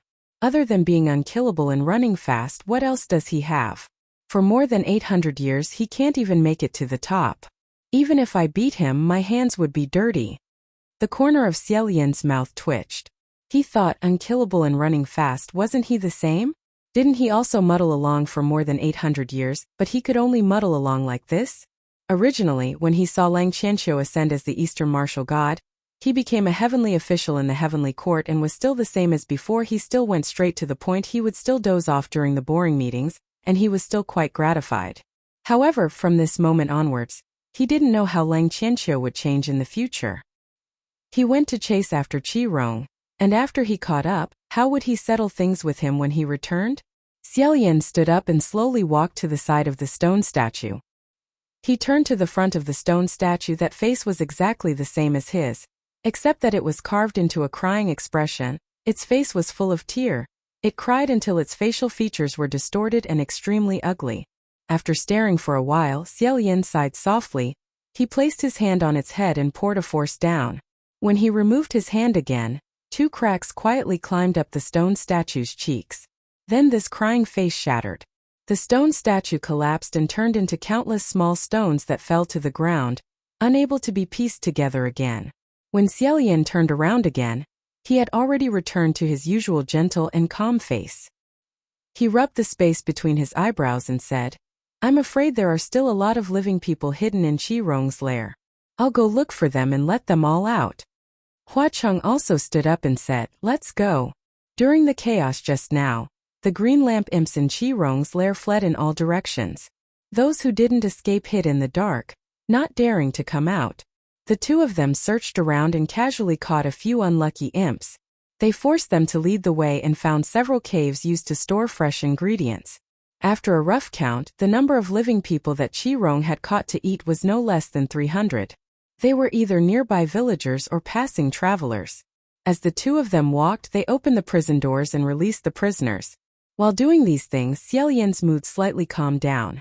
In addition, he also had some free time now, so he chatted with Hua Cheng for a bit.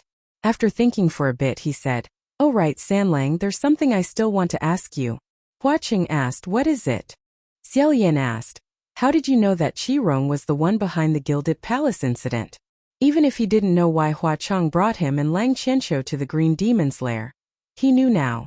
Hua Cheng's objective was to let Lang Qianqiu personally hear Qi Rong reveal the truth about what had happened in the Gilded Hall.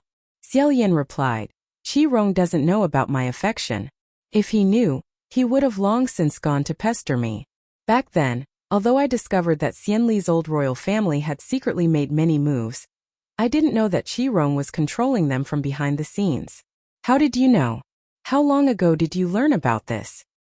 "It's not early." Hua Cheng clasped his hands behind his back and walked shoulder to shoulder with him. "I've interacted with Qi Rong a few times, so I know his background. Qi Rong was from Xianlu when he was alive and extremely hated Yong'an. He was used to using methods to sow discord and fan the flames to create trouble. Yong'an country's numerous assassinations against the royal family were all controlled by him. However, he had always hidden it well." Xiaolian shook his head. "So it turns out he already had a criminal record. Fortunately, he hid it well. If he didn't hide it well, and the people in the heavenly court found out that he interfered with human affairs, they wouldn't have let him off." Hua Cheng said, "Washing the Gilded Palace in blood is very consistent with his usual style of doing things. Therefore, I always thought that he was the mastermind behind this incident and that Grand Preceptor Feng Xian was his person. However, Lang Qianqiu went to the heavenly court and said that Grand Preceptor Feng Xian was you. In that case, Feng Xian and Qi Rong couldn't be on the same side." Xiaolian's footsteps slightly slowed down. It seemed that Hua Cheng clearly wasn't in the heaven realm.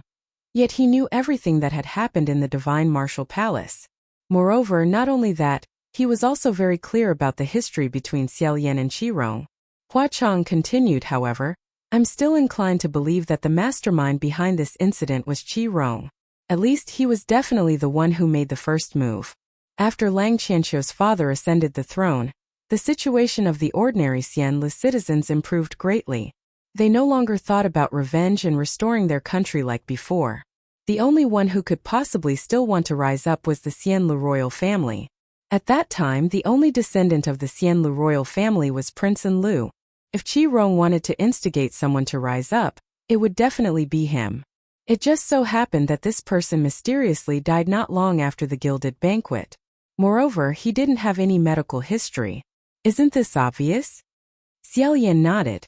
Hua Cheng said, therefore, he was most likely killed, and the reason for his death was related to the gilded banquet. My initial guess is that it was done by the Yong'an royal family. However, if it was them, it doesn't make sense that the Xianlu citizens weren't implicated. After thinking about it, I can only deduce the current conclusion. Xiaolian smiled and sighed. There are so few clues, yet you can deduce it so accurately. Hua Cheng said, it's not difficult. I just wanted to have a good understanding of the people involved in this matter. Xiaolian said, indeed, I understand them very well. However, there is a very important premise in your deduction that I don't quite understand. Hua Cheng said, which one? Xiaolian said, why do you believe that the gilded banquet was definitely done by Qi Rong first? Hua Cheng said, I don't believe that it was definitely done by him. I just believe that it definitely wasn't done by you. Hearing this, Xiaolian's smile disappeared. After a moment of silence, he asked why.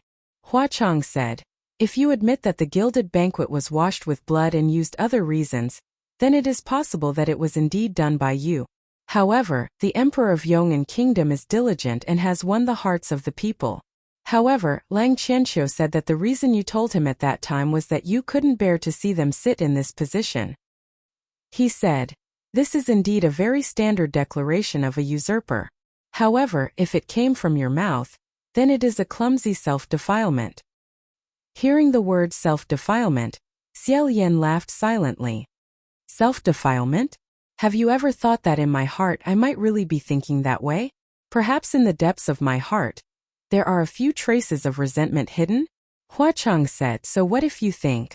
You won't do that. Xiaolian shut his mouth tightly. After a while he finally said, Sanlang, actually I'm not like what you think I am. You. He closed his eyes and shook his head, as if he didn't know whether he should say it or not. Hua Cheng said, you can say it, there's no harm. After hesitating for a while, Xiaolian still said, I feel that in this world, people shouldn't have too much hope for anyone. Oh, Hua Cheng said, what do you mean by having too much hope? Xiaolian said, don't imagine a certain person to be too beautiful.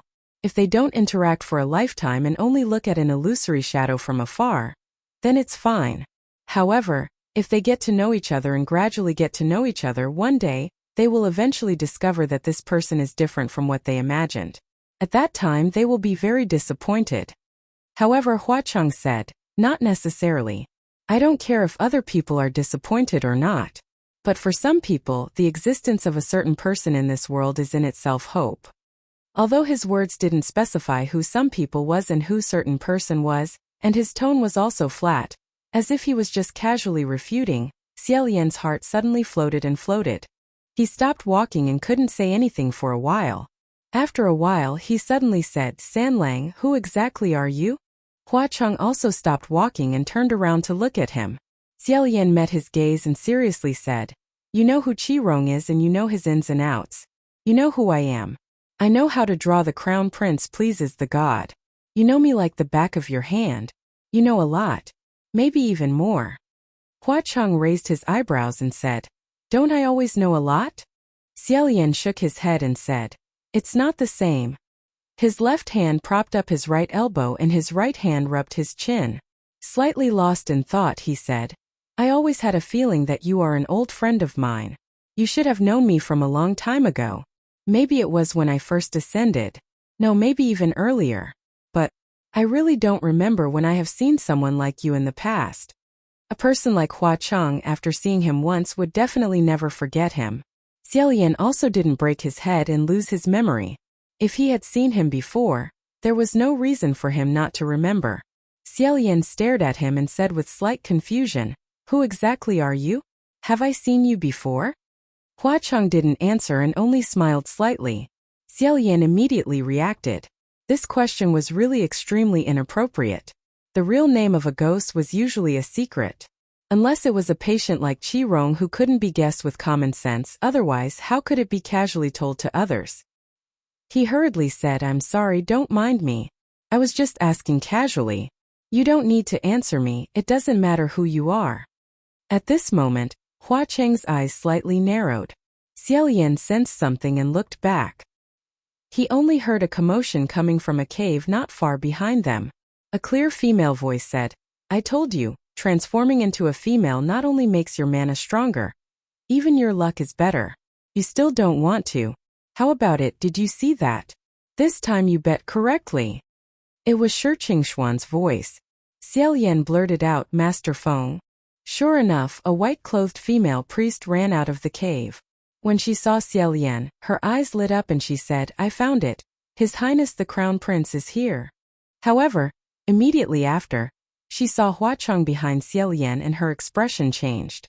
She jumped back and held the Master Feng's fan horizontally in front of her. Xiaolian didn't have time to speak. At this moment, a man's voice came from inside the cave. Did you find him? How is it? The sound of footsteps approached and a figure flashed out. It was actually Feng Xian. He held a black longbow in his left hand. When he saw Huacheng, he immediately pulled the silver-white bowstring and entered a vigilant stance. Huacheng sneered and didn't make any comments. Xiaolian hurriedly said, Let's talk. Put away your weapon first. The four of them met in the green ghost's lair, facing each other. Feng Xian pulled the bowstring to the fullest. A wisp of spiritual light condensed into the shape of an arrow in his right hand and aimed at Huacheng. He took the lead and spoke in a deep voice. Your Highness the Crown Prince, come over first. Feng Xian's bow was a gift from Junwu. It was called the Divine Wind Bow, and was a magic weapon that gave people a headache. Xiaolian was afraid that he would really shoot the arrow, so he moved in front of Huacheng, who knew that Huacheng would pull him from behind and Xiaolian was pulled back again.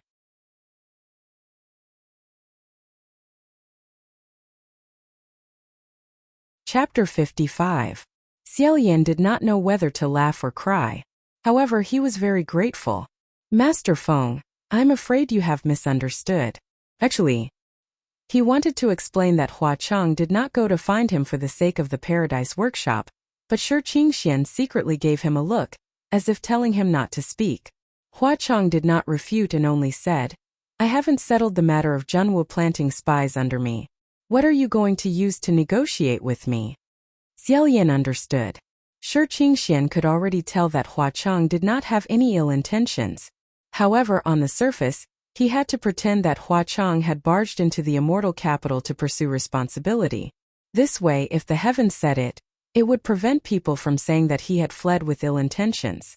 Huacheng also understood his intentions. He cooperated with him. However, Xiaolian was unwilling to do so. He said, All right, stop acting. He came to the immortal capital to save me. Sanlang has good intentions. Why hide it? Shi Qingxian said, I'm not acting anymore. I've already sent those 2 sentences to the spirit communication array. You don't understand. Good intentions will eventually turn into bad intentions. It's better to have bad intentions from the start. Huacheng raised his eyebrows and said, You understand? Shi Qingxian said proudly, That's right. Otherwise, how can I survive in the heavenly courts? General Nanyang. Put down the bow. However, Feng Xian still pulled the bowstring 70% and held his breath without saying a word. Shi Qingxian patted him and said, Put it down. I'm familiar with you. I don't have any ill intentions. Feng Xian said in a deep voice, Your Highness, the person beside you is Jew. Seeing that his hostility did not decrease and his bow and arrow did not drop, Shi Qingxian suddenly made a bang sound and hit his elbow. At that moment, Feng Xian's expression was 10,000 times more terrifying than if he had seen a ghost. He shouted, and the half-condensed spiritual energy in his right hand dissipated. His face was pale as he cursed. In the end he broke down and said, Fuck! What are you trying to do? It turned out that Shi Qingxian had used to hit the hand that he was holding the arrow with was his chest. From the looks of it, this collision had really frightened Feng Xian. As for Shi Qingxian, he flicked his horsetail whisk. His immortal bones were so elegant that it was impossible to tell what kind of improper thing he had just done. He said, I haven't asked you what you want to do. I already said that the Blood Rain Tanhua is going to save His Highness the Crown Prince. Yet you still pointed an arrow at him. If you want to fight so badly, this Wind Master will not accompany you. Feng Xian immediately retreated tens of thousands of miles away, as if he did not dare to approach her at all. He shouted at the top of his lungs, Don't do this kind of thing again. Don't do it again. Do you hear me? Seeing that he was avoiding snakes and scorpions, Shi Qingxian, who was very confident in his own handsomeness, could not help but feel depressed and said, All right. No, I won't do it anymore. You won't be at a disadvantage, right? What kind of attitude is that? As if he felt that he had lost face, he turned back into a man and said, "Hey, where's Qianqiu?" Hearing this, Feng Xian finally regained some of his senses and looked around. Xiaolian let out an ah before asking, "He's not in the spirit communication array?" Shi Qingxian said, "Nope." After he threw the dice, he walked the right path, and after that, he did not utter a word. I asked him several times what the correct number was, but he did not answer me. In the past, he would quickly answer whoever spoke to Qianqiu. Even if it was a small heavenly official from the central heavens who asked him, he would never hesitate. It's really strange. Xiaolian sighed lightly and said, "His Highness Tai Hua went to chase after Qi Rong." The two people who came were both startled. "Qi Rong?" Xiaolian said, "That's right. This place is Qi Rong's lair. AI in short." Feng Xian said, "Wait a minute. Why would His Highness Tai Hua go after Qi Rong? Didn't he come to chase after you?" At the side, Hua Cheng said, "No reason. He was chasing the murderer who bathed the gilded banquet in blood, and His Highness the Crown Prince only helped the murderer clean up his mess. After Lang Qianqiu found out the truth, he went to chase after the real murderer. That's all." Feng Xian's expression turned cold as he said, "The real murderer? Really?" Xiaolian only felt that he couldn't explain it one more time. He couldn't explain it clearly in a short amount of time, so he shook his head and said, "It's not that simple. I'll explain it in detail when we get back." Shi Qingxian didn't know the inside story, so he happily said, "Sure enough, there's a misunderstanding. This Master Feng's foresight is truly divine. This time, even if you go back, you won't need to be confined." Feng Xian then said, "All right." He looked as if he was greatly relieved and put away his bow. The vigilance he displayed just now had also decreased by quite a bit. Hua Cheng, on the other hand, sneered. Xiaolian said to Feng Xian, "Do you know that Qi Rong is that Qi Rong?" Feng Xian said, "That Qi Rong? Which one?" He was stunned and asked, "The one we both know?" Xiaolian said, "Sure enough, you also didn't expect it to be him?" Feng Xian's face darkened and he said, "No. I've never had any dealings with Qing Gui before, so I always thought it was a coincidence. How could there be a ghost with his real name swaggering through the streets? Isn't that sick?" Just as he finished speaking, he immediately thought that Qi Rong really was sick. Immediately, he and Xiaolian looked at each other and remained silent. Long before the two of them had ascended, Feng Xian had already disliked Qi Rong. Qi Rong was the son of Xiaolian's mother, the younger sister of Xian Li's last empress. He had been raised in the imperial family since he was a child, and he pestered Xiaolian all day long. As Xiaolian's bodyguard, Feng Xian naturally had to see him often. This person was young and sensible and wouldn't listen to advice. He was full of energy and his behavior was extreme. The worst part was that he was a relative of the imperial family, so no one dared to scold or discipline him. One could imagine how lawless he was. In the past, the words he used to say the most were, "Cousin Crown Prince is perfect. And how is my cousin? How is he? How is he?" If there was someone who disrespected Xiaolian in the slightest, or brought the slightest bit of trouble to Xiaolian, no matter who it was, Qi Rong would definitely put that person in a sack and beat the crap out of him. In his head, he never had any thoughts of respecting the elderly and loving the young. Xiaolian had once rescued a child who wasn't even 10 years old from under his hands. That child was beaten until his entire body was covered in blood, and his appearance couldn't be seen anymore. It was extremely miserable. Xiaolian knew about his background, and also felt that he was sincerely looking out for her, so she never made a move to teach him a lesson. However, if it was just verbal guidance or scolding, he wouldn't change despite repeated admonitions, which was extremely troublesome. Feng Xian had a straightforward personality, and his words were impulsive. He wasn't as patient as Xiaolian. He contradicted Qi Rong several times and disobeyed his orders, causing Qi Rong to be extremely disgusted with him. Qi Rong always found ways to make things difficult for him, and he was bossy and bossy. Moreover, after Xiaolian ascended, Qi Rong became even more severe. Sometimes, when the other party made an unintentional mistake, such as casually spitting in front of the Crown Prince's palace, he would stuff red-hot charcoal into the other party's mouth.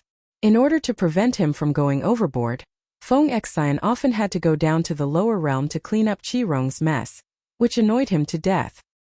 He often said to Xiaolian, "Qi Rong is sick sooner or later. He will cause big trouble." Feng Xian said, "If it's really him, then it wouldn't be strange for him to act like this." Shi Qingxian asked curiously, "Why? Do you guys know Qing Gui himself?" Xiaolian nodded and said, "My cousin." Shi Qingxian was shocked. He crossed his arms and said, "Impressive." Xiaolian said, "He's really quite impressive." Shi Qingxian said, "I'm not saying he's impressive. I'm saying you're impressive. Your Highness the Crown Prince, look, the Southeast Martial God, the Southwest Martial God are your old acquaintances. The East Martial God is your disciple, Green Lantern Wandering in the Night is your cousin, Blood Rain Tanhua is your sworn brother, and I, Master Feng, am your friend. Isn't this impressive?" Xiaolian faintly smiled. He thought to himself, Master Feng is like the wind. Once the wind comes out, the haze will be blown away. When Hua Chong and Feng Xian heard, Blood Rain Tanhua is your sworn brother, their expressions didn't seem to approve of it. Hua Chong raised his eyebrows, while Feng Xian frowned and didn't say anything. After a moment he said to Xiaolian, "If there's nothing else, you should hurry back to Immortal Capital. After the ruckus just now, the rest of the heavenly officials don't know what happened and are still waiting up there. The Emperor's side should know by now. You have to give an explanation as to what exactly happened." Hearing this, Hua Chong laughed out loud. Feng Xian said, "What are you laughing at?" Hua Chong said, "And here I thought your temperament was really straightforward. Turns out you're also someone who likes to beat around the bush. You just want His Highness the Crown Prince to not mingle with demons and ghosts like me. What is it that you don't dare to say directly? Are you afraid you don't have the qualifications to say it?" Xiaolian coughed lightly and said, "San Lang." Feng Xian coldly said, "He shouldn't mingle with demons and ghosts in the first place. It's good that you know." Regarding this sentence, Hua Chong declined to comment. Xiaolian calmly butted in and said to Feng Xian in a warm voice, "I will give you an explanation. However, right now there are indeed other things that need to be done. Qi Rong hid over 300 living people in his lair in preparation to eat. Fortunately, with Sanlang's help, we were able to rescue all of them. Currently, there's still a batch of little ghosts left.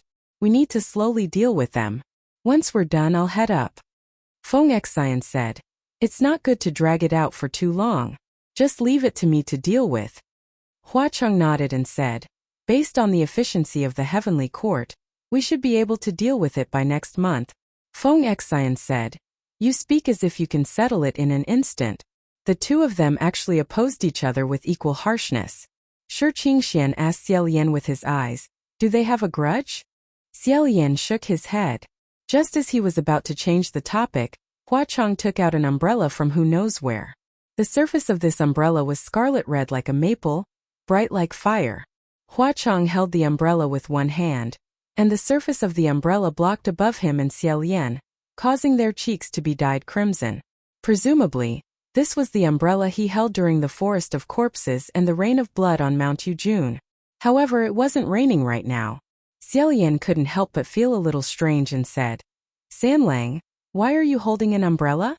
Hua Chong faced him and moved the umbrella towards Xiaolian a little. He said with a smile, "Wait, the weather is about to change."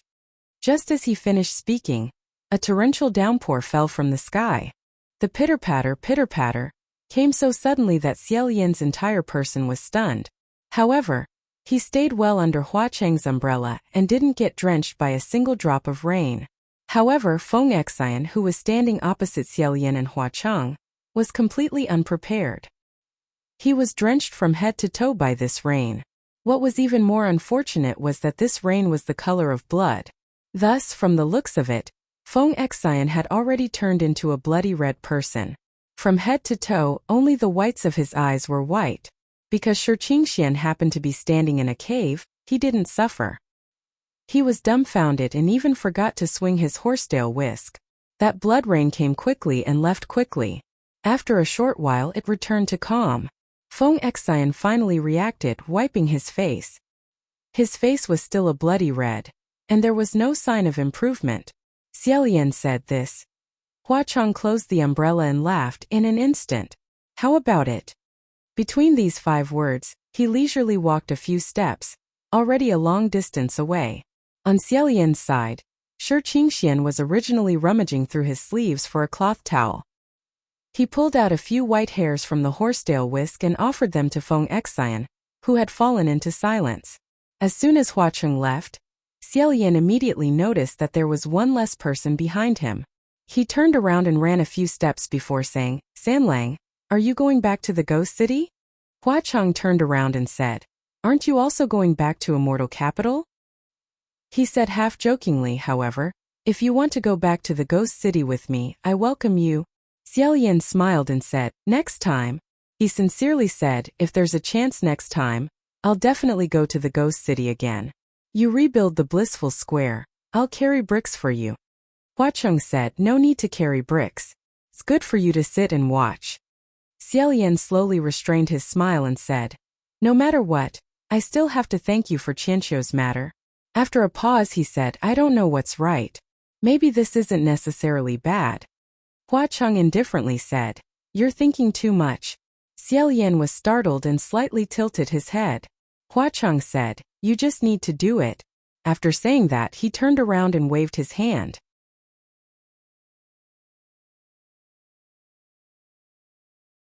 Chapter 56. He didn't know why suddenly Xiaolian seemed to have a burst of courage again. After Lang Qianqiu left, his pace was a little slow, and his back was also a little bent. He didn't know where this courage came from and he didn't know where it was going, but it actually made his entire body unknowingly stand up straight. He stood in place without moving. Shi Qingxian walked up, patted his shoulder and said, "This person is quite interesting. Your Highness the Crown Prince, I don't know how you got to know him, but your luck is really good." This was the first time Xiaolian heard someone say to him, "Your luck is really good." He glanced at Shi Qingxian and smiled slightly and said, "Is that so?" "Probably. I think so too." Behind them, Feng Xian continued to silently wipe his face.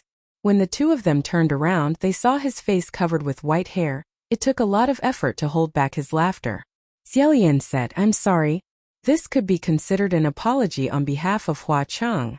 Feng Xian finally pulled down the white hair and said, "My skills are inferior. There's nothing to say." The three of them searched the lair again. They confirmed that there were no more living people trapped, and no fish that had escaped the net. Only then did they ride a gust of wind, and return to Immortal Capital again. After passing through the Ascension Gate, they saw many low-level heavenly officials blocking the streets, coming and going. As if they were facing a great enemy, they were inspecting every palace on both sides of the street. When they arrived at the Divine Martial Palace, the palace was already full of heavenly officials. From afar they could hear the sounds of argument. The first sentence they heard was, "Hua Cheng actually made a false accusation, saying that our heavenly court had planted spies in the ghost city. This is really ridiculous. Our heavenly realm needs to plant spies under him?" Hearing this, Xiaolian and Shi Qingxian coughed lightly. The matter of planting spies in the ghost city was most likely not fake. They hadn't even figured out the matter. Yet they were so impatient to shout. If it was true, wouldn't they be shooting themselves in the foot? The three of them entered the palace, with Shi Qingxian walking at the front. When everyone saw him, they greeted, "Master Feng is back? You've worked hard, you've worked hard." However, their eyes were all staring at Xiaolian. Before they could ask again, they saw Feng Xian, who looked like he had just crawled out of a pool of blood, walk in with a sullen face. Everyone froze and averted their gazes. After all, no one wanted to hear the curses resounding through the air in the quiet hall. Only Mu Qing didn't avoid them. Instead, he intentionally looked in their direction. His intentions were clear. Xiaolian raised his eyes and saw Junwu sitting in the seat of honor with one hand supporting his forehead and pressing on his temples. His eyes were closed and he looked slightly tired. Xiaolian could understand. If it was in the past, they might not even hold a meeting once every month or two, but recently there were frequent incidents. In a short period of time, the Divine Martial Hall was filled to the brim several times. It was as if something happened every day, and they couldn't wait to hold a meeting twice a day. If it was Xiaolian, he would also be tired. Moreover, there were many people who wanted to express their opinions. A heavenly official said. He came as he pleased and connected the immortal music palace to another place. This is too terrifying. Today, he could easily capture His Royal Highness the Crown Prince who had offended him. Tomorrow he might be able to capture other priests from other halls. This matter must not be tolerated. We must stop it in time. If it was the human world, it would be equivalent to a certain rebel digging a tunnel in the palace. He could come and go as he pleased. Of course, it made people restless. It was no wonder that the group of Middle Celestial Court's heavenly official wanted to enforce martial law and investigate everywhere. However, Mu Qing's main point wasn't this. He said indifferently, "There are so many believers in Huaqing and he has a ghost city. It's just a paradise square. So what if he burns it? It might not be because His Royal Highness the Crown Prince offended him that he barged into the immortal capital." Shi Qingxian immediately said, "General Xianzhan, what you said isn't right." Everyone heard Huaqing admit it himself. Speaking of which general's turn is to guard the court this month? Someone cast a spell on the gate of the Immortal Music Palace and connected it to other places. Is this considered a dereliction of duty? Pei Ming was originally standing at the side with her arms crossed. She didn't say anything, but when she heard this she said, "Me?" Shi Qingxian remembered wrongly. He thought it was Mu Qing, but in the end it was Pei Ming. He couldn't help but feel awkward. Pei Ming didn't shirk her responsibility and said, "I'm the one on duty this month. It's indeed my dereliction of duty." The heavenly official who was on good terms with him immediately said, "In my opinion, we should take things one by one. Let's get to the bottom of the gilded banquet first." At this moment, Ling Wen, who was standing in front of the hall, suddenly said, "There's news from His Royal Highness Tai Hua." Junwu finally opened his eyes and said, "What did he say?" Ling Wen waited for a moment and said, "He said that there's an inside story about the country of Yong'an's gilded banquet. He will look for His Royal Highness the Crown Prince to resolve it himself and doesn't need anyone else to interfere. But please don't let His Royal Highness the Crown Prince succeed in degrading himself. These are two different matters." Mu Qing frowned and said, "What inside story?" Ling Wen said, "He didn't say anything more. There's no more news." They didn't expect that a huge battle would break out at any moment.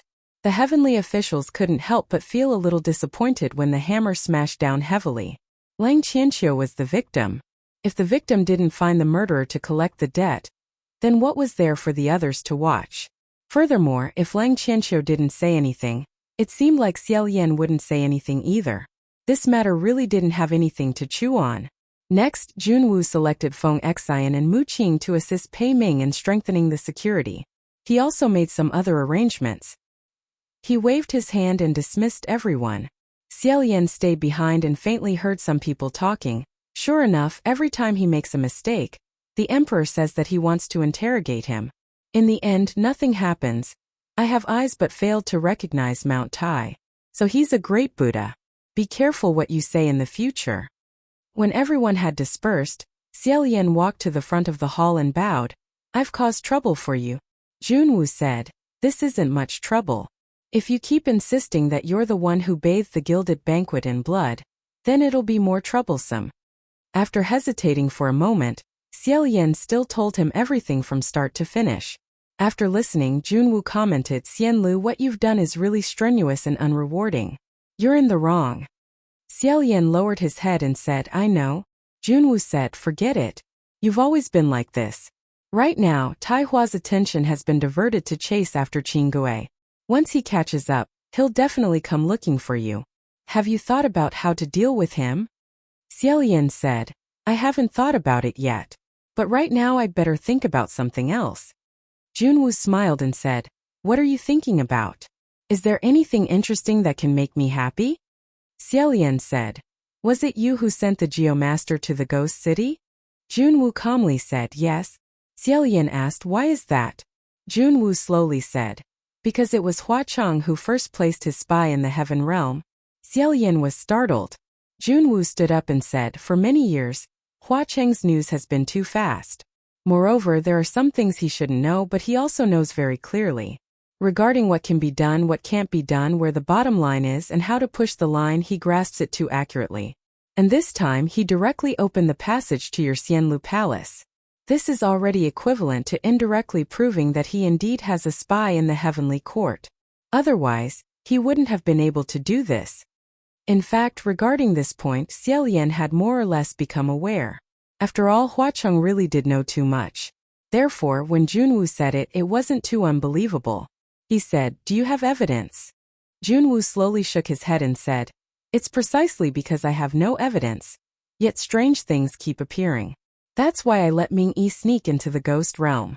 I didn't expect that before the spy in the heavenly court could be pulled out, Ming-Yi would instead fall into his hands. Although she didn't fall into his hands and was saved by you. This time, finding his spy will be even more difficult." Xiaolian said, "Is the problem the heavenly court or the central heavenly court?" Junwu said, "It's hard to say. You can assume that aside from you, it could be anyone. Maybe there's only one, maybe there's more." No wonder Junwu didn't send anyone else to the ghost city to investigate Ming-Yi's whereabouts. If it wasn't him, then it could be anyone else. Xiaolian couldn't help but think, could it be that Feng Shi, Qian Xiu, Feng Xian, and the others are all possible?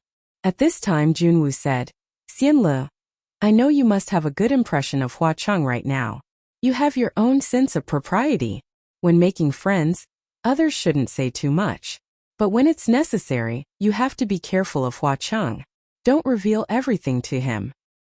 Hearing this, Xiaolian gathered his thoughts. Junwu said, "Those who are able to become extremities have all experienced pain that ordinary people can't imagine. Either they soar to the sky in one go, or they'll be consigned to eternal damnation. The two ghost kings from Bronze Cauldron Mountain, He Shui and Huacheng, are far more terrifying than you can imagine." Xiaolian lowered his head, neither refuting nor echoing. Junwu said, "I don't know what his goals and movements are, but he's very clear about the heavenly court's goals and movements. This is very disadvantageous." Hearing him say this is very disadvantageous, Xiaolian raised his head and blurted out, "San Lang, he..." Seeing Junwu's gaze, he paused and changed his words, "Huacheng, he probably won't do anything too excessive. After all, think about it, with his strength, if he wanted to cause trouble, wouldn't he already be able to turn the world upside down? Since he didn't in the past, then as long as nothing major happens, I'm sure he won't in the future." Junwu said, "I hope so, but you know I can't take the risk." After leaving the Divine Martial Palace, Xiaolian walked slowly on the streets of Xianjing. When he passed by Xianle Palace, he stopped and looked at it for a while. This was the palace that Junwu gave him. It was gorgeous, brand new, and at the same time very unfamiliar. The rows of nails on the vermilion door were shiny, but it had already been sealed with two seals that were full of incantations, forming a huge cross. It was shocking to look at. Before Shi Qingxian left the Divine Martial Palace, he told him that because the door was connected to another place, his palace was temporarily sealed, and he could rest in his palace. However, Xiaolian stared at this Xianle Palace for a while, then suddenly turned around. He didn't go to the Wind Master Palace, and he didn't care about what he originally wanted to do. Instead, he walked straight all the way out of the Ascension door and jumped down. Passing through the pure white sea of clouds, the place where he landed was Mount Taizong. On this Mount Taizong, there used to be the Imperial Taoist Temple of Xianlu Ancient Country, Huangji Temple. Huangji Temple was an extremely large group of Taoist temples.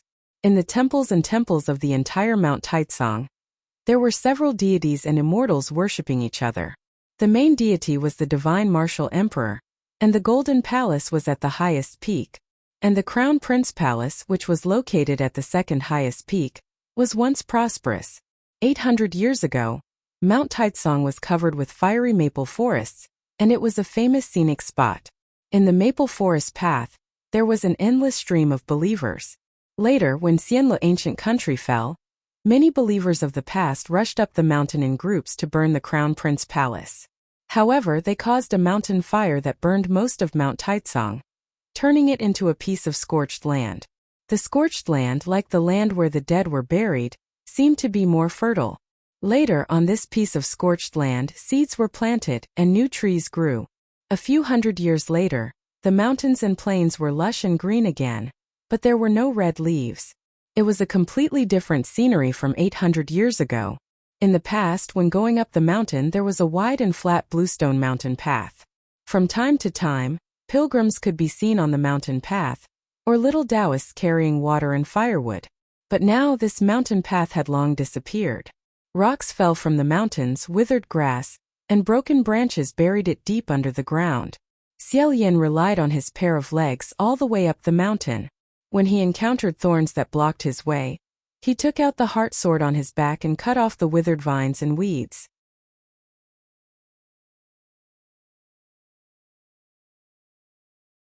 Chapter 57. Xiaolian dodged it. At first, he thought it was a broken branch on a tree or a bird's nest. When he looked closely, he realized that it was a long piece that was so rotten that it could no longer be seen. It was covered in rust, and both ends were connected to iron chains.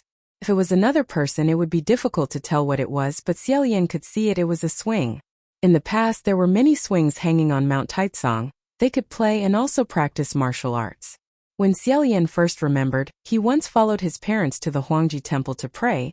He saw a group of young Taoist priests rolling and fighting on the swing. It was very exciting and beautiful. The king and empress watched with interest. Xiaolian even clapped and cheered. He happily asked his parents to reward the group of young Taoist priests. From then on, the impression that cultivators are powerful and fun was buried in his heart. As for later, when he grew up and really entered the temple to cultivate, it was not because it was fun. After resting for a while, Xiaolian continued to climb. The higher he went, the denser the trees and vines became. From time to time, an animal flashed through the bushes, leaving only the shadow of a fluffy tail, and squirrels huddled in the trees in twos and threes, gnawing on pine cones, while peeping at this uninvited guest.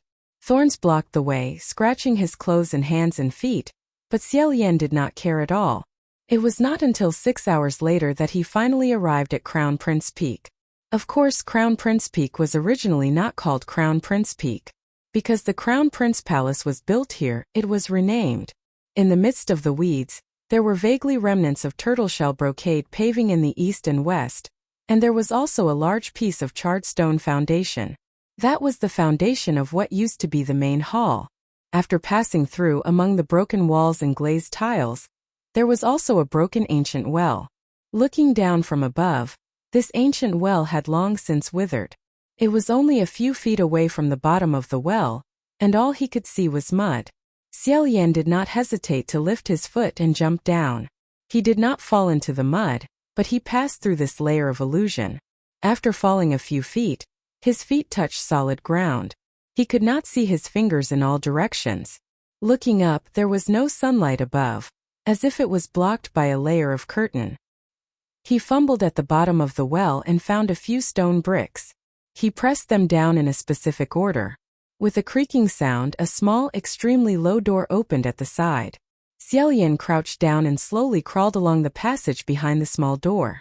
As soon as he entered, he heard the small door close behind him. After half an incense stick's time, he finally reached the end. Xiaolian straightened his body and snapped his fingers, summoning a cluster of flames. After this small ball of flame lit up, as if in response, a faint halo also lit up not far away. It was as if a bright pearl had awakened from its slumber and opened its eyes. In the blink of an eye, more and more pearls lit up and connected together. The surroundings became brighter and brighter, and one could clearly see that this was a spacious underground palace hall.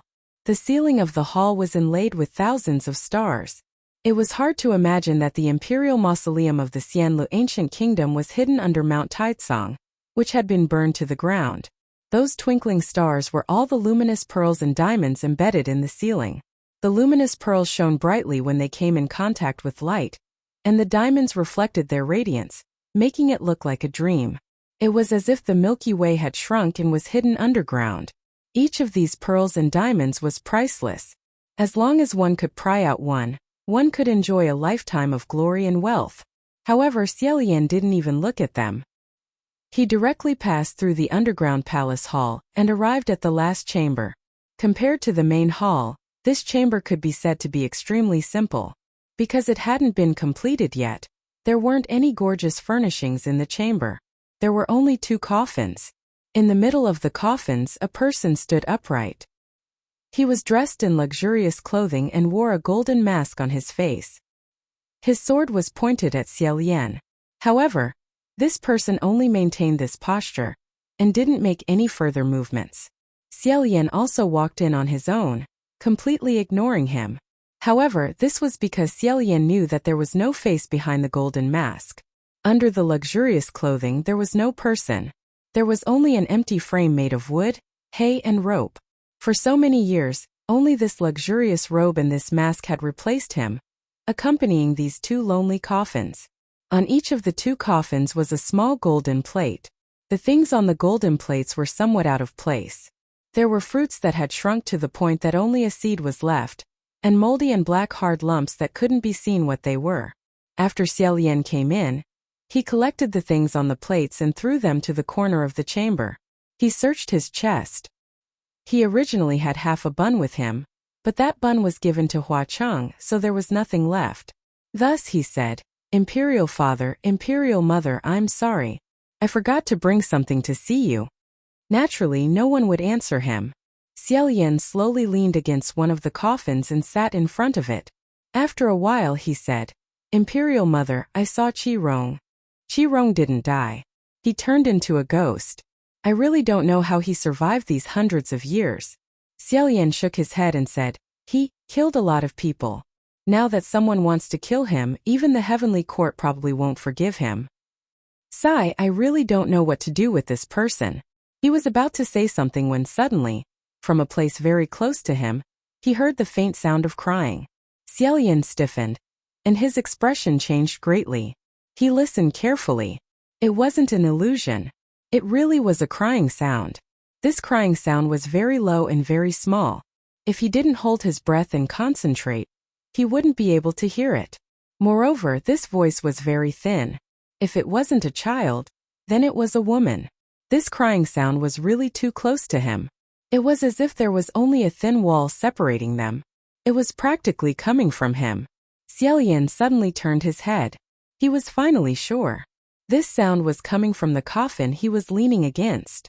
In his extreme shock, the first sentence that Xiaolian blurted out was actually one of joy. "Mother, is that you?" However, he immediately sobered up. What he hoped for couldn't possibly happen. His mother had passed away 800 years ago, escaping from the sea of bitterness. She had never turned into a ghost. Moreover, the emotion in this crying sound wasn't sadness but fear. Then at this very moment, in the end, who was hiding in his mother's coffin and crying? Xiaolian couldn't wait a moment longer. His left hand fiercely lifted the coffin lid, and his right hand was about to cut off the maiden's heart. Unexpectedly, after he clearly saw what was inside the coffin, his sword abruptly stopped. There wasn't a second person lying inside the coffin. There was only a human figure dressed in pitch-black luxurious clothing, and its face was covered with a veil. This human figure, originally, could only be his mother. However, the person lying right now absolutely couldn't be her, because this human figure was too short, and the height of its figure was completely wrong. Most importantly, this person was still shivering. It was basically a living person. Xiaolian lifted the veil. Sure enough, under the veil was the face of a child. In an instant, his heart went cold. He grabbed the child and said in shock and horror, "My Empress Mother? My Empress Mother. Where did you put my Empress Mother's corpse?" At first glance, this black luxurious clothing didn't seem to have anything special about it. However, it was woven from an extremely rare and dense worm's cocoon silk. The cocoon silk was a tribute from a small foreign country. Once it was made into clothing, it had to go through several processes of precision processing. Then it was matched with herbal sachets and sealed in a coffin. It could ensure that the corpse wouldn't rot for 1,000 years, and the remains would look like a living person. However, at this moment, the person wearing this strange cocoon silk clothing was this child. Then where was his mother's corpse?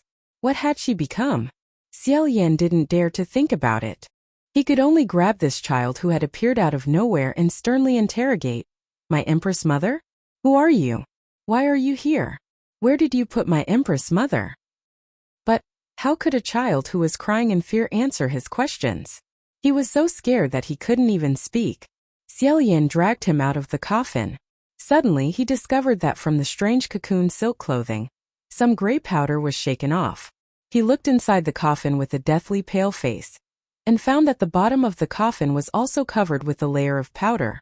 In a split second, the world spun and Xiaolian only felt that his heart was about to stop. He loosened his hand, letting go of this child, and knelt beside the coffin in a daze. He didn't dare to use his hands to touch this powder, and also didn't dare to let it scatter like burnt ashes. Although he didn't want to admit it, he knew in his heart what this was. A corpse that had been sealed for 800 years, forcibly removed from the strange cocoon silk clothing. What else would it become? For a moment, Xiao Yan's mind was in chaos. His mind couldn't think of anything else. He hugged his head, his ears ringing. Who knew that at this moment, he would suddenly feel a chill down his spine? He instinctively felt danger, and suddenly turned around. His hand moved as fast as lightning, and he grabbed a sword with his bare hand. He saw a person behind him stabbing a sword, and the person who stabbed him with the sword was actually the wooden frame that had been standing motionless since he came in. It turned out that someone had already snuck in before him, put on this luxurious clothing, put on a mask, and pretended to be a lifeless wooden frame, waiting for him to come. With a clang sound, Xiao Yan barehandedly broke the sword in two. His hand was covered in blood, but his expression didn't change. His foot flew out like thunder, kicking that person's abdomen, firmly stepping on him. That person's chest was firmly stepped on by Xiao Yan, and he grabbed onto Xiao Yan's boots, wanting to struggle, but he couldn't move, as if he was nailed to the ground. Xiao Yan bent down, and with one palm, he slapped away the golden mask on his face, revealing the face of a young man. Xiao Yan shouted, "Who are you?" "A grave robber." "How did you get in?"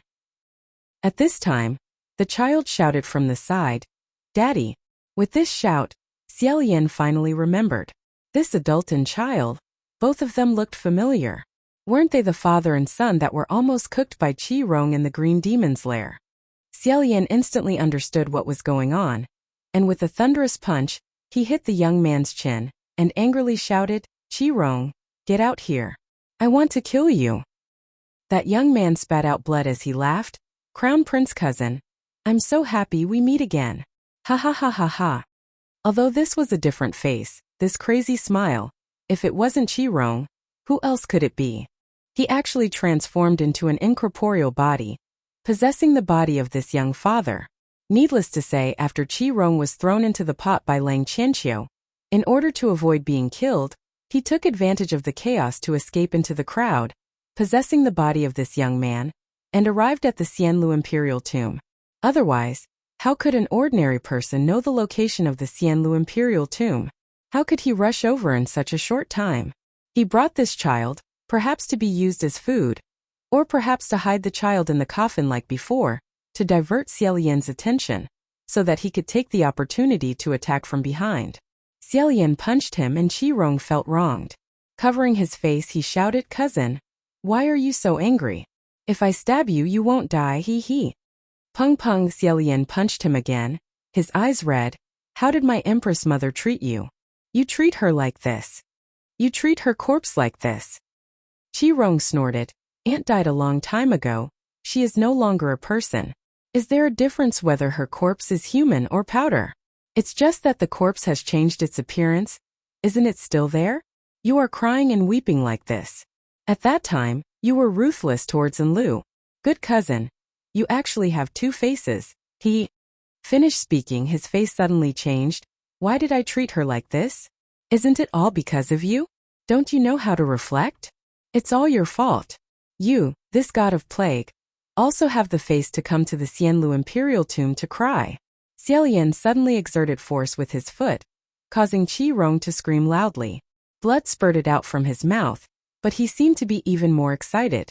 Both his hands tightly hugged his blood-stained boots, and he loudly said, "Yes, yes. That's how you are. That's how you are. Fight, fight, kill, ruthlessly beat. Ruthlessly kill. Don't act like a Mr. Wonton who has to endure humiliation. It's disgusting to look at." That child crawled over, crying loudly, "Wah! Father, father, what happened to you?"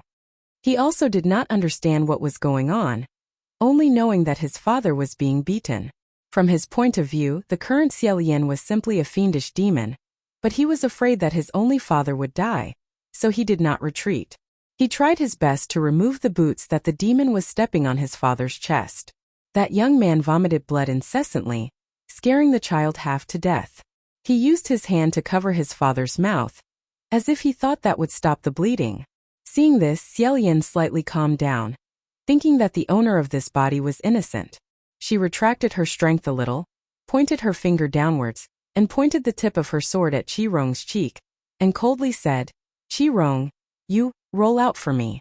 If you don't come out, believe it or not, I will pull out your tongue and pull out your soul." In theory, if a person's tongue was pulled out, it could indeed pull out the ghost that was attached to his body. Qi-Rong said, "I won't roll. I won't roll, so what? Come, kill me? I am very weak right now. If you kill this person with me, I will very likely die with him. Don't miss this good opportunity, or else you can forget about finding my ashes for the rest of your life." He even took the initiative to stick out his tongue, as if he couldn't wait for Xiaolian to put his threat into practice, using this kind of bloody method to drag out his soul from this body. He wailed, "In any case, this person that I am possessing is just trash. You can do it. No one will know. No one will care. Your crown prince's holy radiance will not be damaged in the slightest. Look, I have already crushed your mother into ashes. Are you not going to kill me?" Ha ha ha ha ha. That child could not move Xiaolian's boots away, so he hugged his leg and cried, "Don't kill my father. Don't kill my father." Xiaolian's breath became more and more urgent, his head was dizzy, and his whole body was trembling. He wanted to smash Qi-Rong's head with his palm, but he could not do it. Qi-Rong spread out his hands and said, "Ha ha ha ha. Crown Prince cousin, what a failure, what a failure." Xiaolian lifted him up, raised his fist, and fiercely punched him in the face, and with each punch he scolded, "Shut up, shut up, shut up." However, the angrier he was, the happier Qi-Rong was. Even if the price was to be beaten, Qi-Rong still felt extremely carefree, and his eyes shot out light. "Look, show me your true face. Crown Prince cousin, is there anyone in this world who understands you better than me? No. Although you look like a stray dog that can be stepped on by anyone, I know very well that your heart is actually very proud. You never allow others to say you are a failure. If I say you are a failure, you must hate me in your heart, right? Is it so piercing that your heart is bleeding? Come quickly. Or are you going to loudly tell me that this person is innocent, so you won't implicate him in order to kill me? Come, let me see what you will do." In this seemingly provocative and somewhat proud mad laughter, Xiaolian could no longer bear it. Zheng, the maiden's heart was unsheathed. Chapter 58. This sword pierced out, piercing the heart of the demon, killing him on the ground. Subduing demons and subduing demons, the heavenly official's blessing. On both sides of the divine martial street, the sound was like the roar of the sea, each wave higher than the last. In front of the vermilion gate of the imperial palace, in the middle of the square, the two Taoists who were playing the roles of a god and a demon bowed to the surroundings, bowed and retreated to the sides. After watching the warm-up martial arts battle, Zhangzi in the atmosphere of the common people was high. Not only were the two sides of the street packed so tightly that not even a drop of water could trickle through, even the roofs were covered with courageous people, clapping their hands, shouting, cheering, dancing with joy. Tens of thousands of people celebrating. Such a grand occasion, it was truly an empty alley of tens of thousands of people. In the history of Xianle country, if one wanted to talk about which Upper Yuan sacrificial heaven tour could be said to be unprecedented, then it must be today. On the high platform, rows of brocade-clothed nobles with jade faces, not a single one of them didn't have a proper smile on their faces, looking down. Within the imperial palace, a long line of hundreds of people quietly waited here. The bell rang loudly. The imperial tutor stroked his non-existent long beard, saying, opening the way for the warriors. Here. Jade lady. Here. Musician. Here. Horse squad. Here. Demon. Here. Pleasing the gods martial artist. No one answered. The imperial tutor frowned, feeling that something was wrong. He turned his head and said, pleasing the gods martial artist? Where is His Highness the Crown Prince? Still no one answered. The fiendish demon who had just answered paused and took off the green mask, revealing a fair and delicate face. This youth was about 16 or 17 years old. His skin and lips were very light, clean, a pair of eyes like a pair of obsidian, bright and flickering. His hair was soft, A few extremely thin strands scattered on his forehead and cheeks, looking quiet and obedient, forming a clear contrast with the sinister demon mask in his hand. He said softly, "His Highness the Crown Prince has left." The imperial tutor almost fainted. In any case, he remembered that he couldn't faint in the face of an important matter, so he held on and said, "This? How could he leave like this? When did His Highness leave? The guards of honor are about to go out of the palace gate. When the stage is pulled out, I can only see demons and not immortals. Everyone spits at me and I can't even swim out. Mu Qing, why didn't you stop him?" Mu Qing lowered his head and said, "Before His Royal Highness the Crown Prince left, he wanted me to tell you not to worry, that all procedures can be carried out as usual, and that he will be here soon." Imperial Preceptor was burning with anxiety as he said, "How can I not be worried? What do you mean I'll be there soon? What time will it be soon? What if I don't make it?" Outside the palace gate, the people who had been waiting for several hours since early in the morning could no longer hold themselves back and were urging them to hurry. A Taoist hurried over and said, "Imperial Preceptor, the Empress has sent someone to ask you why the honor guards have not set off yet. The auspicious hour is almost here. If we don't set off now, it will be too late." After listening, the Imperial Preceptor wished that the rebel army would suddenly attack the city and ruin this Upper Yuan Sacrificial Heaven tour. To actually make a mess at such a crucial moment. If the one who made a mess was another person, he would have flown into a rage long ago. It wouldn't be strange for him to raise his sword and kill someone. But this person was the precious disciple he was most proud of, and also someone else's most respected precious son. He couldn't be beaten, scolded, and even more so killed. Rather than killing him, it was better to commit suicide. At this moment, a person passed through the pitch-black palace gate and ran into the palace. He said in a clear voice, "Imperial Preceptor, why haven't you given the order to set off? The hour is almost over, and everyone is waiting anxiously outside." The person who came was also a youth of 16 or 17 years old. He stood ramrod straight and was extremely tall. His skin was wheat-colored, and he carried a black longbow and a snow-white quiver on his back.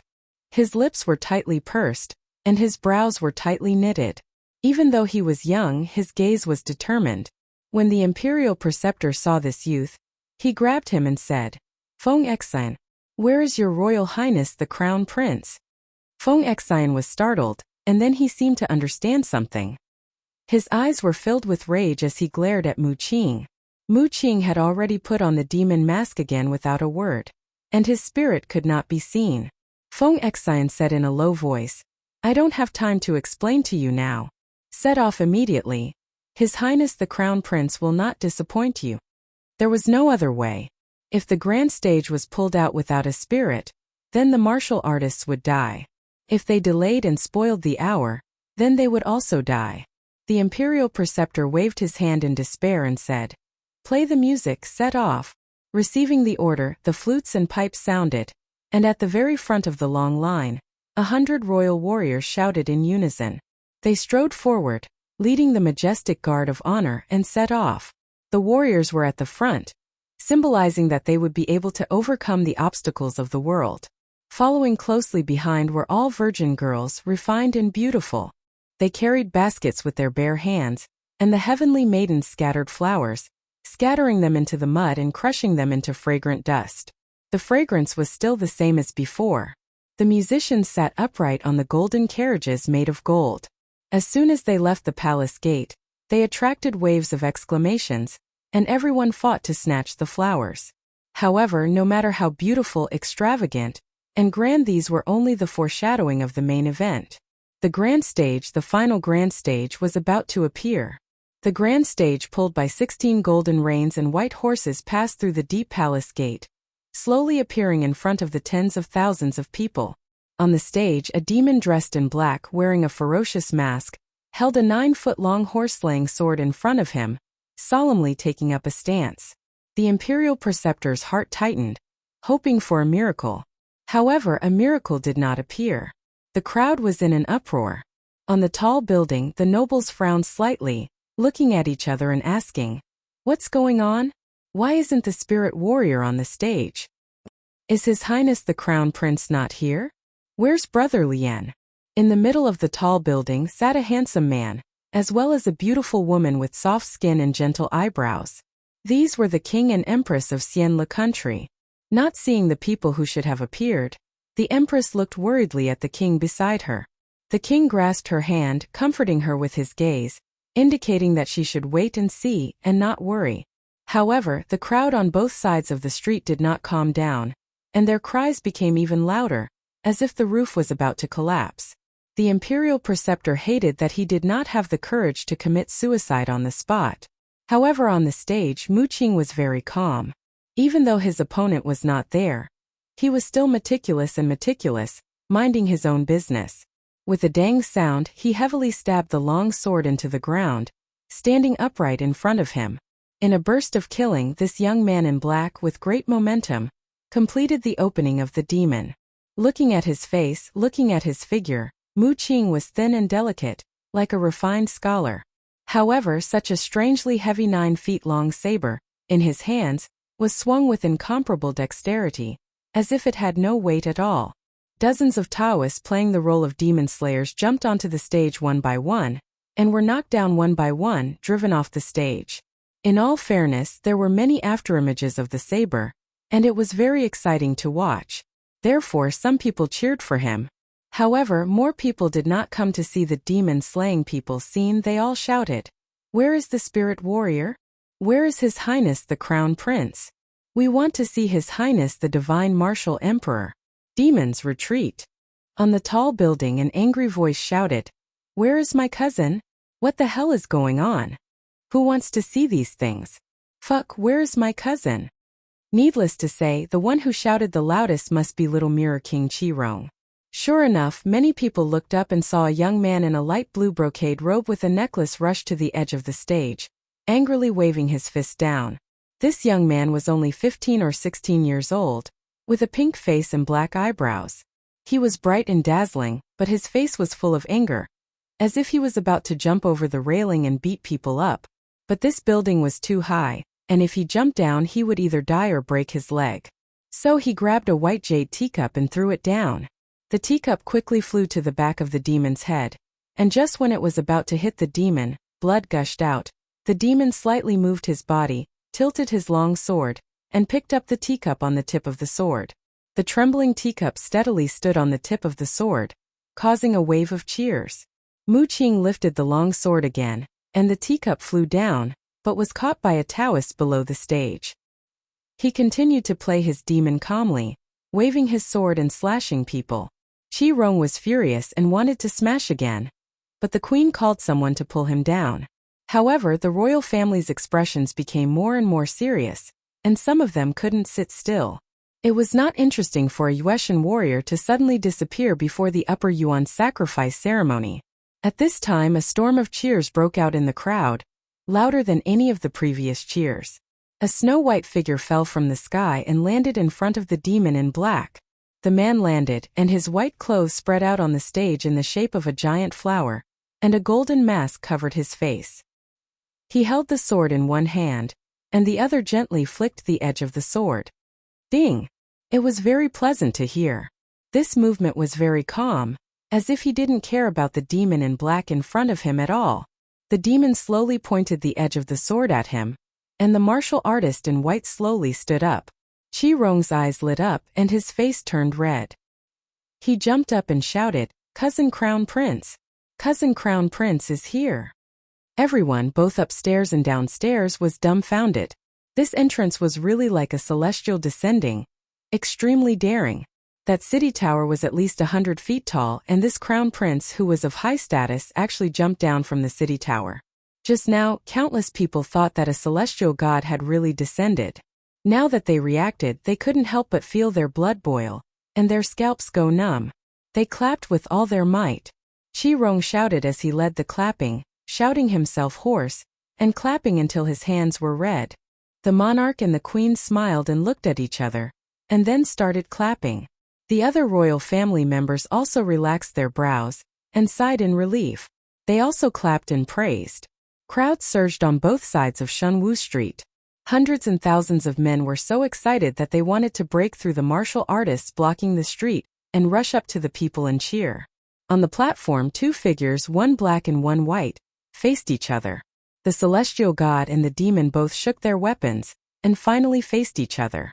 Seeing that he had finally caught up, the imperial tutor's worried heart finally relaxed, and only then did he go up the platform. After nodding to his colleagues around him, he found a seat and sat down to watch.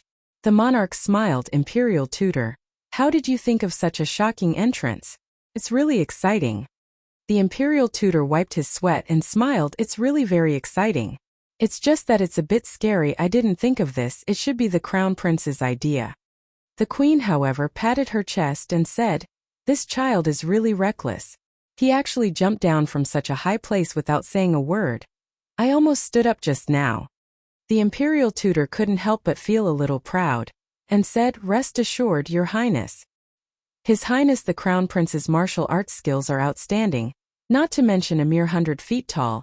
Even if it's a tower a few times taller, he can still easily climb up and down with his eyes closed." The queen's face lit up, and she warmly said, "The imperial tutor has taught me well." The imperial tutor laughed. You flatter me, you flatter me. His Highness the Crown Prince is favored by the heavens. His talents are extraordinary, and he's a descendant of the heavens. To be able to teach His Highness, it's the fortune of 3 lifetimes. I have a feeling that with His Highness the Crown Prince holding the fort, today will definitely be the most exciting heaven sacrifice in history. He said the word heaven 4 times in a row, and it was extremely smooth. The monarch smiled and turned his head to look and said, "I hope so." In this heaven's sacrifice, the heaven's sacrifice martial artists and the demon martial artists were the 2 most important characters. Both of them had to be youths skilled in martial arts. Especially the heaven's sacrifice martial artists, the style of their clothing was strict, and it was extraordinarily extravagant. After they were fully equipped, their entire body would weigh up to 40 to 50 kilograms. Martial artists had to walk several laps around the city, under such a heavy burden in front of the eyes of tens of thousands of people. They had to complete at least 4 hours of martial arts practice, during which no mistakes could be made. Didn't that mean that they had to have outstanding martial arts skills? Luckily, these 2 youths were extremely outstanding. Their swords flashed and they fought back and forth. It was a beautiful fight, and they had probably practiced it countless times. The monarch said, "Who's the one acting as the demon and fighting the crown prince?" The imperial tutor coughed lightly, and said, "Your Majesty, that is a Taoist from the Extreme Emperor Temple. His name is Mu Qing." The queen said gently, "I think this child fights well, just a little weaker than my son, probably about the same level as Feng Xian." Hearing that, the imperial tutor's expression was indifferent. Qi Rong had been lying on the queen's knees eating grapes, and he quickly spat out the grape skin and said, "Pay, pay, pay. No way, no way. He's not just a little weak, he's far from it.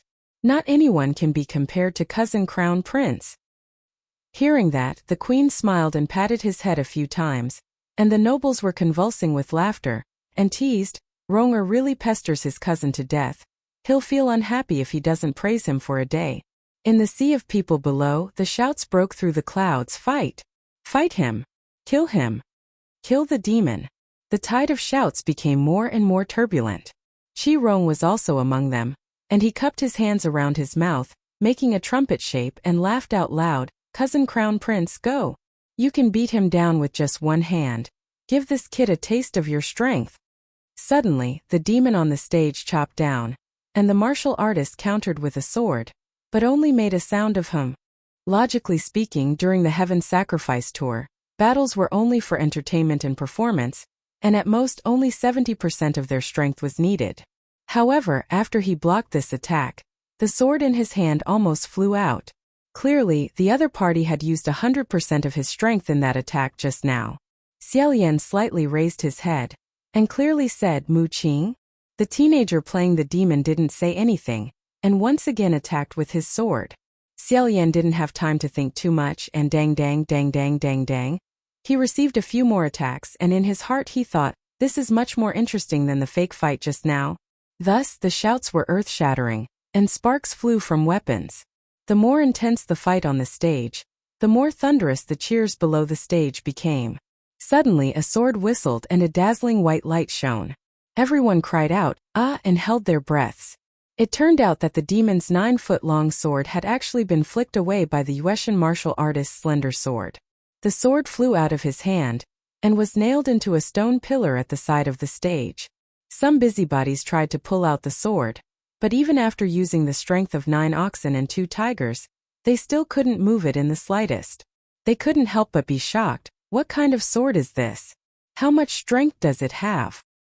Meanwhile, on the stage, the Wuxian martial artist shook his sword and lightly flicked the edge of the sword. A clear ding sound rang out, and a light laugh came from behind the golden mask.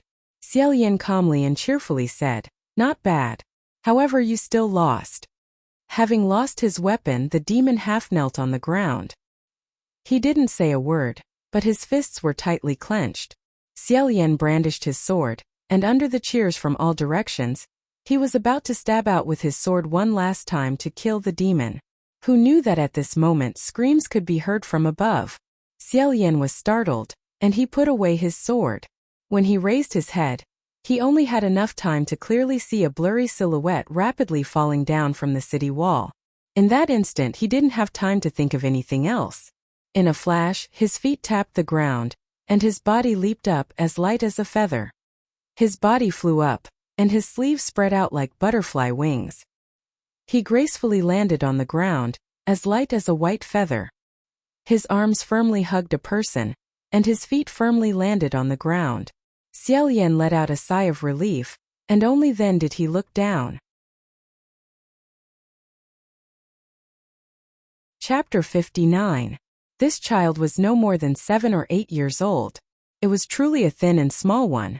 After falling from such a high place, his small body shivered in his arms, like a newborn cub of some animal. However, through the gaps of the messy bandages on his head, an enormous black eye peeked out.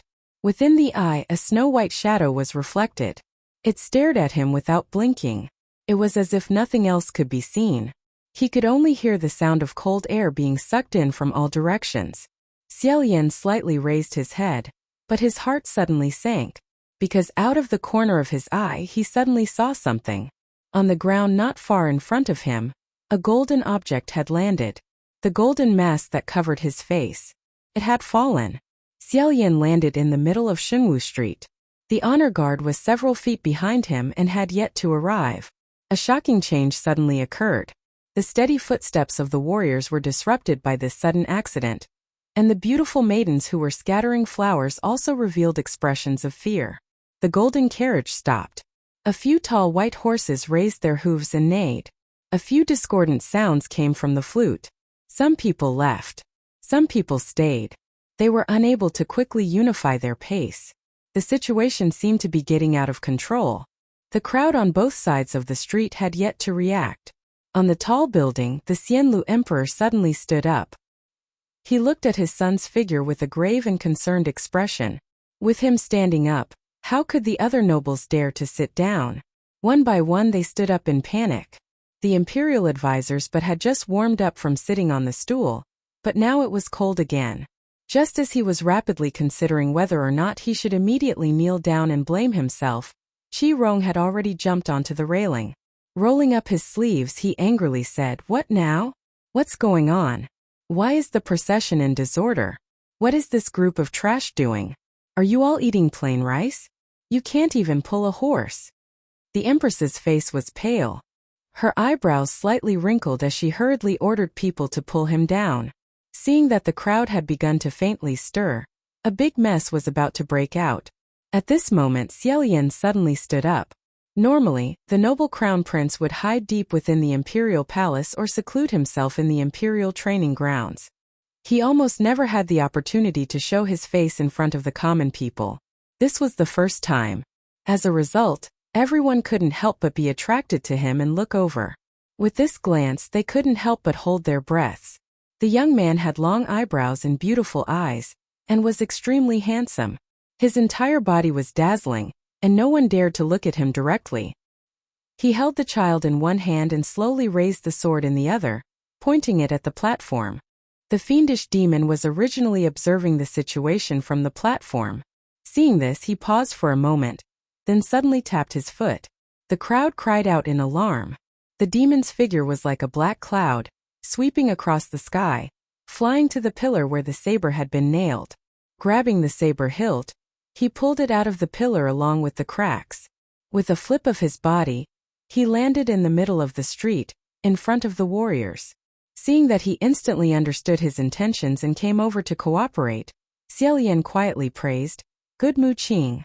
This time, the spirit-pleasing martial artist and demon both got off the stage. One black and one white, one saber and one sword, finally clashed once again. Everyone's blood surged, and they were boiling once again. On the tall building, the expressions of the nobles also relaxed. They finally looked better. The fiendish demon acted like he was going to slash the young child in the warrior's arms. Holding the saber with both hands, he swung it horizontally towards Xiaolian. The two of them pretended to tear each other apart a few times. As they fought, they once again flew back to the platform. Feng Xian took advantage of the fact that everyone's attention was diverted to roll across the street. Grabbing his mask, he once again rushed into the ceremonial array and shouted in a low voice, "Don't panic! Don't panic! Just act as if nothing happened and continue walking. Finish this circle before returning to the palace." The people in the ceremonial array hurriedly gathered their thoughts and returned to their respective positions, reinvigorating themselves. On the other side, as soon as they returned to the platform, Mu Qing's attacks became even more ferocious. Xiaolian received several saber strikes, but at this time, he heard the child in his arms cry out. It seemed that he had been caught up in the saber light and sword energy, and was extremely frightened. Xiaolian's left hand hugged him tightly, and he said in a low voice, "Don't be afraid." Hearing this, the young child tightened his grip on the clothes on his chest. Xiaolian held the child in one hand, and wielded his sword with the other skillfully and easily. After a while, he felt the child in his arms raise his trembling hand again, tightly hugging his shoulder, as if hugging a life-saving straw. He said again, "Don't worry, nothing will be able to hurt you." After saying this, he shouted in a low voice, "Mu Qing." The demon opposite him nodded imperceptibly, and Xiaolian thrust out his sword. Thus, in front of everyone's eyes, the Yuetian martial artist finally pierced the demon's heart, killing him on the spot. Wearing the demon mask, Mu Qing clutched his wound and staggered a few steps back. After struggling for a while, he finally fell to the ground with a thump, motionless. Upstairs, Qi Rong laughed loudly, clapping his hands and saying, "Dead! Dead! Cousin Crown Prince has killed the demon." At the same time, the majestic procession of the heaven-worshipping procession continued to advance, heading towards the palace. They had already finished up and were preparing to enter the palace gate. Because of the timely remedy and the exciting plot, not only did the common people not complain about the unexpected interlude just now, they were even more enthusiastic. Countless people shouted, "Your Highness and God," as they followed behind the platform. Tens of thousands of people surged towards the palace. Several generals had no choice but to send out several times the number of warriors and soldiers to stop these overly excited common people. However, in the end they were unable to stop them. The tide of people broke through the defensive line and swarmed forward. On the tall building, the Xianlu Emperor shouted, "Guards! Warriors!" Coincidentally at this time, the entire honor guard of several hundred people had entered the palace gate. The vermilion gate closed behind the platform, and the fluttering flags no longer fluttered in the wind. The common people pounced on empty air, pouncing on the gate. The sounds of knocking and cheering shook the heavens. Inside the tightly closed palace gate, on the platform 2 clangs could be heard. The white-clothed Yuetian martial artist and the black-clothed demon both threw away the weapons in their hands and heavily fell to the ground. Xiaolian's entire body was drenched in sweat. Tearing off the layers of gorgeous divine clothing, he let out a long breath and said, "So dangerous, so dangerous. I'm so tired." Mu Qing also took off the heavy demon mask and silently let out a breath. However, he did not complain about being tired. When he turned his head, he saw that Xiaolian was still carrying the small child in his arms. He frowned and did not say anything. Feng Xian, on the other hand, was chasing after the platform. As he ran, he asked, "Your Highness, why did you also bring this child in?" The small child was lying on Xiaolian's chest. His small body was stiff and motionless. He did not even dare to breathe loudly. Xiaolian sat up and said, if I didn't bring him in, did I just leave him outside? The streets are so messy. Such a small child would be trampled to death in a short while. Finished speaking, he picked up the small child and caressed his small head twice. He casually asked, little friend, how old are you? The child's eyes did not blink and his mouth did not make a sound. Xiaolian continued to ask him, coaxing, why did you fall down just now? Mu Qing replied, Your Highness, this child probably did not dare to speak. He was scared silly. Xiaolian caressed the small child's head twice more. He felt that this child was dull and did not find it interesting. He stopped caressing and commented, silly. Feng Xian, later find someone to bring him out from the side door. See if he is injured. His face is wrapped in bandages. Feng Xian stretched out his hand and said, all right. Pass him over. Xiaolian carried the small child and passed him over. Who knew that he did not pass him over? Feng Xian asked, Your Highness, why are you not letting go? Xiaolian asked curiously, should I let go? When he looked down again, he did not know whether to laugh or cry. It turned out that the small child's hands were tightly grabbing onto the hem of his clothes and had not let go. The few of them were startled and immediately burst into laughter. Xiaolian cultivated in the Huangji temple. Many good men and women, either because they wanted to see a rare sight, or because of their faith, racked their brains to see the crown prince. After seeing him once, they wanted to see him a second time, wishing that they could become Taoists together with him. They did not expect this child to have such a style at such a young age. At the side of the platform, there were many young Taoists cultivating in Huangji Monastery. They all laughed and said, Your Highness the Crown Prince, this child does not want to leave. Xiaolian laughed and said, Is that so? That won't do. I still have to do my own things. Little child, go home. Hearing this, the child finally let go of his hands slowly and did not hold on to his clothes anymore. Feng Xian then grabbed him. That small child was held in Feng Xian's hands, but his big black eyes were still staring straight at Xiaolian. This expression was as if he was possessed by a ghost. Seeing this, many Taoists started to have doubts in their hearts. Xiaolian did not even look at the child. He only said to Feng Xian, Don't carry him like he is a piece of trash. You are scaring the child. Feng Xian then placed the small child on the ground and said, Stop laughing. The state preceptor is going crazy. Your Highness, you better think about how you are going to explain this later. Hearing this, everyone stopped laughing. An hour later, Huangji Monastery, Shunwu Peak, Shunwu Hall. Fragrant clouds lingered and the sound of chanting could be heard.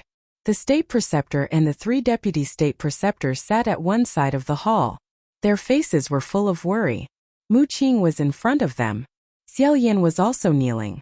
However, there was no one in front of him. It was only the golden statue of the Shunwu Heavenly Emperor. Feng Xian followed him and knelt behind him. The state preceptor picked up the meticulously carved golden mask. After a while he sighed and said, Your Highness the Crown Prince, Your Highness the Crown Prince. Even if he was kneeling, Xiaolian still knelt straight. He raised his head and said, I am here. The state preceptor lamented and said, Do you know that in the history of Xianle country, there have been so many upper yuan sacrificed to the heavens, but there has never been one where the ceremonial staff platform only went around the city 3 times. 3 times. Every ceremony and every arrangement of the upper yuan sacrificial heaven roaming ceremony had a hidden meaning behind it.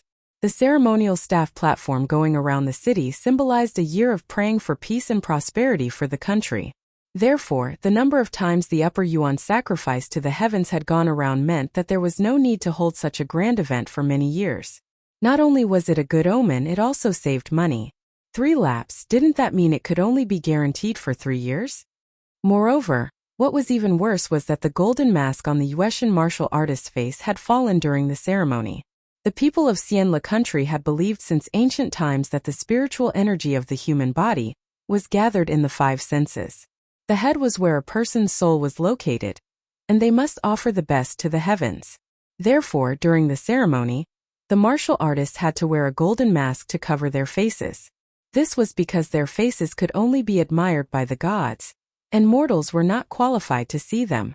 The state preceptor was exasperated and said, In the past, the Yuetian martial artists were guaranteed at least 5 laps, and at most 15 or 16 laps. What about you? Even with your eyes closed, you could walk 50 laps. 100 laps. In the end, you strangled yourself to death on the 3rd lap. Why didn't you choke me to death first? This is great, Your Highness the Crown Prince. Your name will go down in history, and I will also go down in history with you. In the main hall, no one dared to speak. Xiaolian's expression was calm, and he said calmly, State Preceptor, why don't you look at it this way? If that child fell to his death and no one caught him, wouldn't that be an ominous sign? Wouldn't the ceremony be interrupted as well? Now, at least it ended in a decent manner, and this is already the best result. For something like this to happen, it can only be said to be an accident. The State Preceptor was speechless for a moment, and then said, This child. There are so many royal warriors here. Can't any one of them go and catch him? Even if you don't catch him, you might break an arm or a leg, but you won't die from the fall. Take a few more steps forward and fight beautifully.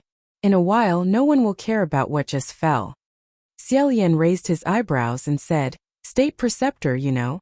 In that kind of situation, other than me, there wouldn't be a second person who could react in time, and there wouldn't be a second person who could catch him unscathed.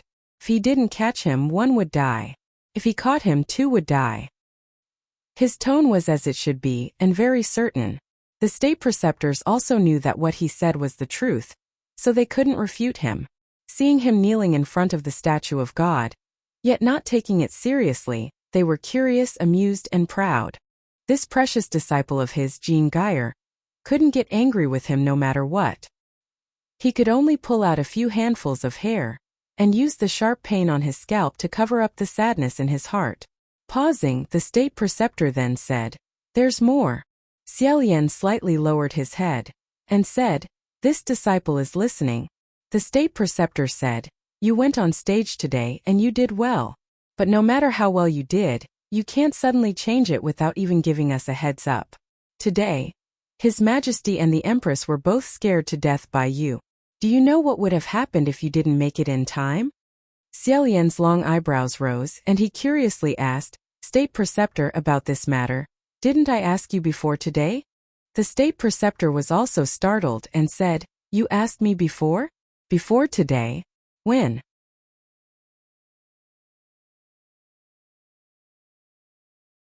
Chapter 60. At this time Feng Exin, who was kneeling behind Xiaolian, said in a low voice, Your Highness indeed said it the day before yesterday. Everyone looked at him. Feng Exin said recently, His Highness has been thinking hard about the heaven-traversing ceremony. Yesterday he suddenly thought of jumping down from the city tower and descending with the posture of a celestial being. There is no need to change the other arrangements. But at that time, His Highness was still reviewing the process of the ceremony. He couldn't get away. Thus he asked Mu Qing to pass the message to the imperial tutor. Ask if this is feasible.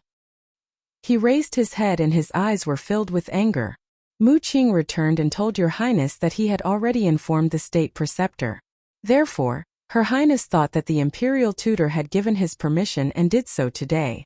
Who would have thought that the imperial tutor would not know anything about it? You almost ruined it? The Taoists looked at each other. Imperial advisor asked, Has anyone heard of this? The other 3 deputy State Preceptors shook their heads. They all said no.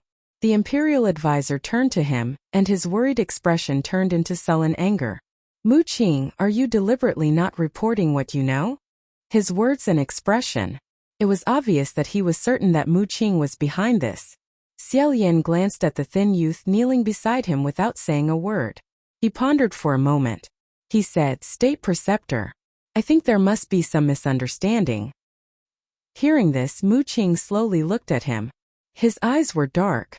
Xiaolian said, If someone deliberately concealed the truth and didn't report it, the moment they confronted each other afterwards, the ruse would be exposed.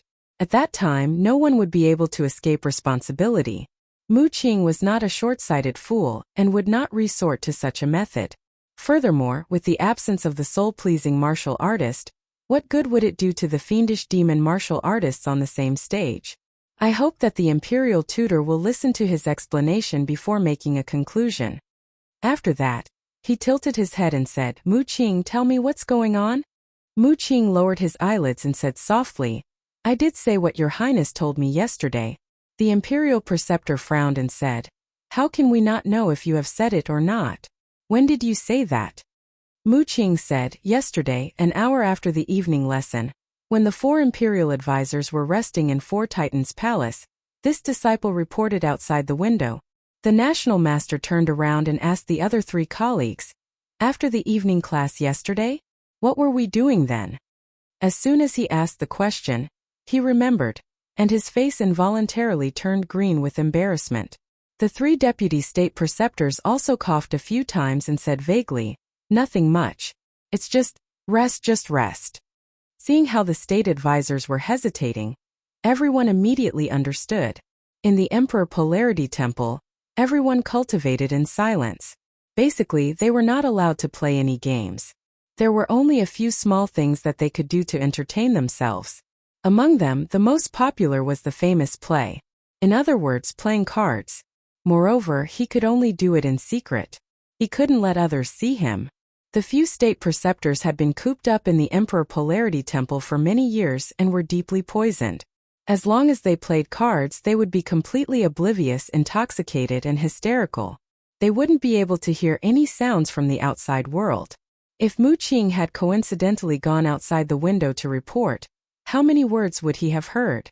A deputy state preceptor said, oh then, maybe there were too many people and the voice was too soft so I didn't hear it clearly. Oh, I didn't hear you clearly. The imperial tutor asked doubtfully, did you really go to 4 Titans' palace yesterday? Mu Qing said, it's true. To prove it, he described the clothes, appearance, and accent of the Taoist guard outside the door. The state preceptor had no choice but to believe him. Then he frowned and said, since you went to 4 Titans' palace, you could have asked the Taoist child outside to report or go in to explain in detail. Why did you have to shout outside the window? Why didn't you ask if we heard you?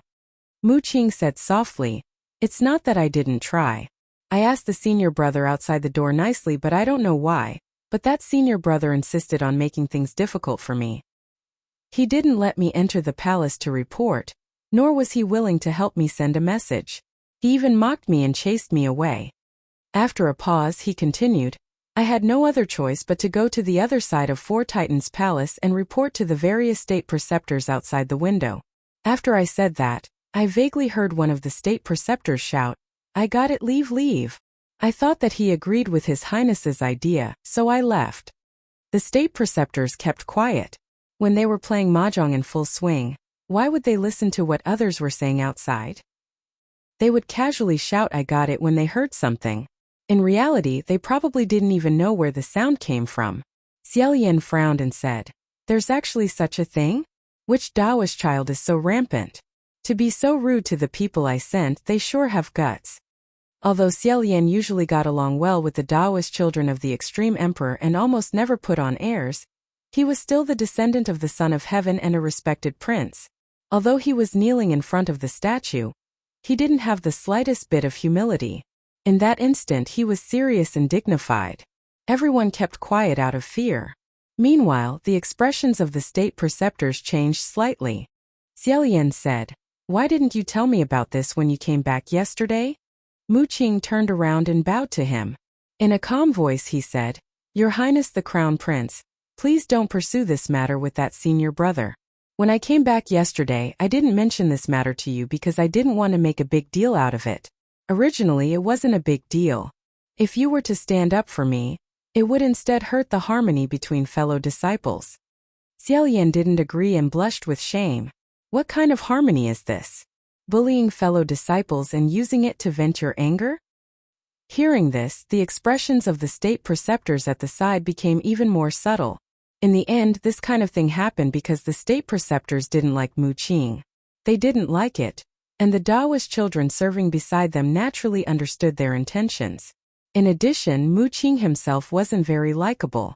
Thus, it was normal for his fellow disciples to not give him any convenience and make things difficult for him. Of course, this precious disciple wasn't deliberately mocking them, but he really did stab them. Mu Qing kept retreating as he spoke, but Feng Exine couldn't bear to listen anymore. He suddenly said, originally it really wasn't a big deal, but you made it so complicated. If you had directly told the Taoist child that you were here to pass on a message from His Highness the Crown Prince, would he have the guts to not report it? Also, before we set off today, the state preceptor asked you where His Highness the Crown Prince went. Why did you deliberately answer ambiguously? Couldn't you have directly said that His Highness was waiting on the city gate tower for the troops to set off? Mu Qing immediately and calmly retorted, I originally thought that the state preceptor already knew about this matter. I didn't expect that the state preceptor would suddenly ask about it, so I was momentarily stunned. But afterwards, I clearly explained to the state preceptor that His Highness the Crown Prince had already told me not to worry, and that everything could be carried out as per normal. His Highness would immediately arrive. His Highness wasn't present at that time, but many people heard it. How was it intentional? How could it be so ambiguous? Feng Xian glared at him. But thinking about it carefully at that time, Mu Qing really did say that. It was just that the state preceptor was burning with impatience and didn't dare to rashly set off. If he really had to pick, he couldn't pick out a big mistake that could prove he had ulterior motives. At this time, Xiaolian said, all right. A freak accident, a misunderstanding. Just consider it bad luck. Let's all stop arguing. Feng Xian's expression was extremely unhappy, but due to his status, he didn't dare to make a ruckus in Divine Martial Palace and didn't say anything else. The state preceptor also didn't want to be entangled on this issue anymore. After all, if they really thought about it, wouldn't their playing cards also cause problems? Thus, he waved his hand and said, let's talk about it later. Let's talk about it and later think of a way to remedy this. The three of you can leave. Take off your clothes and do whatever you need to do. Xiaolian slightly bowed and immediately stood up. Feng Xian and Mu Qing, on the other hand, respectfully kowtowed once more. Only then did they stand up and follow behind Xiaolian, preparing to leave. Xiaolian stepped out of the doorway and heard the state preceptor call out from behind him, Your Highness the Crown Prince. Xiaolian turned around. The state preceptor said, Today, His Majesty the King and Her Majesty the Empress asked you many questions. If you have time these next few days, go back and take a look. Xiaolian smiled and said, This disciple understands. After exiting Divine Martial Palace, the three of them passed through a large expanse of mountain peaks and returned to Xianle Palace, a Taoist room specially built for His Highness the Crown Prince. Only then did Xiaolian begin to remove his ceremonial clothes. As mentioned earlier, during the Upper Yuan sacrifice to the heavens, the martial artists who performed the pleasing spirit ceremony had a strict style of clothing. Almost everything they wore on their body had a symbolic meaning, and not a single one of them could be messed up. For example, the outer clothing was white, symbolizing pure holiness. The inner clothing was red, symbolizing orthodox. The golden crown tied up the hair, symbolizing royal authority and wealth. The white feather hidden in one's chest, symbolizing wings reaching the heavens. The streamers at the sleeves, symbolizing carrying all living beings. All sorts of things. It could be imagined that this outfit, whether it was wearing it or taking it off, would definitely be incomparably complicated. However, Xiaolian was the noble crown prince, so naturally, he didn't need to do everything himself. He only needed to open his arms amidst the refreshing fragrance of the room and talk to Feng Xian while waiting for Mu Qing, who was his personal attendant, to help him take off the layers and layers of pleasing spirit dress. The white clothing of the pleasing spirit dress was of excellent quality. The grain was exquisite, and the edges were embroidered with extremely exquisite dark golden patterns. It was gorgeous but not extravagant. Compared to the black martial arts clothing worn by the Yaoma, it could be said to be the difference between heaven and earth. Mu Qing's own black martial arts clothing had yet to be removed. His hand held onto the pleasing spirit dress that Xiaolian had taken off. His fingers twitched as he stroked the white clothing a few times. To the side, Xiaolian took off the golden crown that tied up his hair and let his long hair loose. Sitting on the sandalwood bed, he kicked his feet a few times and threw off his snow-white boots, waiting for someone to put new clothes on him. After waiting for a while, he saw that Mu Qing didn't move. He tilted his head and asked, "What's wrong?" Mu Qing quickly regained his senses and said, "Your Highness, this pleasing spirit dress seems to be dirty in some places." Xiaolian made an ah sound and said, "Bring it over for me to see?" Sure enough, on the snow-white martial arts clothing, there were impressively two small black handprints. Xiaolian glanced at them and said, "Was it done by that child who fell from the sky? I remember that he was grabbing onto my clothes, not willing to let go. That child's face was still wrapped in bandages. I don't know if he fell or something. Feng Xian, did you help him take a look?" Feng Xian was currently wrapping up the treasured sword and horse-slaying knife used during the pleasing spirit dress. He gloomily said, "I didn't. I brought him out of the palace to help him take a look at his face like you said. In the end he kicked my knee. Damn, it really hurt." Xiaolian laughed as he collapsed onto the bed. Pointing at him, he said, "It must be because you were fierce to him.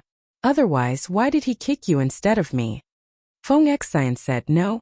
That little rotten child seemed to have been possessed by a ghost. In a short while he ran away.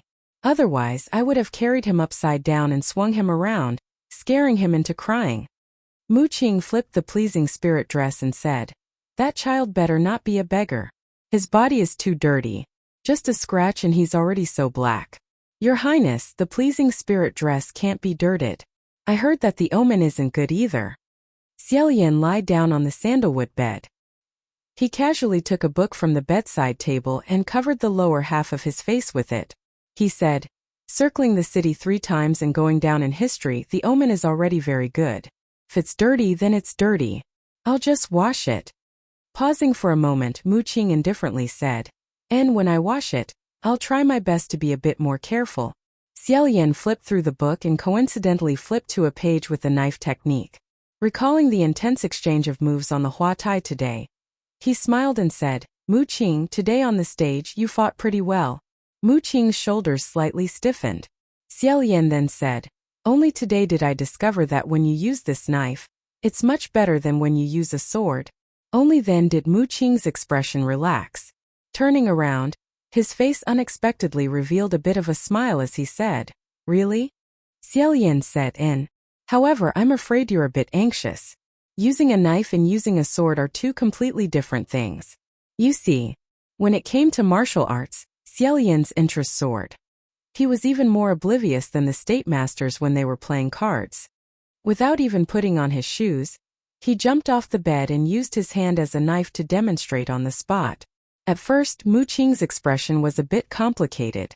After Xiaolian demonstrated for a while, he began to seriously watch.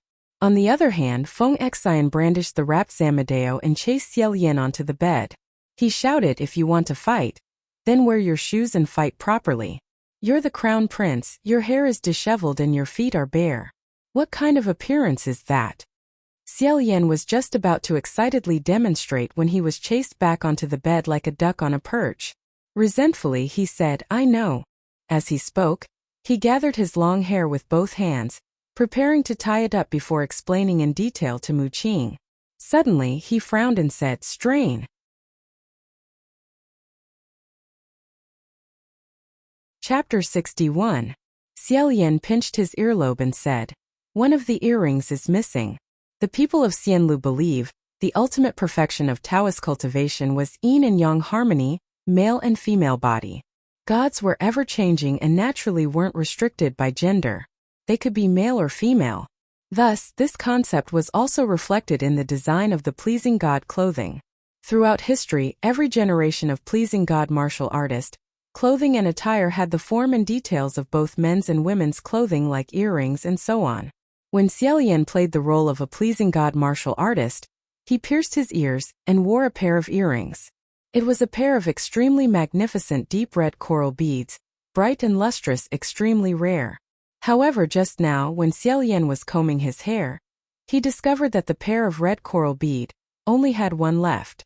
As soon as he said it was lost, Mu Qing's originally relaxed expression suddenly stiffened. The other 2 people didn't notice at all. Feng Xian first searched inside and outside the room before coming in empty-handed. "You're always this forgetful. You can't even find the things you wear on your ears. I didn't see the Xianlu Palace piece, so I'll go out and look for it. I can't lose it during the heaven sacrifice." Xiaolian also felt it was strange. However, he didn't care and said, "It's possible. If we can't find it like that, then it's fine if it's lost." Mu Qing took the broom he usually used to sweep the floor and quietly said, "That bead is very precious. If we can find it, then we should look for it." See if it fell under the bed or under the cabinet. As he said this, he started sweeping. Xiaolian said, how about we call a few more people to come in and help look? Feng Xian casually said, there are too many people. If we can't find it, someone might steal it and hide it. Mu Qing was originally silently checking under the bed. When he heard this, his face suddenly turned deathly pale. He abruptly stood up, the broom in his hand snapping in two. Xiaolian was immediately startled. After coming out of the Divine Martial Palace, Feng Xian had been quite critical of Mu Qing, but he didn't flare up.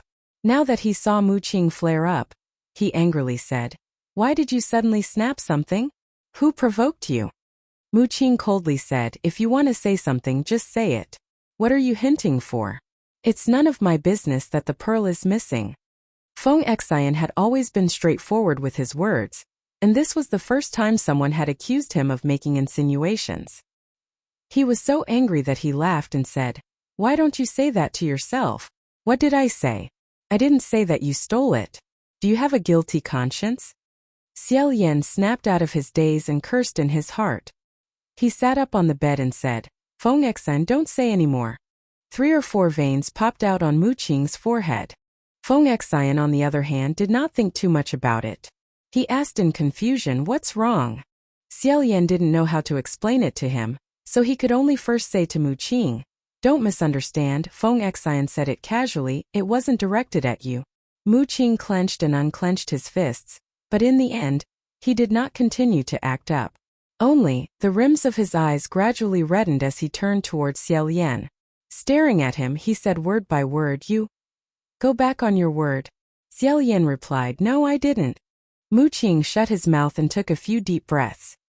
He glared resentfully at Feng Xian, and without another word rushed out the door. Xiaolian jumped off the bed wanting to chase after him. However, after a few steps he was pulled back. Feng Xian said, Your Highness, you're not even wearing shoes. What would you look like if you went out with your hair disheveled? Xiaolian said, help me stop him. Feng Xian said, put on your clothes and shoes first, then tie up your hair. Why bother with him? Normally, this person is full of yin energy. Who knows which of his strings were touched, causing him to act up inexplicably. Mu Qing had long since disappeared without a trace. Seeing that he wouldn't be able to chase after him, Xiaolian could only grab a hair tie and hastily tie up his hair. As he did so, he sighed and said, he didn't act up, it was just that you accidentally said the wrong thing. Feng Xian took out the white robe that Xiaolian usually wore from his wardrobe and threw it at him. He asked, what did I say wrong?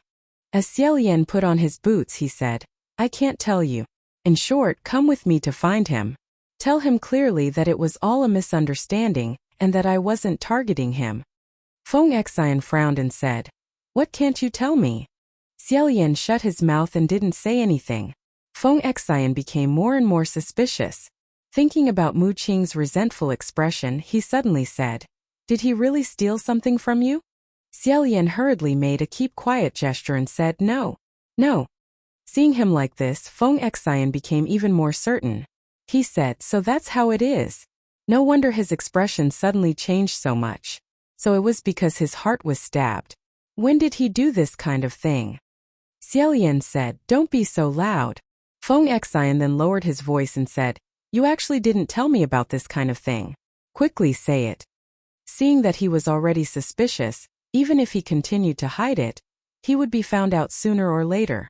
Xiaolian helplessly said, it can't be considered stealing, but let me start from the beginning. Do you still remember that 2 years ago, not long after I entered Huangji Temple, I once lost a piece of gold leaf? Hearing this, Feng Xian's eyes widened. He slapped his thigh and said, that time, 3 years ago, Xiaolian finally begged his parents to allow him to enter Huangji Temple to cultivate before he turned 20. After a year, after Xianle Palace was built, he finally came up the mountain in high spirits. When Xiaolian came up the mountain, he didn't bring much luggage. 2 carts of books and 200 famous swords. However, Empress Min loved her son dearly. She was afraid that he would live a lonely and poor life on the mountain. Later, she ordered people to send 20 servants up Mount Taizong, as well as 4 carts of toys that the crown prince usually loved. They majestically brought them up Mount Taitsong. Among them was a set of 108 pieces of gold leaf palace. Making a palace with gold leaf was a popular game among the nobles of Xianlu.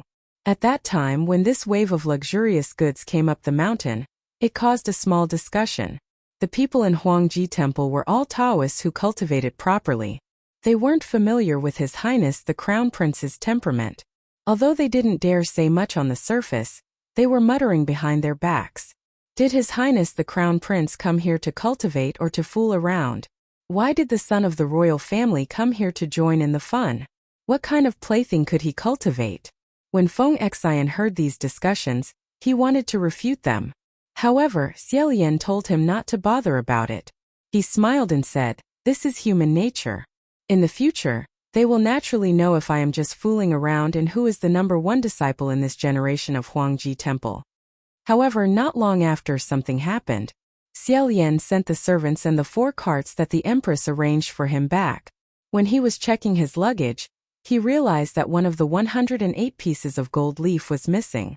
Ever since that piece of gold leaf was brought up Mount Taitsong, it had never left Xianlu Palace. It was either lost on the road or stolen. Since he couldn't find it on the road, Xiaolian casually mentioned it to the imperial advisor. When the imperial advisor thought that it might have been stolen, and that someone in Huangji Temple might have made a mistake due to the temptation of the gold leaf, he was furious. He was determined to find out where the gold leaf was, even if he had to dig 3 feet into the ground. If he found it in someone's place, he would be severely punished. Hence, the entire 3,000 people in Huangji Temple did not do anything else. They were caught unprepared and were suddenly chased out. They formed a team and checked the rooms one by one. After much fanfare and tiring himself to death, who would have thought that when they were halfway through the search, Xiaolian would suddenly change his words and say that he was sorry for causing trouble for his fellow disciples. He suddenly remembered that he seemed to have lost a piece of this set of gold leaf palaces when he was in the imperial palace. In other words, there were originally only 107 pieces of gold leaf. In order to find out where the missing piece of gold leaf was, Huangji Temple could be said to have gone through a lot of trouble that night. In the end, when they were sweating profusely, His Highness the Crown Prince suddenly said that all their previous efforts had gone to waste. Inevitably, many of the fellow disciples started to complain. Hence, they secretly said that he was the Crown Prince and that whatever he said was true. They only hoped that their memory would be better next time, and they would be able to remember such an important matter before the search. Feng Xian was very angry as he squatted and listened. However, Xiaolian told him not to worry about it and to calmly wait for the future. In the future, Xiaolian indeed crushed all 3,000 disciples and became the fully deserving number 1 disciple of Huangji Temple. Because he was indeed rather amiable and didn't rely on his power to manipulate others, gradually, his reputation among his fellow disciples improved. Feng Xian didn't remember things, so he had forgotten about this part. Who knew that when it was brought up again today, he would suddenly realize. He was both shocked and angry. That piece of gold leaf was taken by Mu Qing? Xiaolian said, "Sure." After confirming that there was no one around, he then said, "That piece of gold leaf was accidentally knocked off on the mountain road. When Mu Qing passed by while carrying water, he picked it up from the underbrush. He kept it under his bed and didn't know what to do with it. In the end, at night, the state preceptor suddenly attacked and chased everyone out to search the rooms. At that time I didn't know him. I only saw an odd job worker with a bad expression. Later, when I was sitting outside, he privately admitted it to me in a low voice when he served me tea. Only then did I know what happened." Feng Xian said, "Taking it and not reporting it, isn't that stealing? So in order to help him hide this matter, you told others that the gold leaf was lost in the imperial palace?" While they were talking, Xiaolian finished preparing his clothes and walked out. He said, "That's it." Feng Xian was so angry that he almost died. He followed behind Xiaolian and said, "Your Highness, do you know how many people were gossiping behind your back when you just arrived at Huangji Temple?" Xiaolian said, "Lower your voice." At that time his complexion was really bad. It was deathly pale. The other people in Huangji Temple didn't like him in the first place. If I told others, wouldn't his life be over? My identity is different from his, so my situation in this matter is also different. The consequences can't be compared at all. At this time, a few small Taoists walked over and respectfully saluted him. However, their faces were full of smiles as they greeted, "Your Highness the Crown Prince." Xiaolian also smiled as he returned the greeting. The two groups of people brushed past each other. Then he said to Feng Xian, "You see, I said I would wait for the future. Right now, aren't I getting along well with everyone from the same sect? Who else dares to talk behind my back?" The two of them went to Mu Qing's Taoist room. However, they didn't see him, so they came out to look for him. Feng Xian said, "At that time I thought it was strange. Why didn't I know that you lost a piece in the palace? You actually didn't tell me about this for 2 years. You even told me that you met him when he was sweeping the floor." Xiaolian said later on, "He begged me not to tell anyone else. Since I agreed, of course I couldn't tell anyone, not even you. Now that you know, it can be considered that I broke my promise. However, you definitely can't tell anyone else." Feng Xian said, "How is this breaking my promise? It's not like you told me." "He was the one who had a guilty conscience and let the cat out of the bag, so I caught him." Xiaolian threatened, "No way, no way. Hurry up and swear that you won't tell anyone about this. Otherwise, I will sever all ties with you. Furthermore, you won't be able to find a wife." Feng Xian snorted and said, "You sever all ties with me.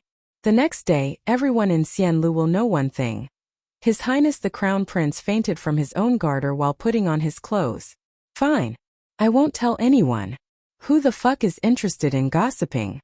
Pausing for a moment, he then continued, "He probably thinks that I'm always targeting him because I know he took that piece of gold leaf. In fact, I just don't like people like him. A grown man who thinks about this and that all day long. He definitely suspected that you told me. The concubines in the palace don't have as many twists and turns as he does. Just looking at them makes me annoyed." Xiaolian said, "It's not as bad as you say. Huang Jiguan has never heard of anyone losing something before. Which means that this is his first time. In the end, it's still because of his mother. In any case, he repeatedly promised me that he would never do this kind of thing again. Giving him a chance isn't too much. He also did it. Moreover, today, if Mu Qing didn't cooperate with me when that little friend fell, the ending of the Heaven Worship Tour wouldn't have been so good." Feng Xian sneered, "In any case, you've already finished the 3 rounds and your name will go down in history. He naturally doesn't need to continue giving you trouble. Your Highness, let me tell you, I don't believe a single word he said at the Divine Martial Palace today. In the entire Huang Jiguan, who doesn't know that when the state preceptor plays cards, he doesn't even recognize his own family? Yet, at that time he just had to go and say it, yet he refused to clearly state whose orders he was under. It was as if he would do whatever he couldn't do." Xiaolian, however, slightly shook his head and solemnly said, "Actually, speaking of this matter, I probably didn't think it through thoroughly. I knew that Mu Qing wasn't well received, so I originally wanted him to help me out more. Now that people knew he was my attendant, they would naturally be more polite to him. However, I didn't think that other people would already be this impolite to him. Not only did I not complete the task well, I even made the people under him suffer. If you look at him from another side, you'll find that his strange temper is understandable." Feng Xian disagreed and said, "That's his strange temper. Why are you taking it upon yourself? You're the Crown Prince. Who do you want to promote? Do you want to owe someone? Your Highness, I really don't understand why you value him so much." Xiaolian smiled and said, "Feng Xian, you should know that in my eyes, there are many people in this world who are stubborn rocks." Feng Xian didn't understand. Xiaolian walked with his hands behind his back and said, "Stubborn rocks are easy to obtain, but fine jade is hard to find. In all these years on the path of martial arts, I've only seen 2 people who could be considered fine jade. One is you. The other is him." He suddenly stopped walking and turned around. His eyes were extremely bright as he said, "I truly feel that Mu Qing is an extremely talented person. For such a fine jade, could it be that because of his background and temperament, the unpolished jade needs to be covered in dust, unable to fully display its beauty?" Xiaolian resolutely said, "No. I believe that this isn't right. You ask me why I value him so much? It's the same reason why I value you. When it's time to shine, I must make him shine.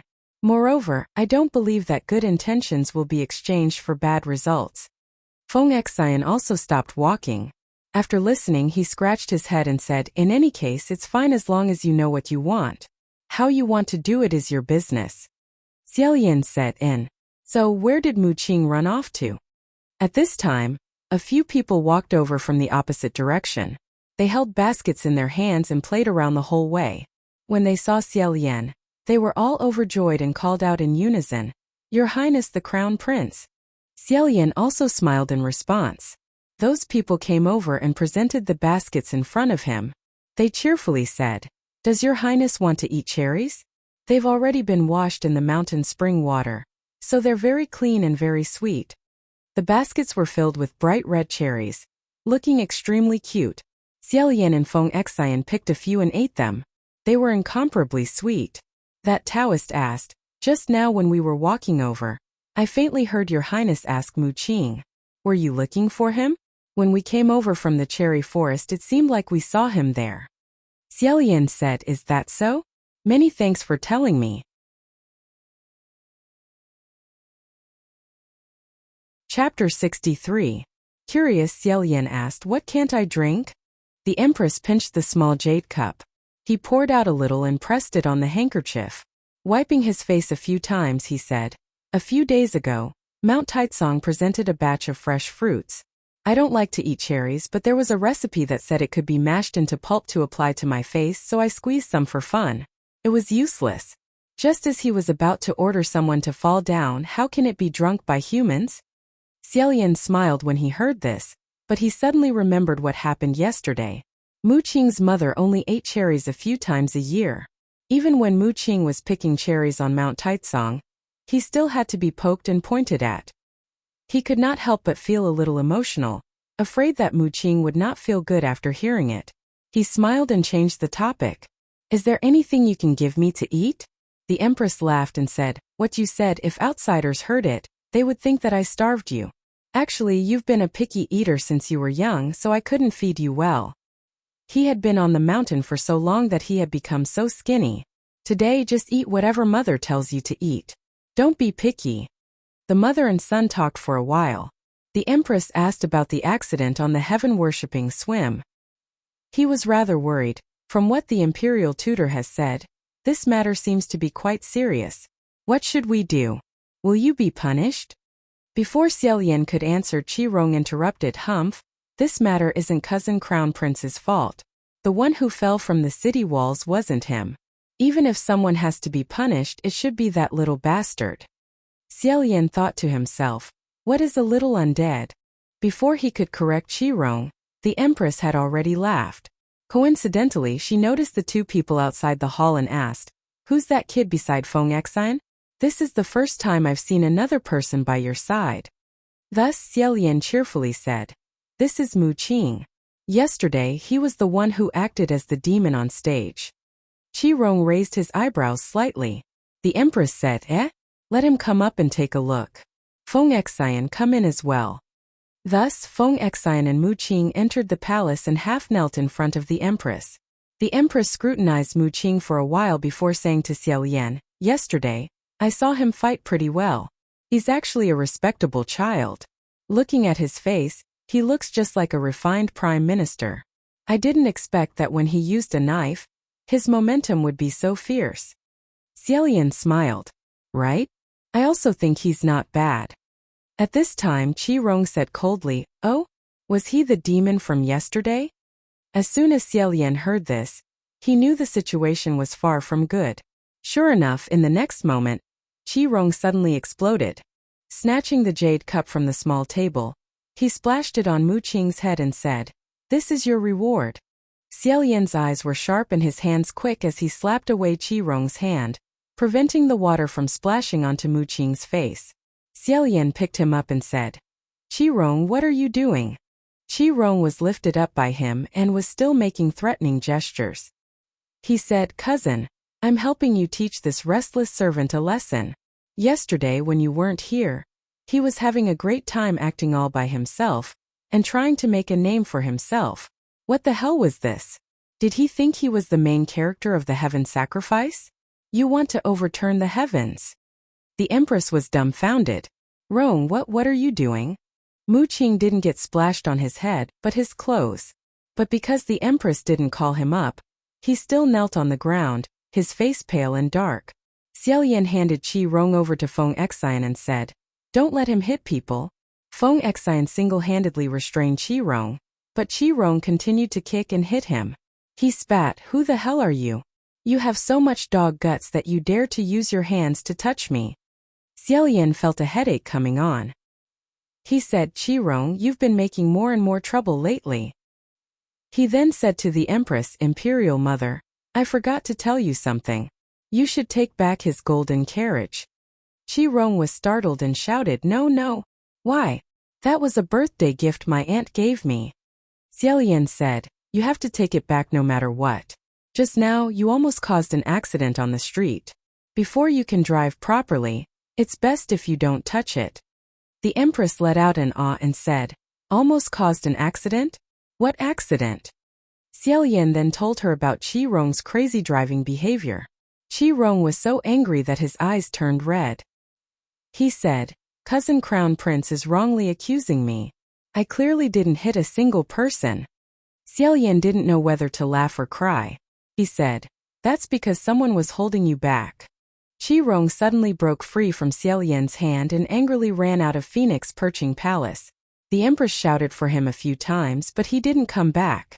She could only helplessly say, "I'll go talk to him about taking back the carriage tomorrow.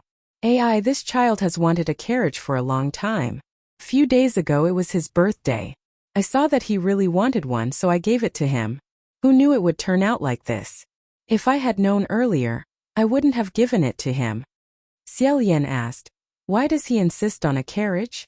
The Empress replied, "He said that this way, he can go to Mount Taitsong at any time and bring you back to the palace." Xiaolian was silent as he thought about how the Empress had good intentions towards him. After a moment he said, "You should find a teacher for him and properly teach him to control his temper. If he continues like this, he absolutely cannot continue." The Empress sighed and said, "What kind of teacher would be able to teach him? He has always listened to you. Don't tell me you want him to go up the mountain with you to cultivate his character? The state preceptor wouldn't accept him as a disciple no matter what." Xiaolian thought about it and felt it was both funny and scary. He shook his head and said, "With Qi Rong's temper, if he entered the Huangji temple, I'm afraid the entire Mount Taitsong would be in chaos." Both mother and son had a headache over this problem. They couldn't think of a solution, so they temporarily put it aside. In the evening, Xiaolian met with his parents. After a short chat, he was about to leave the imperial palace. Everyone knew that His Royal Highness the Crown Prince was obsessed with cultivation. Ever since he entered Mount Taitsong and entered the Huangji temple, he spent more time away from his parents. Regarding this, the king didn't say much, but the Empress was always reluctant to leave. After leaving the imperial palace, Xiaolian casually walked around the imperial city. In passing, according to what he said yesterday, he accompanied Mu Qing back to his home. There was often only a small alley between a wealthy family and a slum inhabited by the poor. Mu Qing's original home was in a dark alley in the most prosperous part of the imperial city. Just as the three of them arrived at the entrance of the alley, 5 or 6 shabbily dressed children surrounded them and said, "Gidge. Gidge is back." At first, Xiaolian felt it was strange. Why did they call him Gidge whenever they saw a stranger? However, he soon discovered that the Gidge these children were calling wasn't him, but Mu Qing. The children sweetly called out to him, but Mu Qing ignored them and said, "Not this time. Don't randomly call me." Although his face was wooden, his tone wasn't really cold. After he finished speaking, he turned to Xiaolian and said, "Your Highness, please don't mind them. They are children from nearby." However, that group of children were obviously familiar with him. They were used to playing around and not afraid of him at all. They surrounded them with smiles and giggles, stretching out their dirty little hands to beg for food from Mu Qing. In the end, Mu Qing still took out a bunch of ruby-like cherries from the bag and gave them to them. Seeing this, Feng Xian was quite surprised. He seemed to think that Mu Qing doing this kind of thing was very strange. After all, Mu Qing had a pretty face that looked extremely cold. Even if passers-by were to starve to death in front of him, they would still hold on to their rations tightly. Xiaolian, on the other hand, wasn't surprised. Originally, he also wanted to find something to give to this group of children. However, he didn't carry candy on him all year round. If he told Feng Xian to directly give him some money, it would seem like he was dismissing a beggar. In the end, he felt that it was inappropriate. Unexpectedly, right at this moment, they suddenly heard a loud da-da sound. A long string of horse neighs could be heard, followed by a scream coming from the main street. Everyone's expressions turned cold. Xiaolian rushed out of the alley. Both sides of the main street were swaying left and right as people and horses were thrown into a complete mess. Pedestrians fled one after another, and red apples and yellow pears rolled all over the ground. Before they could clearly see what was going on, they heard a youngster laugh wildly and say, "Get out of the way, get out of the way, all of you get out of the way. Whoever doesn't have eyes to look, I won't care even if you trample them to death." Feng Xian cursed and said, "It's Qi Rong again." Sure enough, Qi Rong was standing on his gorgeous golden carriage. His face was filled with anger as he raised his horsewhip and randomly lashed it, causing the white horse to neigh. Xiaolian said, "Stop him." That golden carriage whistled past in front of them. Feng Xian said yes, and rushed forward. Xiaolian was just about to check on the pedestrians and stalls that had been knocked over by Qi Rong's carriage. He wanted to check if anyone was injured, but he suddenly felt that something wasn't right. He abruptly turned his head to look and saw that behind that tall golden carriage, there was a long and thick hemp rope being dragged. At the end of the rope there was a sack tied to it. There seemed to be something inside that sack that was still struggling endlessly. Seemed like there was a person inside. In a split second, Xiaolian felt his blood run cold. In the next moment he rushed forward. That white horse was madly galloping after being whipped by Qi Rong, and even the carriage's wheels were spinning. Feng Xian went to the front to stop the horse, but he was afraid that he wouldn't be able to do so for a while. Xiaolian caught up to the carriage in 3 steps. Unsheathing his long sword, he swung it down. That hemp rope was cut off and that sack also fell to the ground. After rolling a few times, it stopped moving. Xiaolian bent down to examine it. He didn't know how long this sack had been dragged on the ground, but it had been badly worn out. It was extremely dirty and bloodstained, as if it was a corpse bag. With another swing of his sword, he cut off the rope that was tied to the sack's mouth. Opening it, he took a look inside. Sure enough, there was a person inside. Moreover, it was a young child. Xiaolian tore open the entire sack. That young child was curled up into a ball inside, tightly hugging his head. His dirty clothes were covered with footprints that were too big for him, and his hair was also bloody and tangled. It was a complete mess. It was obvious that he had been beaten up by someone, to the point that he couldn't even be recognized as human. Looking at his figure, he was only 7 or 8 years old, an extremely small child. He was shaking so violently that it was as if a layer of his skin had been peeled off. It was hard to imagine how he was able to survive after being beaten up and dragged on the ground. Xiaolian immediately used his hand to check the child's neck. Feeling that the pulse wasn't weak, he let out a sigh of relief and immediately picked up the little body. Turning his head, he angrily shouted, "Feng Xian, stop Qi Rong for me." He had never imagined that such a thing could happen in Xianle country. In broad daylight on the streets, a nobleman carried a living person in a sack and dragged it behind a carriage. If he hadn't seen and stopped him, wouldn't this little child have been dragged to death today? In the distance ahead, the sound of neighing and Qi Rong's angry roars could be heard. In a flash, Feng Xian loudly shouted, "I've stopped him." Xiaolian took a few steps forward, just in time to hear Qi Rong's blood-curdling screech. Angrily, Xiaolian said, "You daring servant, you actually dared to injure me. Who gave you the courage?" It turned out that Feng Xian couldn't stop him, so he went to grab the reins of the horse. Of course, Qi Rong wouldn't give it to him. After snatching it back and forth, he was accidentally pushed off the carriage by Feng Xian. He fell to the ground and rolled a few times, scraping his knee. Seeing that there were onlookers all around him, he only felt angry and embarrassed. However, Xiaolian said, "I gave it to him." Qi Rong opened his mouth and said, "Cousin Crown Prince." Xiaolian angrily said, "Look at what you've done. Qi Rong, I really..." At this moment, he suddenly felt the child in his arms shrink back a bit. It seemed that the child had slowly let go of his head and was peeking at him through his elbows. Xiao Yan immediately restrained his anger. Lowering his head, he softly asked, "How do you feel? Does it hurt particularly?"